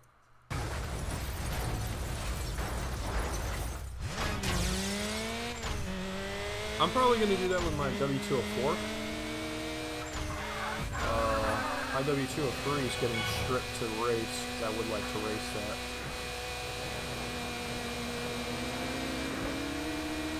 Oh, Ford Ultima. Oh, Christ. Oh, no.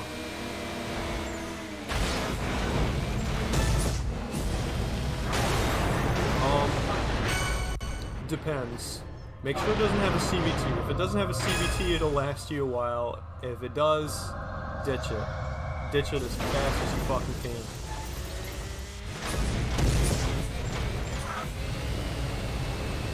Man, I can't believe I'm gonna have a fucking an Ultima driver in my chat. A menace to the road.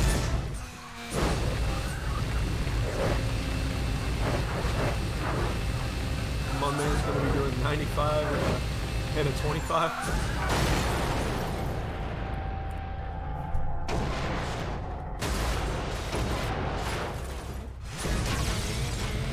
Zoinked off the Benjamin.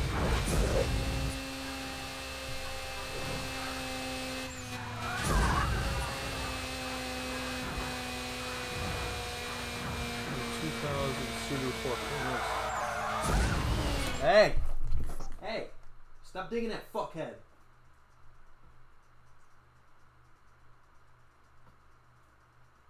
Stop.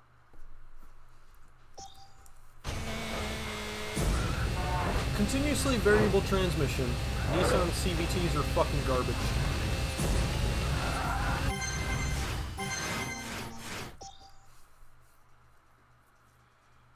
I think you guys missed all the good diesel engines for Mercedes. I had a 2012 W212 with oh shit, W212, nice. Oh, my neighbor's down here with W212.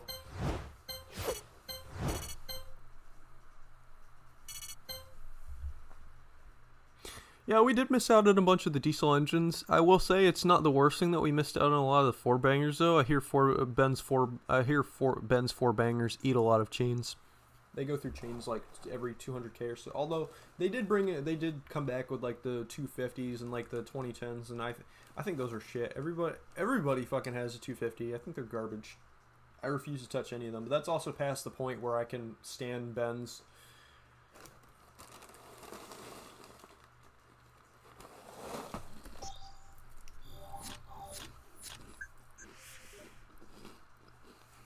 Brother drives an 07 Forester, actually. Looks just like the SUV from Burnout 2. Still look like that late? I thought those were a little more bubbly. Oh wait, fuck. I meant to hit Eliminator. Why Riviera?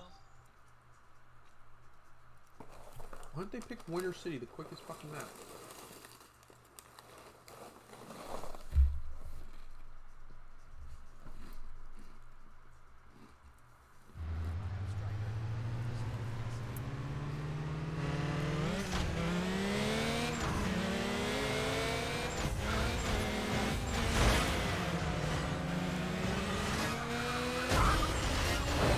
My only major complaint with Benz overall is the lack of low-end torque.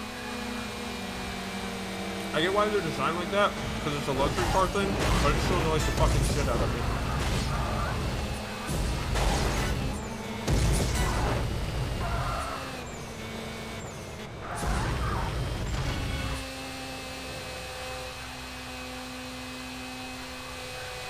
Yeah, go figure.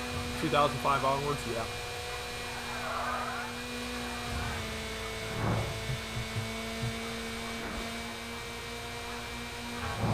280K, early have that issue. To those, that's not good. Yeah, I believe it's really 2000. I don't like to go.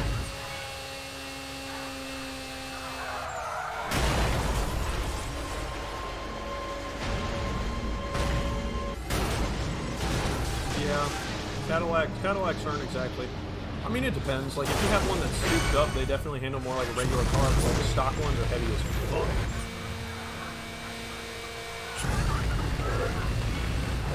They're designed more with luxury in mind, and more so like a refined driving experience, so to speak.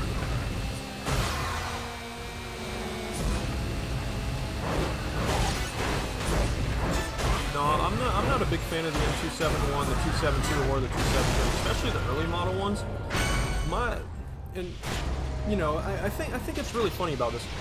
Benz literally made a motor that fucking eats the chain prematurely because of shit materials with the timing chain sprocket. Okay? And they were okay with this. They didn't even take it as a class action lawsuit. They basically just told everyone to go fuck themselves. Oh yeah, you know that motor that we sold you that basically eats itself before 100,000 miles? Yeah, fuck you.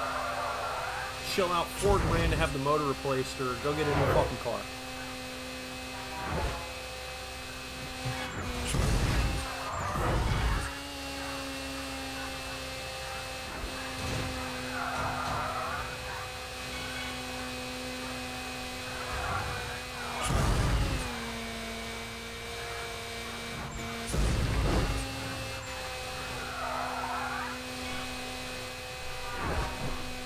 Yeah, I've done a bit of work on my M272, and I've done a bit of work on one of my I've done a bit of work on M217. I've done a bit of work on M112. M112 is so much easier and so much more streamlined. M272 is so fucking stupid and just ridiculous. You know, it's not the worst motor to work on, but it's like compared to the M112, like the M112 and like the M113 are very basic and like regularized motors. Like, you know, if I drove that to a mechanic shop and the mechanic told me, oh yeah, you know, this is a little weird, I can't work on this, this is Mercedes-Benz, I'd look at him and I'd say, you fucking stupid? And if he said that about an M272, I'd understand a little more.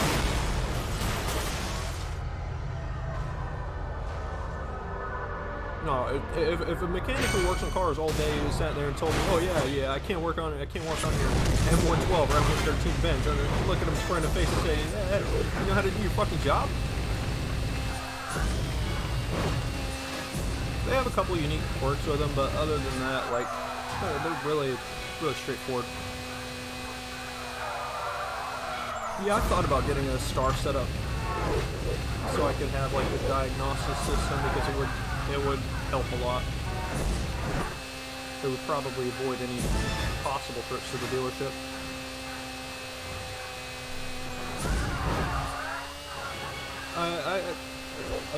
As much as I like the SLK, if I ever got one of those, I'd want a 320, like the first generation SLK 320. Yeah, one of those would be really nice. I feel like. Change rust, electronics is sometimes timing chain issues. I haven't had any issues with rust. Timing chain issues depends per motor and also vehicle treatment. Electronics, yes, especially here in the USA. Is that a big problem overseas? Because it's a big problem here because the electronic supplier Delphi is kind of shit.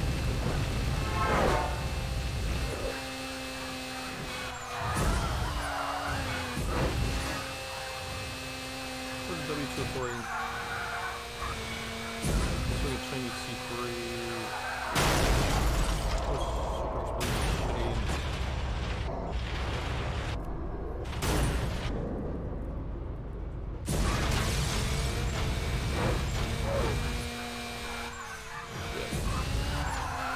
No, because I thought about it, because I'm probably going to look into replacing my rear SAM module sometime in the next couple of years. I think mine is a little squirrely. I already had to get it serviced earlier last year because it took a shit and decided that I didn't want to work. Which me and one of the guys at my job at the time, we had to ghetto rig a wire and like a switch to it to manually flip on the fuel pump so I get it to drive because it's cheaper than fucking getting it towed. So we wired a fucking switch to the fucking fuel pump prongs to fire it and I had to jump it every time. It was some stupid shit. I think it's still a little squirrely now because I've had my car run dry a couple times from, I think, my right side marker getting stuck on while the car doesn't have any lights on. It's like completely off. I don't know what the deal with that is. I haven't looked into it much.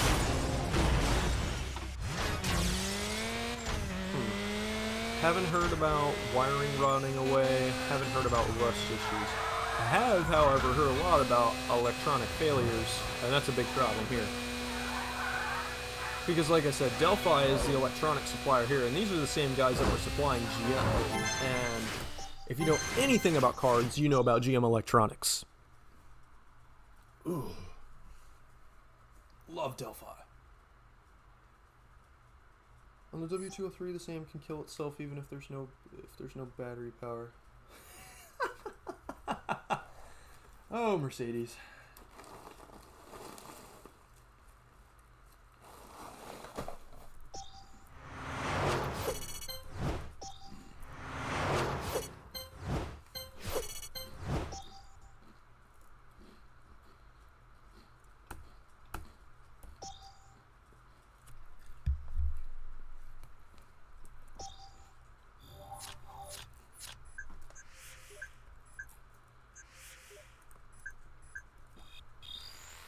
FM is back again, and you know what? The route to the A57 is beginning to fill up with traffic.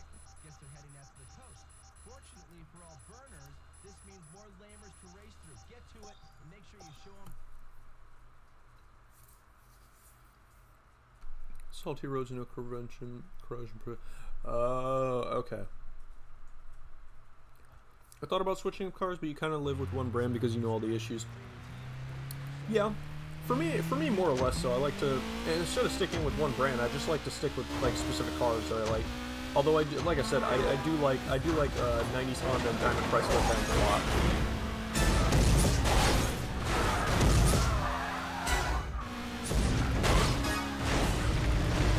And to me,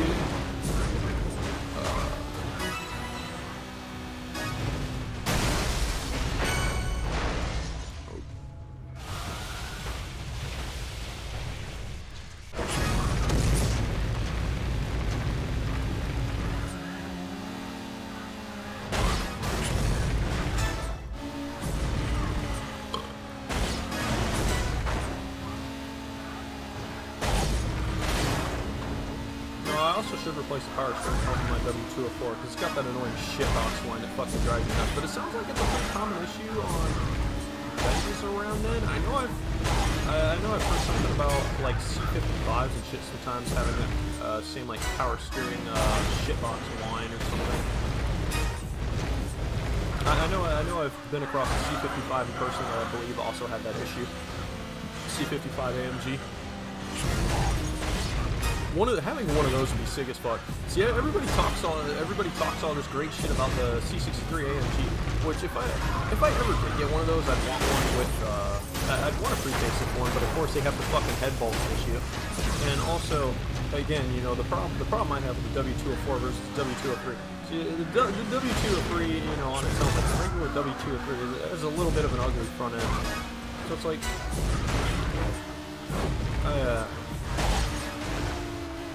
you know, I don't like the motor select. Like the W204 is like my favorite, like my all-time favorite Benz design from start to finish. But it's like my only options are I think it is an M271, fucking shitty turbocharged four bangers. I could choose an M272 or an M156. Except for the times when I've never heard of W204. Honestly, I haven't even heard anything about timing issues about them here in the US. Although I still haven't got a coherent answer if my car is having a timing chain issue. I'm really not sure. I know I'm having an electronics issue because my camshaft position sensors on the right side, which are normally the ones that would throw code if your car has a timing chain issue, just don't read at all. So I'm having a bit of a problem. Oh no, I'm not saying I hate the W204 or 203. I just don't. I'm not a big fan of the front end. It looks a little goofy. Like it looks like they ran a CLK. It looks like they ran the C209 CLK into the wall and went, "Yep, this is good." You know, like the C55 AMG basically fixes all my grievances with the front end of the car. It, like when you put that CLK front on it, it looks, love it. 1980s GMC Jimmy is rusted, broke down really easy. That sounds about GM products. This teenager got the rider in today. 1930s Ford Model B convertible. It's shit, nice. Yeah, I haven't rode around. I haven't got to ride around anything really crazy. You guys, I just got this in. I gotta read it to you. We've had some dramatic changes to our European. Yeah.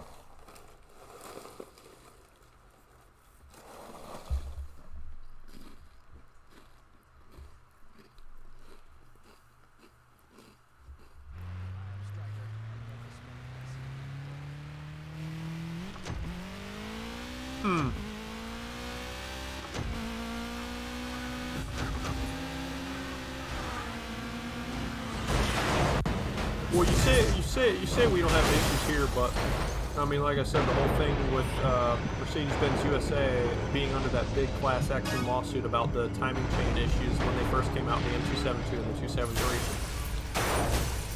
But yeah, besides that, I don't really hear much about timing chain problems. Although I see them sometimes pop up on Marketplace, but yeah, I've heard a lot of really good things about W204s. A lot of really good things. I think it's widely considered like one of the most like bulletproof of modern day Benzes. Fantastic looking car, runs great, drives great.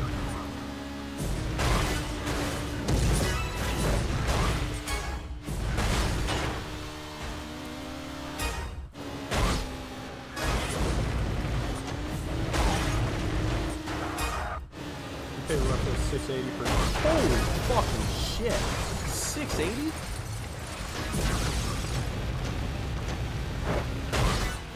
What the fuck?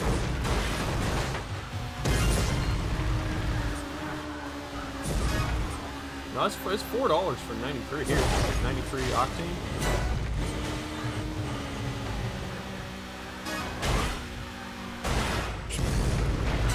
I heard about diesel being pretty cheap over there, but it's not here. Diesel here is fucking expensive. But I know that's a lot of a bigger thing in Europe because, you know, they actually have like diesel cars and shit, which, you know, I couldn't imagine. Like, you go overseas and you have all these fucking diesel cars. I know those fucking things, not only do they run forever, but you take them fuckers anywhere. 2, 3, 4 cylinders, so yeah, I figured. Because it's like, here in the US, like, they always have a lot of bigger motors, and then overseas, you know, you always hear, like, when I hear people talking about Benz overseas, and like, when you're in Facebook groups, it's always guys with like 4 bangers, especially the diesel ones. I rarely ever hear about guys with like V6s. It's not cheaper. Oh, that fucking sucks.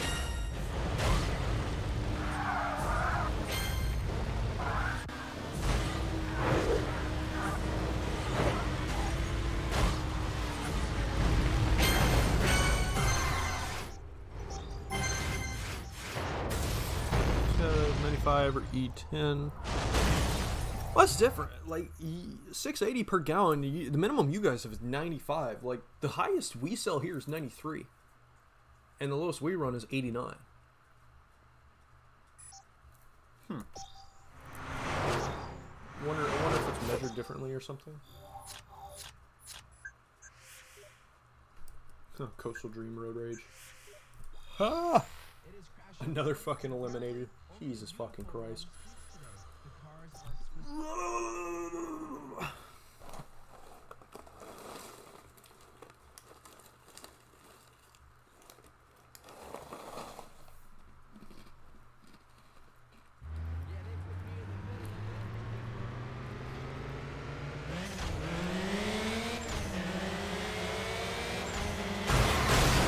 Okay. I know whose ass I'm kicking first.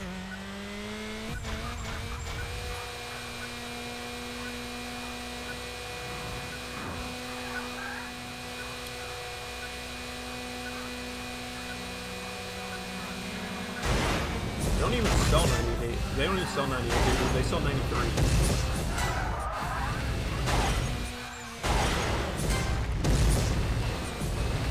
Interesting.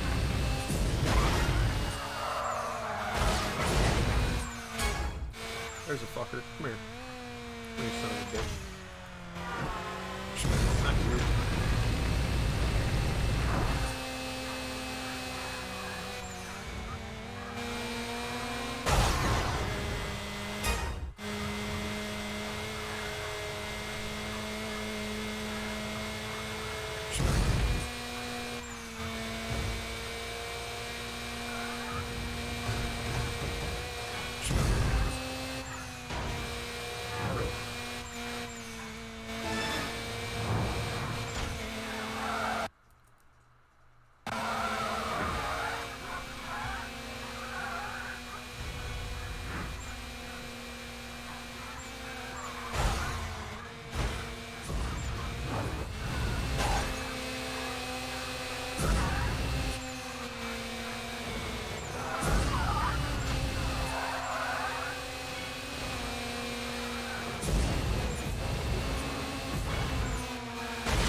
To be honest, people here don't give a shit. They complain about gas prices and then they don't do anything about it. You know?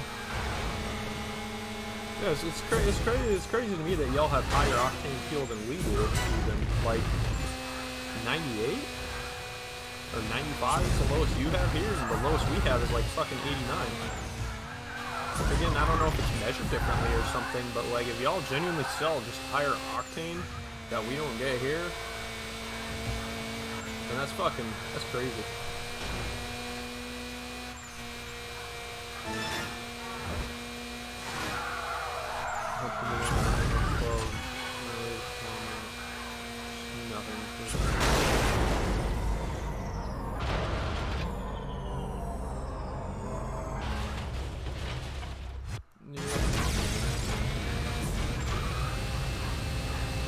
Isn't the rating? That's what I'm asking. That's what I'm trying to ask. Like, is the rating system different there or some shit for fuel? Like, let's pull up and complain. Yeah, that is how it goes here.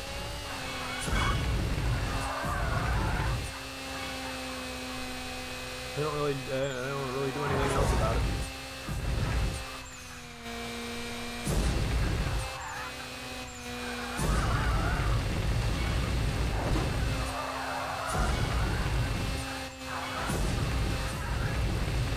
Oh, so you guys just start at 91 minimum. What the fuck?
That would be even lower than like 89.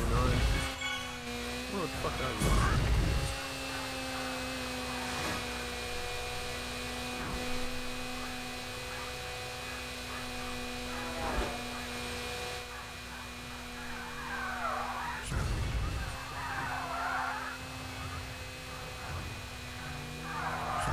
Oh, I guess that would be 88.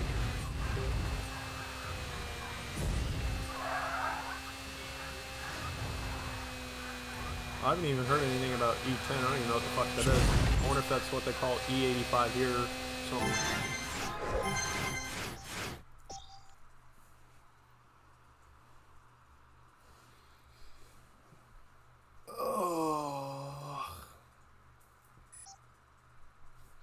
No, because the minimum they sell is 89, and the maximum they sell is 93. I always put my ML says minimum should be 91, but I always put 93, no questions.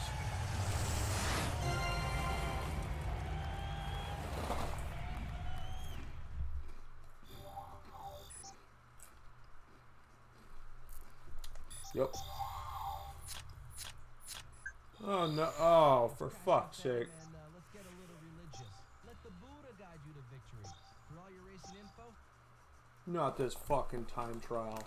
Ugh.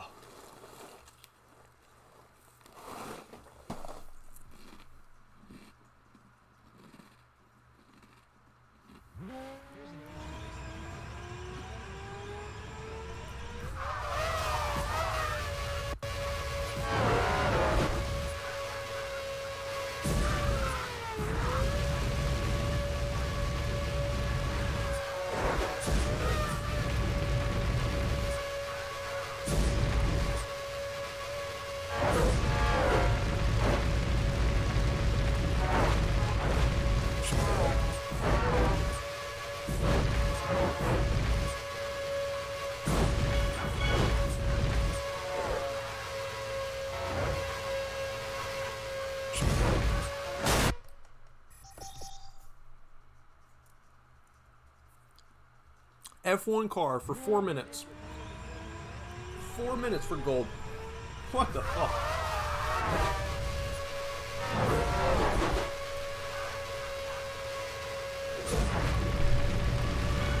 This is almost as bad as that dangerous driving fucking heat wave that was like 6 minutes.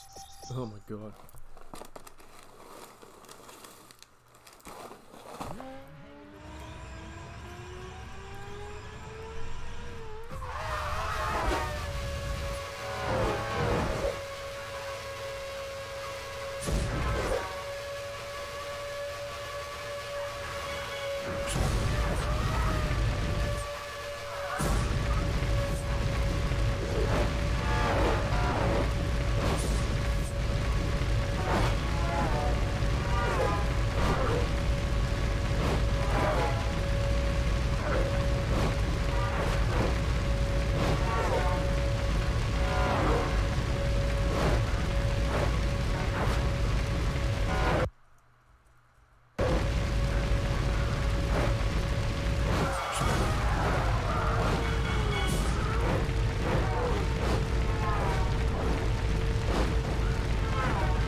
Yeah, I love how this car handles.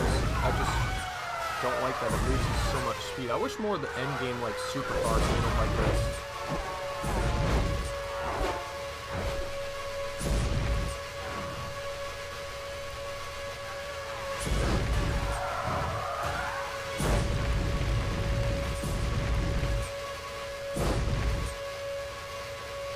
There's fucking Matt flying around my face. Fucking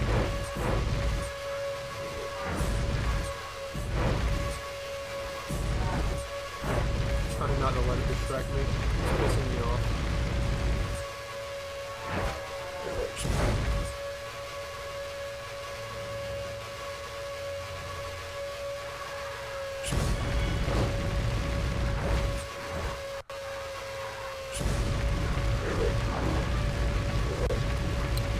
Almost there.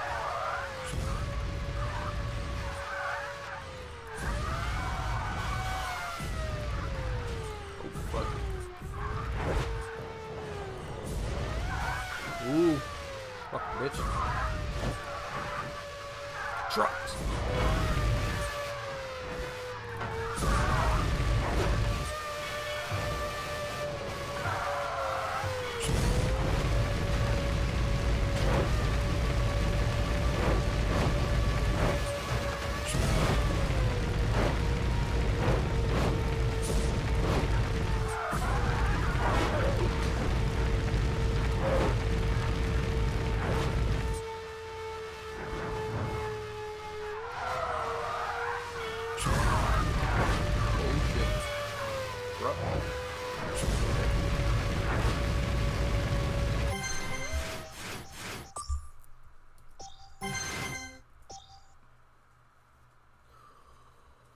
Oh, shit.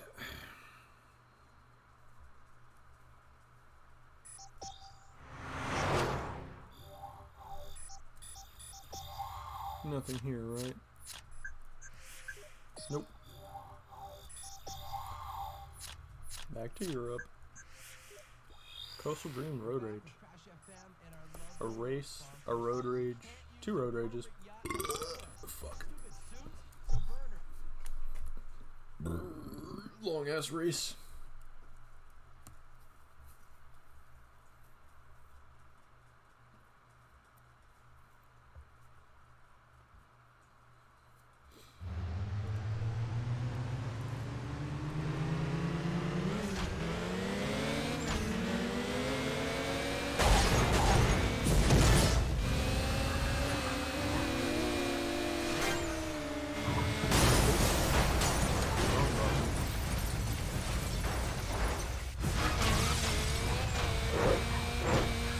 Sometimes I keep hitting screw on my numpad instead of right on the piece.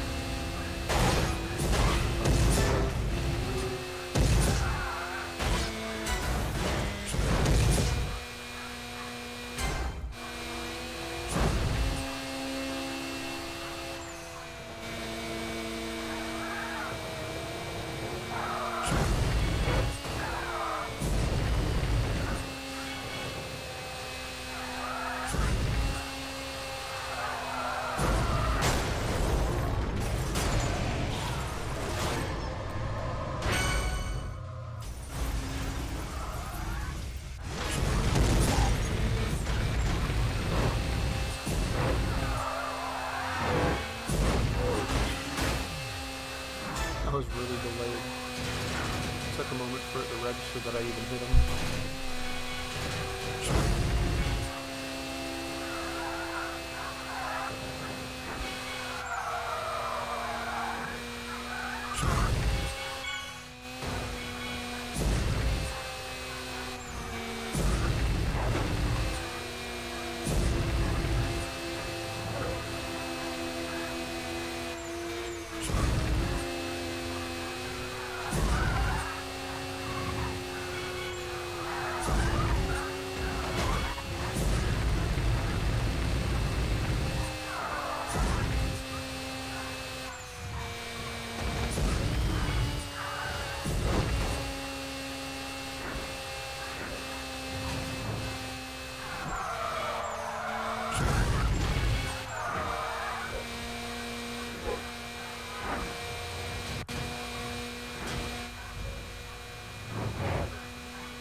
I keep forgetting I have a striker turn almost all the way. I forget why I haven't turned all the way down, but it keeps like making the audio quieter every time he starts talking because I just never bothered to completely turn him off because I forgot.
Yeah, it tries to for sure. Like they made races a lot less dense, which I think is fucking stupid, and then they decided that with what density they had left, they were going to strategically place them in all the corners to be fucking annoying.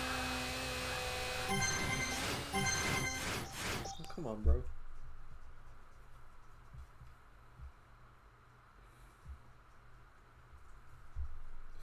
Traffic density in the final version of this game is way too sparse. I think that's one thing that really helps the sense of speed in Burnout Revenge and Burnout 2 is that you have a lot of traffic to help make the sense of speed a lot faster. You know, you fly past all these fucking cars.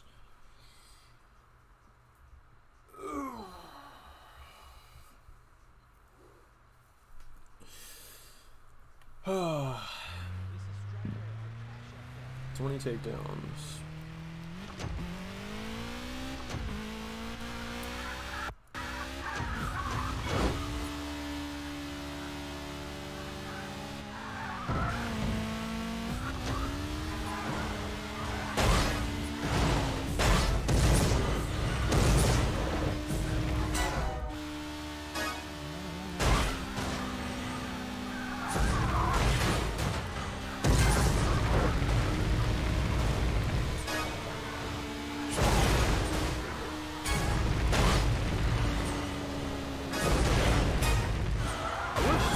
Taking out a car and road rage to make a new one spawn like it was originally supposed to. I think that's another thing I don't understand, because having different cars randomly appear to help keep going into it. I feel like battling the same cars is like you understand the weaknesses and you understand the weaknesses and strong points of each car, so it's like you learn how to combat each of them. So it's like if it's just constantly new cars, you never know what's gonna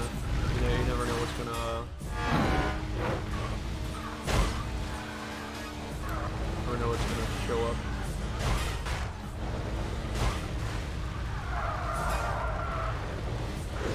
I wonder how long after E3 they removed that. Because I know that was still a thing at E3. Because at E3 they showed a race on Alpine, road rage on Gold City, and they didn't show it. They didn't show it on the presentation, but they had muscle cars on downtown, which I've only seen like a couple half seconds of on like camera footage.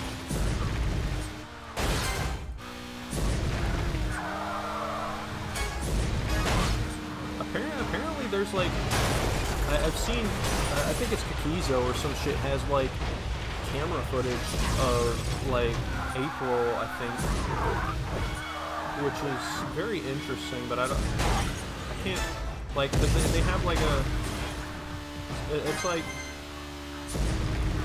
you know how they used to have like those intros back in the day, like on those platforms like IGN and all that shit or whatever, when they're showing off a game, they have like a little intro for it or something. They had one for Burnout 3 that shows like April gameplay of like compacts on Silver Lake with a compact Type 1, and I wonder if it'd be possible to find that footage again. Or not that footage yet, but find the full like footage of that specific clip, because I do wonder if it's old enough to have some of those older designs or some shit.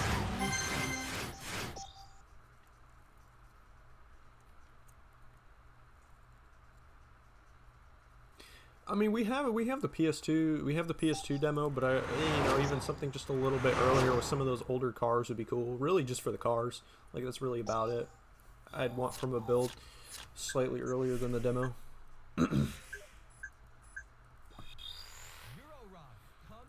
Because the demo is really like the only. The demo has just about everything that I'd want out of the game. It's just.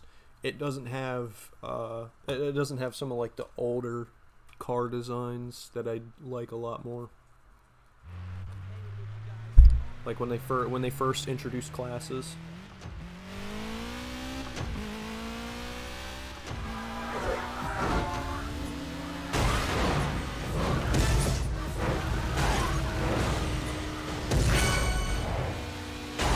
I've also talked about it before. I don't remember if I've talked. I don't think I've talked about it at all on my channel. But I believe originally there wasn't going to be a supercar class, and it was just going to go up to sports cars.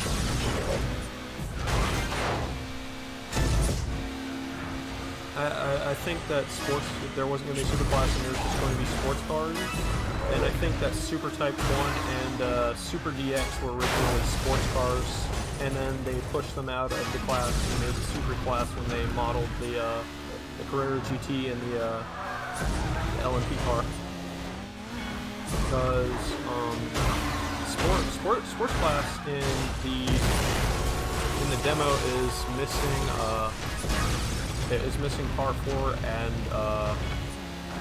it has car 1, which is like an edited version of that, which is like the sex model of that original sports type 1. But I think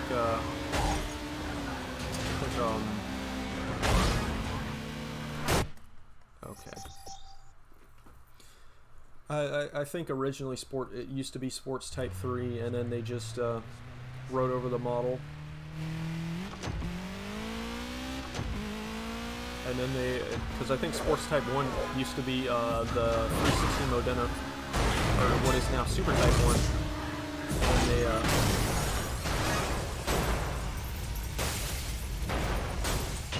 And then they just, my brain doesn't want to work, sorry. And then they just did a whole new model and like sell it in the spot of the original sports one. I don't know, it's just a thought. Probably not.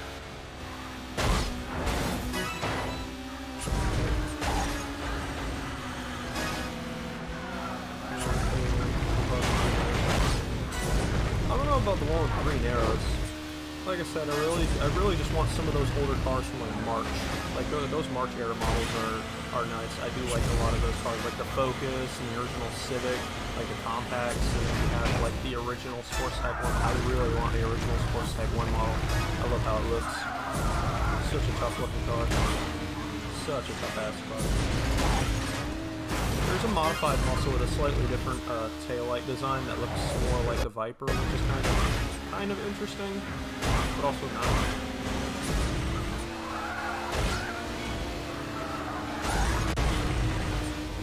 Oh, like I said, the only interesting about it might be the possibility of extra modes as well, but I doubt that they'd have anything like that in the build.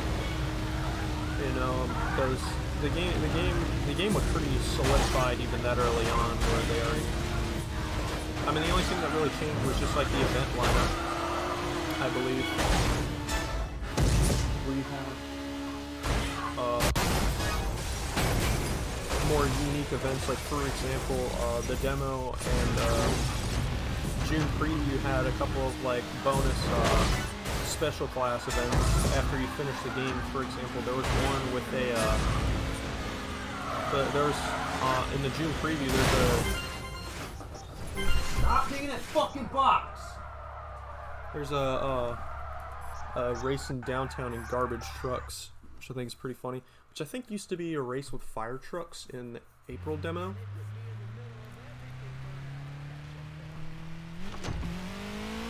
And then there was also a Silver Lake road rage where you're in a Hummer and I think going against compacts.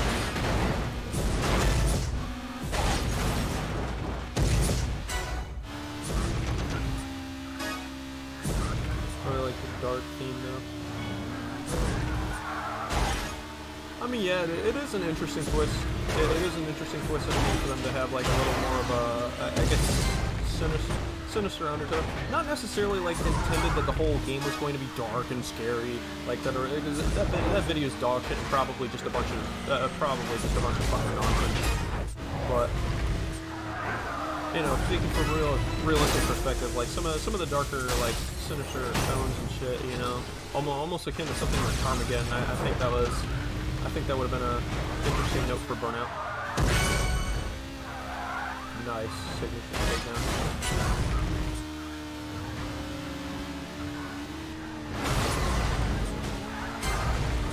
Trucks fracture. Well, I'm talking about like in the actual intended career. Like, if you go into the championship menu, I believe there's a fire truck race on downtown. That was intended as an actual career event.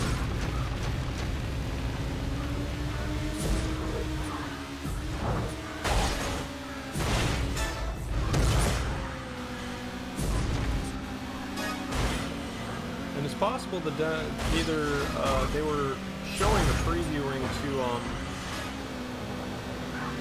other like magazines and shit, or they intended to have a larger demo because they have like a 9-event like fucking main menu or some shit where it's like there's like it has all the it has like different events, like there's a Eliminator on I think shit, there's like 2 compact races, there's I think there's like a muscle event or 2, and then there's sports, coops. I know there's coops on I know there's compacts on Silver Lake, muscles on downtown. I forget where sports cars were. Maybe they were Golden City.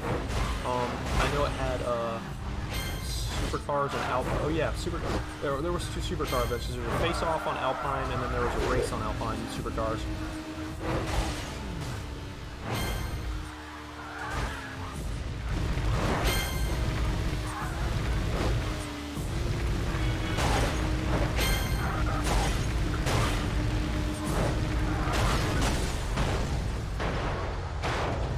Died from a car tipping. Okay.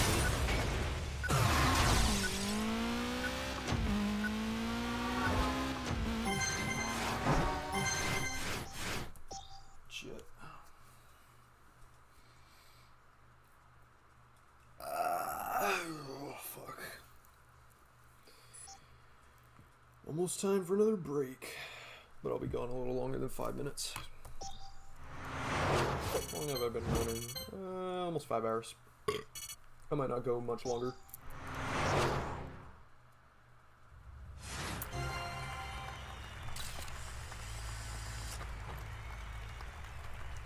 The yellow crash mode is a little interesting too, because it plays more like Revenge with how you get Crash Breaker, but instead of just how many cars pile into it, building it up, it runs strictly off of what is it called? It runs strictly off of, I'm trying to think.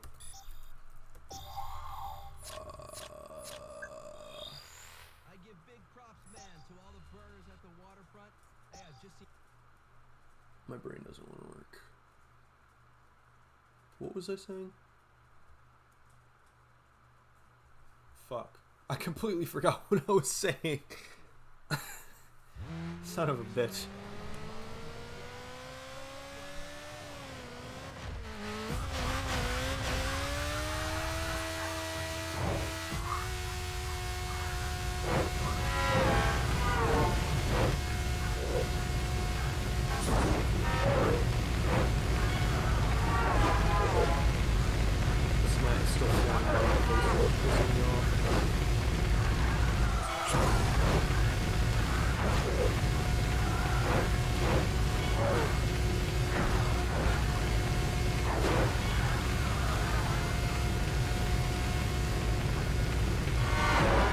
Oh, truck torpedo? Yeah. I fucking hate truck torpedo. That's one of the most difficult ones to get. Or like some of the takedown logs or whatever, where it's like you're supposed to get like 2 big rig takedowns in a race or something. Or it's like it sounds easy on paper, but it's really fucking hard. Like 2 tram takedowns in a race. Like half the time when you get that shit, it's usually completely unintentional.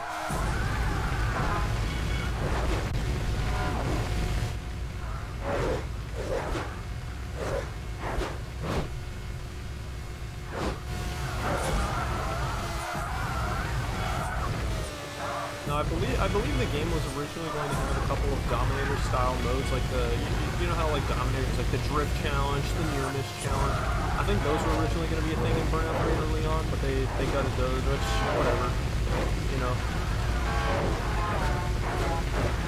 It's not like they got any actually like really cool or interesting mode. I mean, pursuit mode maybe could have been interesting in Burnout 3, but you know, they would have had to refine it given the end. To me, Legends does it, but Legends also does it kind of strange because literally, if you crash and get a signature takedown, you can finish a pursuit event in about 5 seconds. What the fuck? Oh, 30 seconds early? Cable cart, yeah, the fucking trams. Ugh. Tram takedowns are such a bitch. Look at that, that's the original sky. Sunset. Not anymore. What's the fucking scamp even say?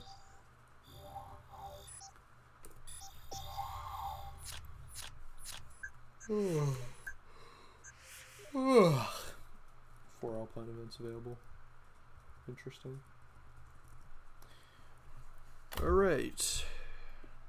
Break time. Again. I'll be back in probably like 10 minutes or so. And then I'll probably do a couple more races and call it. At latest, I'll probably be on here till 6:30. I don't really plan to go any longer than that. Like I said, I have no intention of completely finishing out the game on the stream. I'm just playing through a bunch of the game and, you know, a couple hours chatting some shit, talking about the game, you know. Yay, 20 years. Yeah, have a good night. Yeah, I'll be back in like 10 for those who are still here. Alright, takedown transmission coming at you. Listen up. The cost for failure at Alpine can be very high. You get what you pay for, I guess.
And we are back.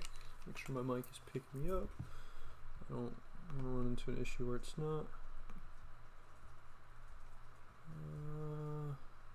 Okay.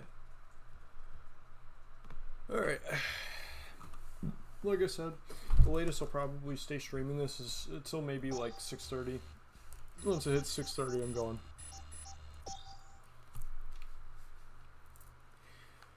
But I'll play a couple more events and maybe try to get to supercars.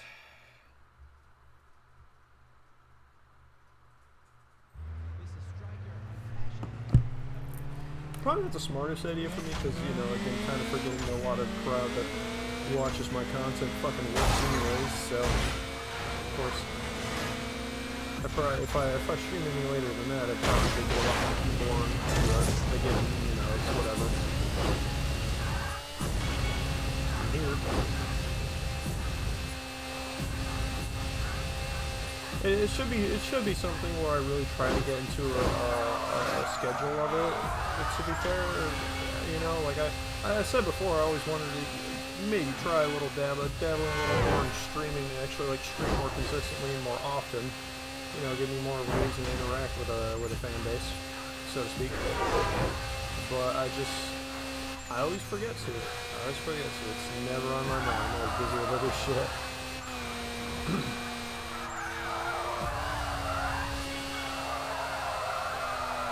It's like half the time I'm sitting there asking myself, oh, what would I even play? As if I don't have like a million games I haven't played or haven't touched in a while. It'd be cool to replay or just finish it off. It doesn't even have to be like a dedicated like playthrough. Just literally be finishing off a game that I haven't touched in a while or something. I don't know. Yeah, I know. I kind of neglect my channel in general, and you know, I don't even like. I don't want to turn into like strictly a streamer because you know I don't hate doing YouTube content. It's not something I want to like. It's not something I want to completely like stray away from. Again, the problem lies in just not having any drive or motivation if I can do anything. So it's like, yeah, man, I don't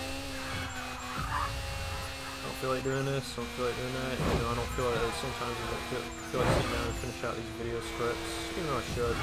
Like I said, I have a handful that are pretty close to completion that I just haven't done anything, but what the fuck is good with you, bro? You over here, like, fucking bunny hopping this shit like a ski mod. Chill out.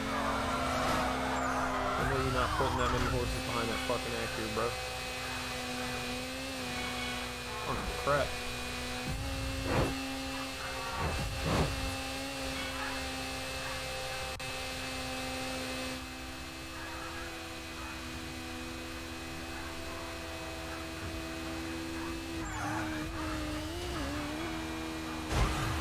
Bag full of guns. I'm gonna smoke some crack.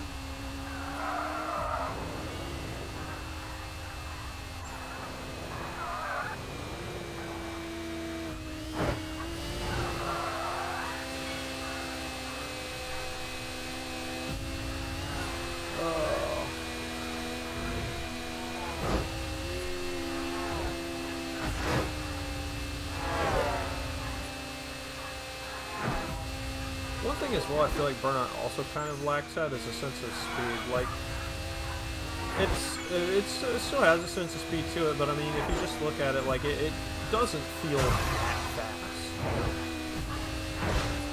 Oh, you're a fucking bitch. Oh, fuck you.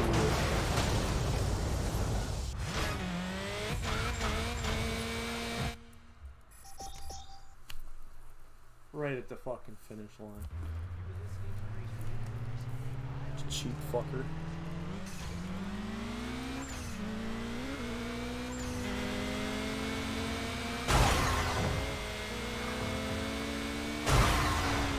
Yo. You motherfucker. Fuck you.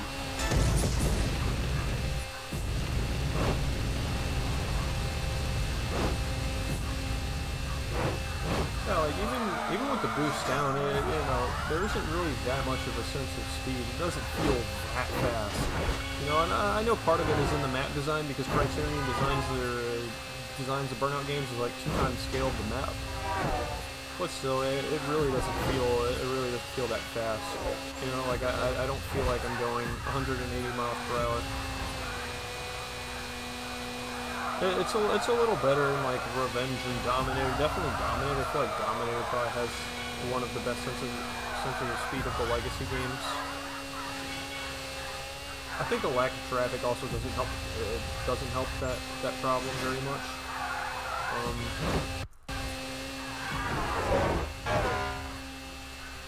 I mean, yeah.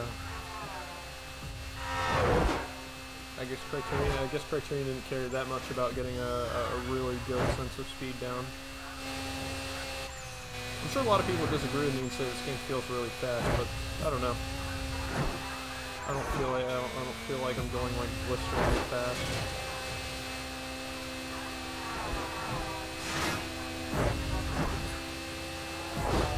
Maybe it's just one of those things where when you're going that fast, it doesn't feel that fast. That is kind of a thing. That is kind of a thing about.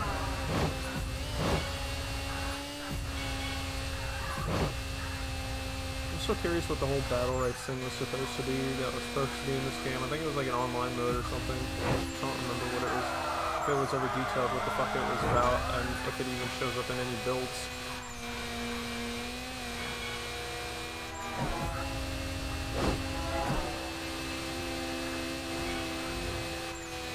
He's taking the other birds like a pussy. Square up, motherfucker. Square up.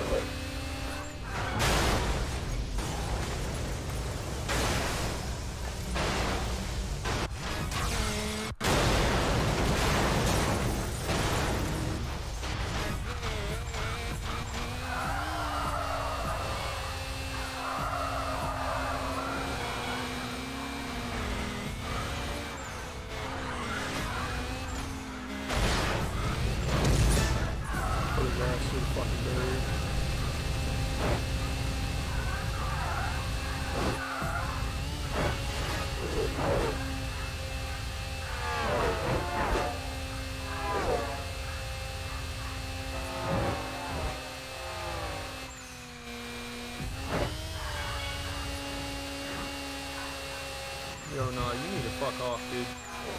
We're not doing this shit again. Ooh, shit. Fucking blind pills and shit.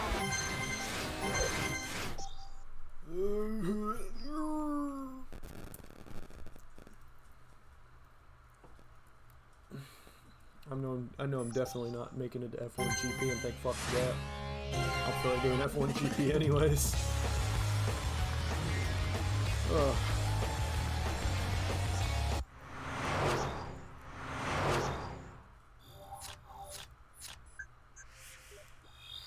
This is Crash FM, and it is now time for a Yeah, race and face off. Oh, the RX-7 Supra thing. Yay, car I will never use.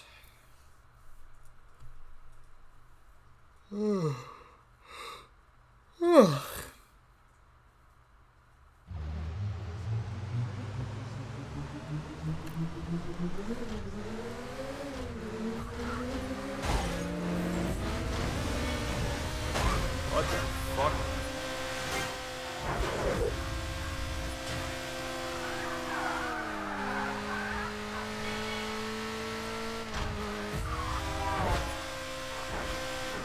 The only game I have a retail copy of Burnout is, well, I technically have a retail copy of Burnout Paradise, but that's a review build. I'm not sure whenever the 20th anniversary for that comes around, I'm not sure I'm actually going to play the retail build of that. I might just outright refuse to.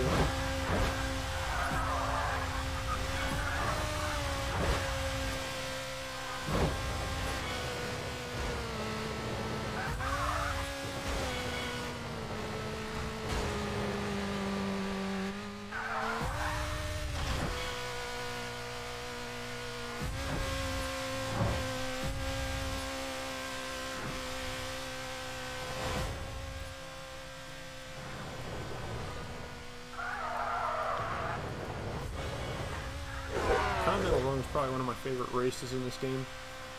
One of my favorite maps.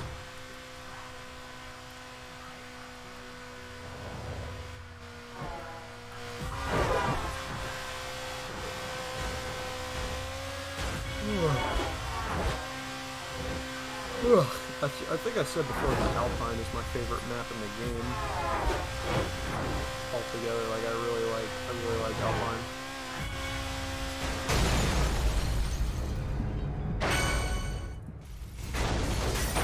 Alpine's a really good one. I'm not a big fan of Silver Lake though. I don't like Silver Lake that much.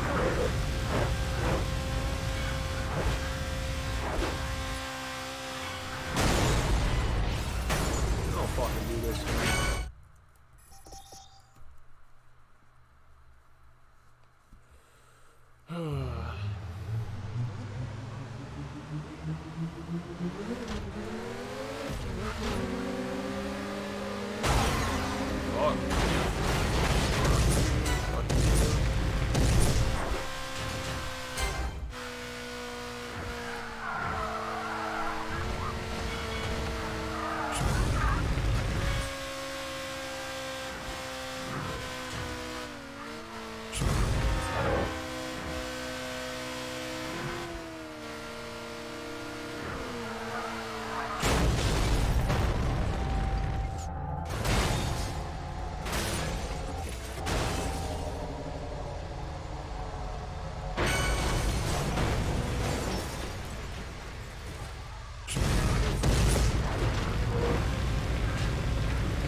Shit.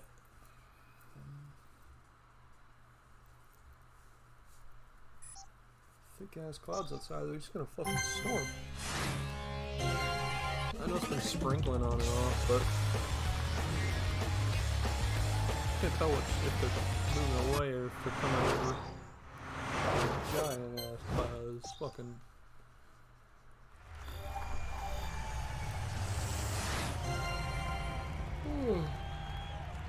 Stop giving me special events, bro. Oh my fucking gods. We're back with Crash FM and Oh, another special event. A fucking American car in Europe. Genius. Yeah, NASCAR in Europe.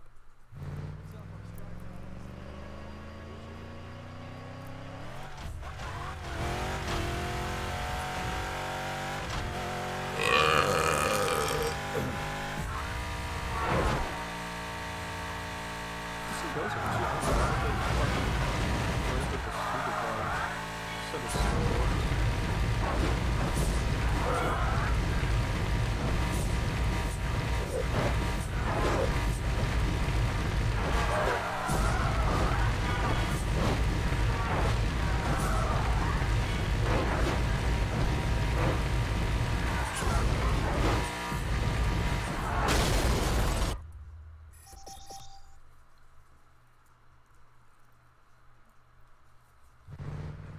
American car in Europe. Yes, American car in Europe. Mr. Worldwide.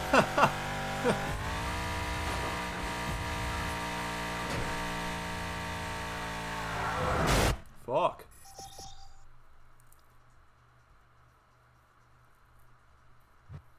Here's an ancient racing car.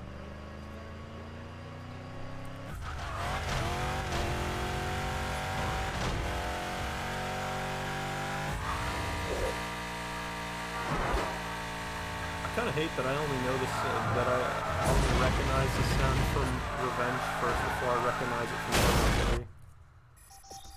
Awesome, I fucking did it again. It was getting dark as shit in here. These thick ass fucking clouds. If it gets really bad, I might have to fucking cut off early in case it cuts my power.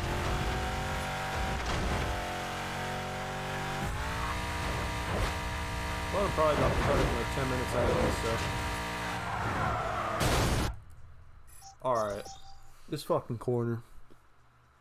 I'm about to start mashing my skull into this fucking desk. I keep just plowing into something in that fucking corner every time. Alright, NASCAR. Right. Roadblocks. Fucking did it again, bro. Yo, it's getting dark as shit outside. What the fuck?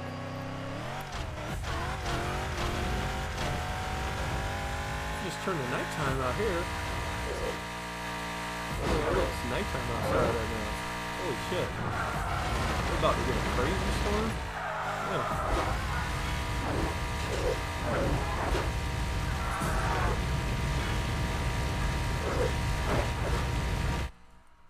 What is that? Oh.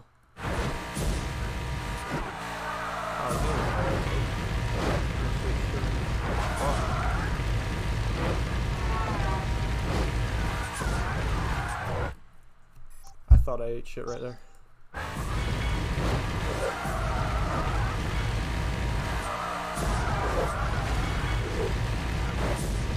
was about to be bad as fuck. I was like, seriously?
Sorry about that.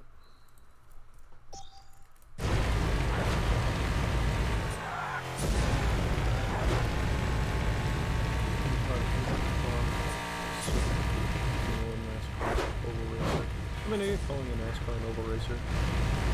That's kind of all they do.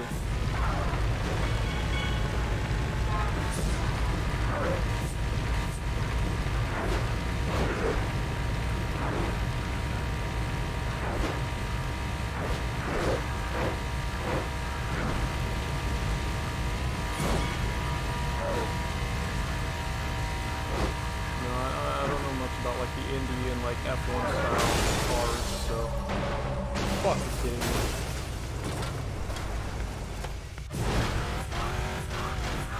Let's let me go find out. Why not?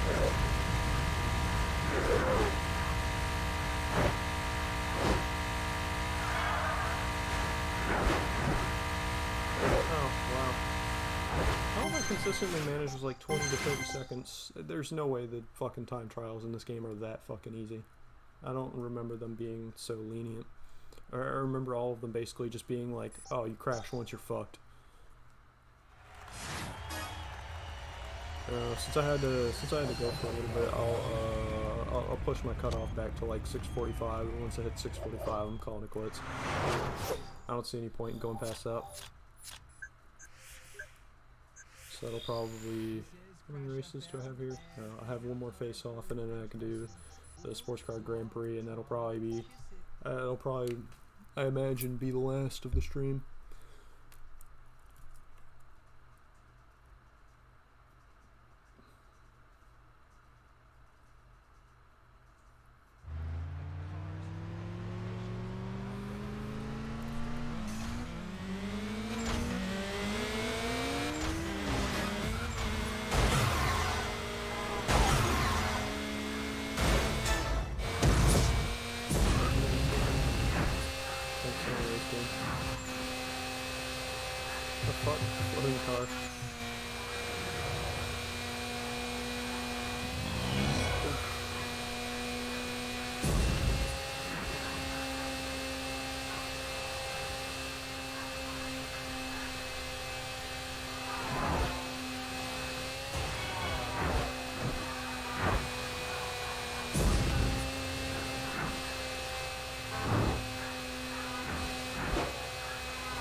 Burnout 2's number 1 probably, and then Burnout 3's number 2.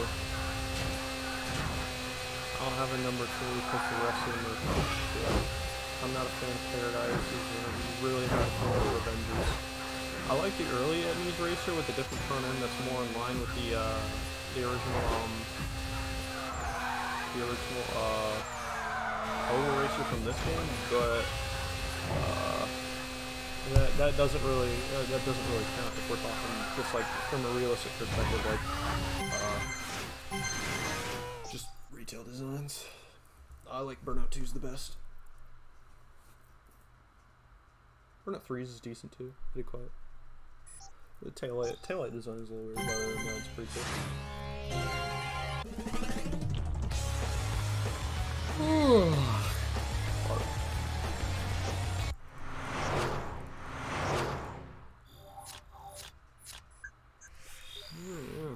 Sports Car GP. Probably gonna be the last, or if not one of the last events that I do.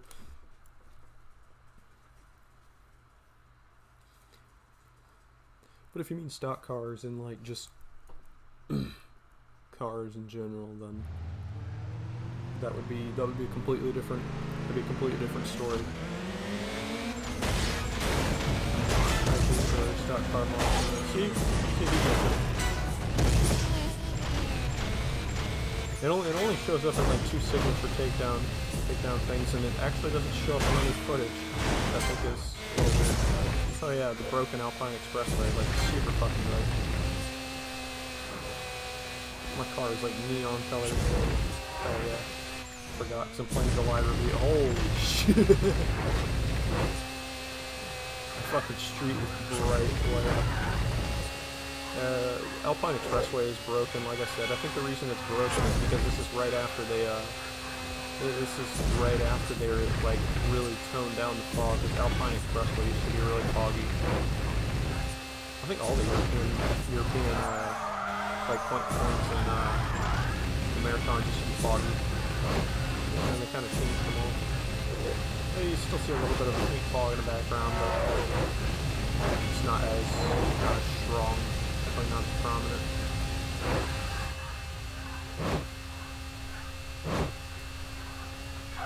Oh fuck. No, if we had the earlier model that, like, if we're talking like pre-retail shit too, I'd say Burnout Revenge is early Eddie's Racer, probably number 2 instead of Burnout 3's Oval Racer. But we also don't know what the rear end of that looks like, assuming it's probably just the same as retail though.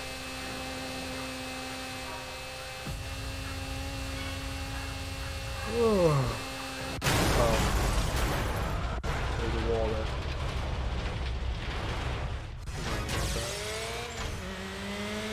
I was expecting just to cut across. Fuck.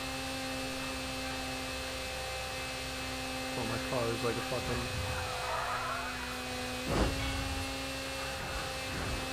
the unmatched power of the sun.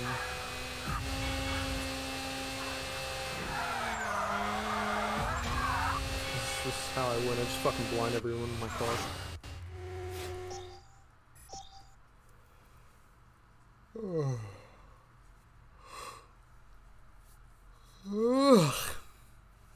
Fuck.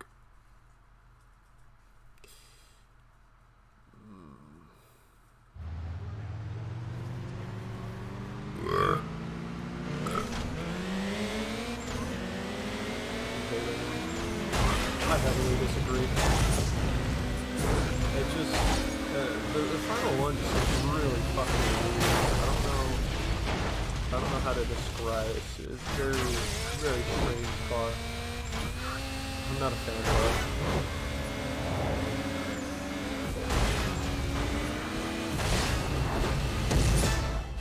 Not a fan.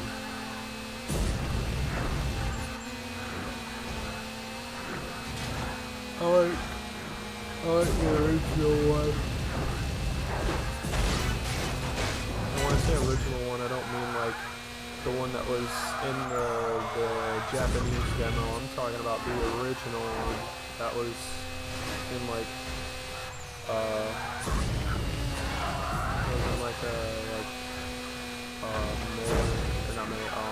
like March and early April. I don't remember. The early April one might be the one that we have. There's another in-between variation where it has some retail characteristics, but it still has like the original like roofline shape. That one isn't bad either. We have the DX model for it, but not the tune. That was the one I was trying to think of earlier. That was also missing some contacts in the June preview. So the tune compact, I think the modifier was missing too. I don't think I've seen the original one. You can see it in the Crash Plus Burn trailer, and it only shows up in one screenshot as far as we know, but in that one screenshot it's like kind of obscured by a dust of smoke, so... You can see it the best if you pause at a couple of certain moments in the Crash Plus Burn trailer. It also used to have more of a livery to it at one point in time. Not sure why they decided they didn't want to have it anymore.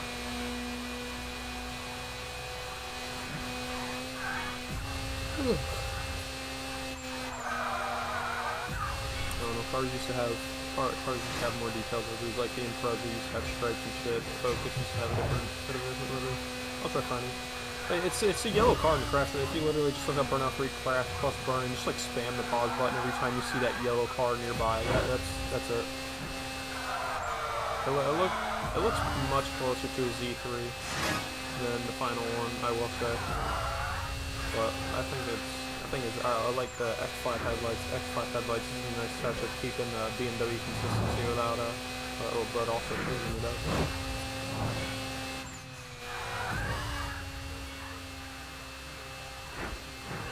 I can't hear you, Striker. Let's just say I locked him in my basement, that's why he's so quiet. He's trying to broadcast, he's fucking... Nope, locked him in my basement, he's still trying to... Like, stuff his face in pillows,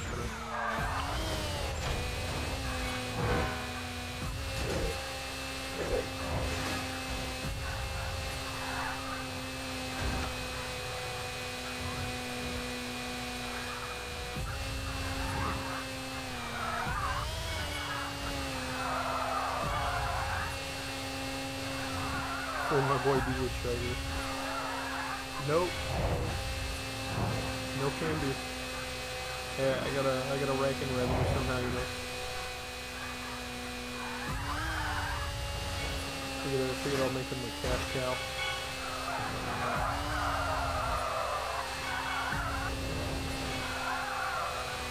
Shitty analog horror series, but it's just muffled DJ Striker.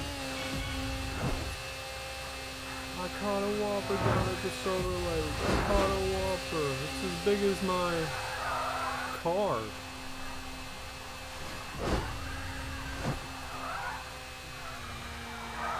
He's still talking. Yeah, well, that looks like he's about to go crazy outside.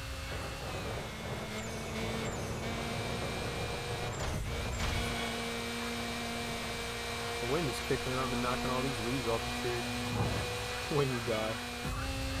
Yeah. When you die.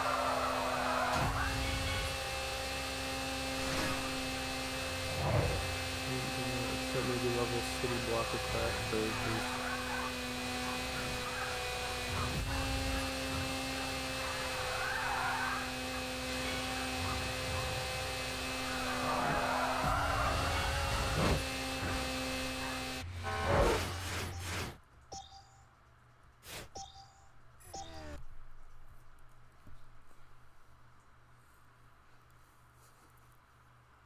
I didn't say how active in there for doing anything.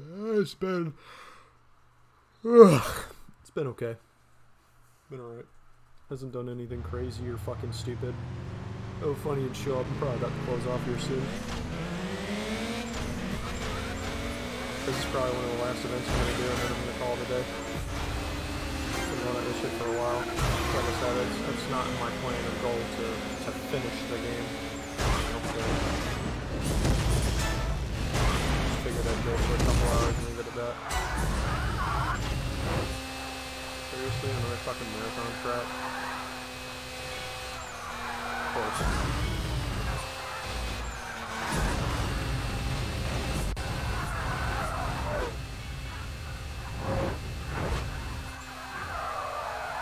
Yeah, I've been going for a couple hours already, so just about will.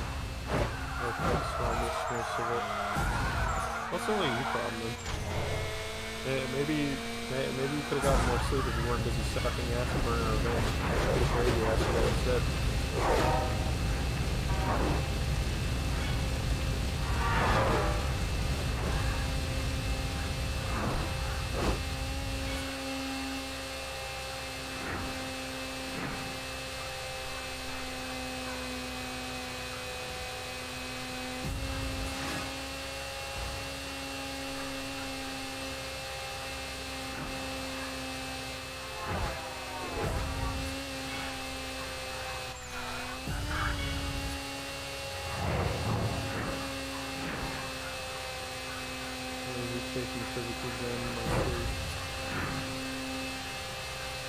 There you go. Putting yourself to work.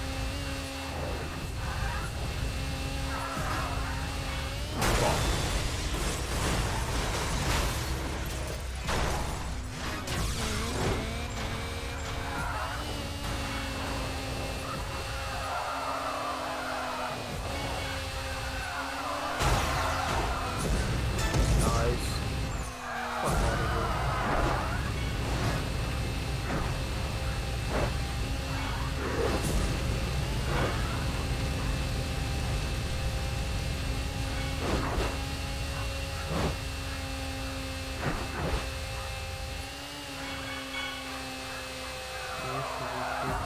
Left box.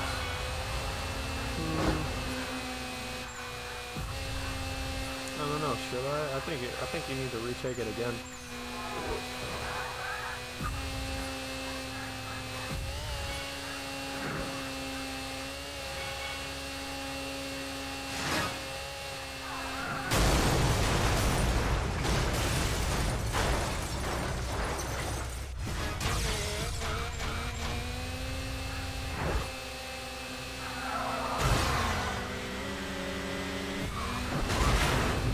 Oh, sent the dude to the fucking moon.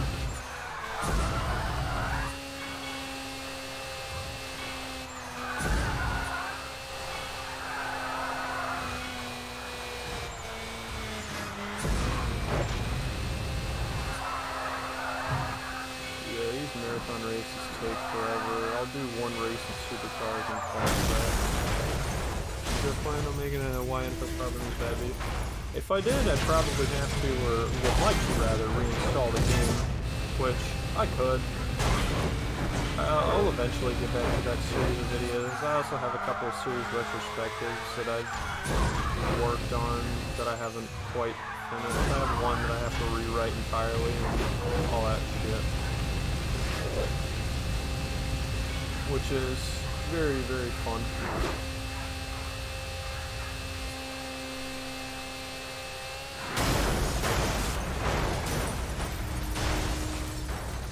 I also should pay more attention to the road.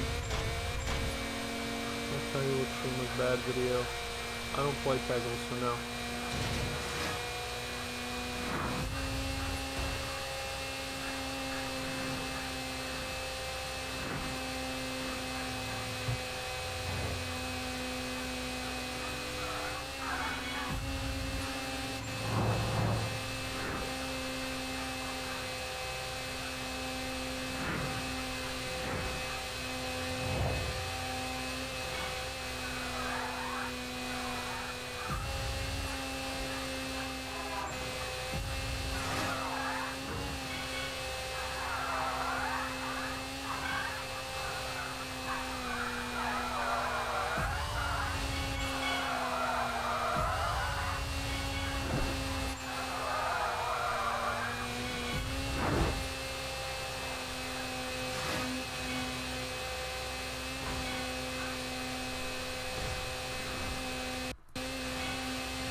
I don't even know what the next one of those videos I would do is.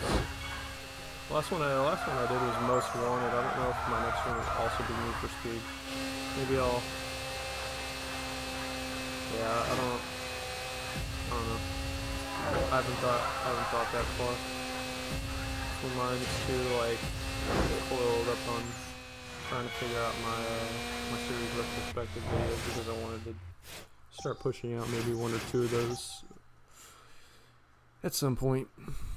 I say is the last time I've uploaded has been 2 years, and not counting the one short that I randomly fucking threw out there a couple months ago, and the occasional streams I have. I think the last time I streamed has been a while too. I think I haven't streamed since like summer last year. Holy shit, yeah. It has literally been at least like a fucking year since I've done anything with this channel besides respond to comments. Christ.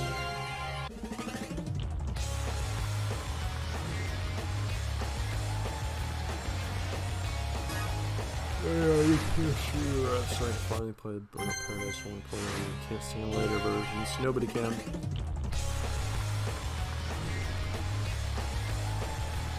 You ask just about any person who regularly plays Burnout Paradise, and guaranteed they all either play Breaker or 1.0 if they don't play BPR.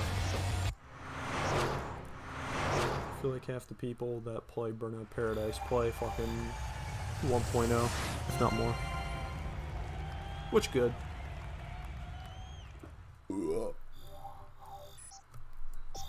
Oh wait, that's right. I have to do sports prototype face off. The battles may be heating up, but the weather is Christ. cooling down. To do this and then a super race. And then I'm done. I keep pushing it back and pushing it back and pushing it back and pushing it back. I'll be alright. Don't have anywhere to be right now. So.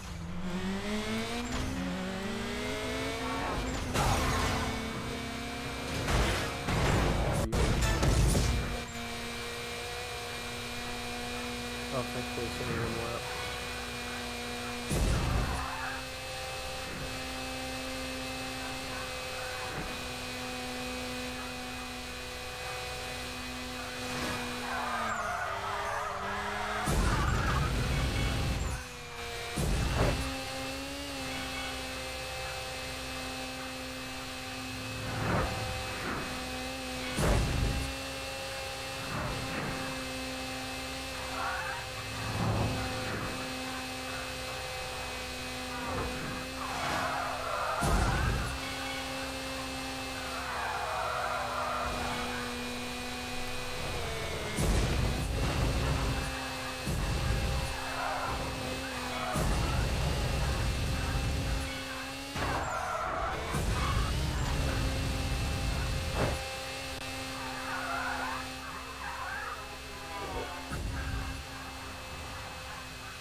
This is about to cost me the whole race.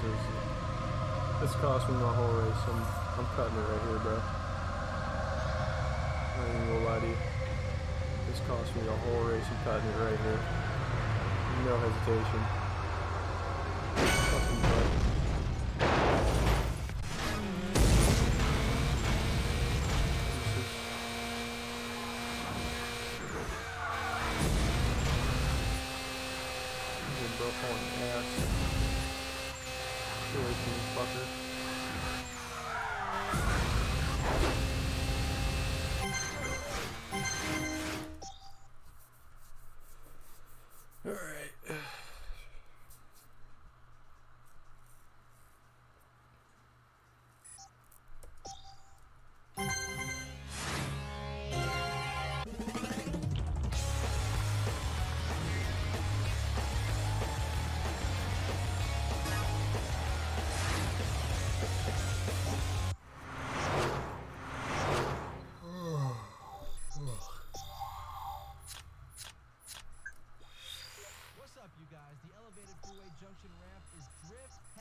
Custom super, let's fucking get it.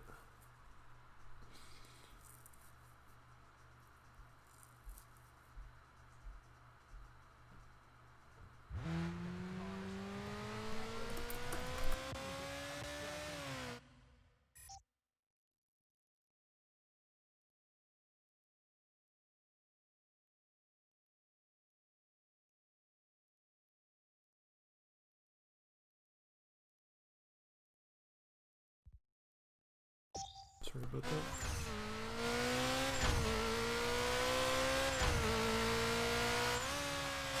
Oh, this is really good. I thought it was a race.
watch that old footage from like April that we had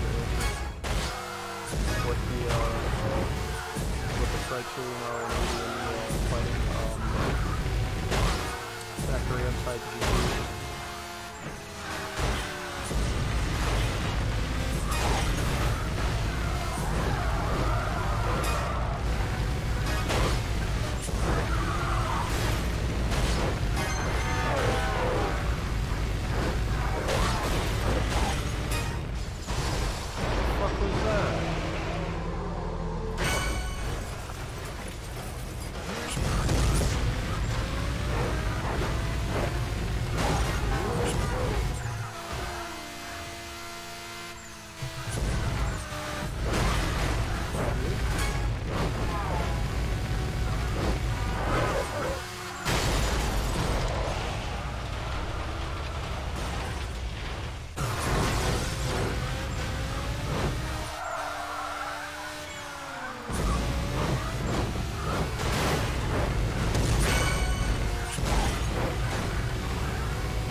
Oh shit.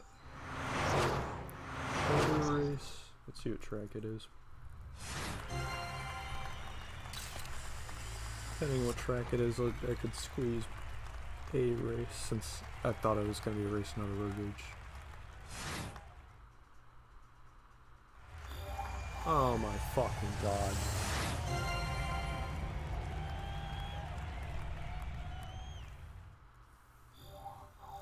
Special event. Ah, fuck it. I'll call it a wrap there. How long has this been going? Nearly 6 hours. Holy fucking shit. It's probably the longest one I've had.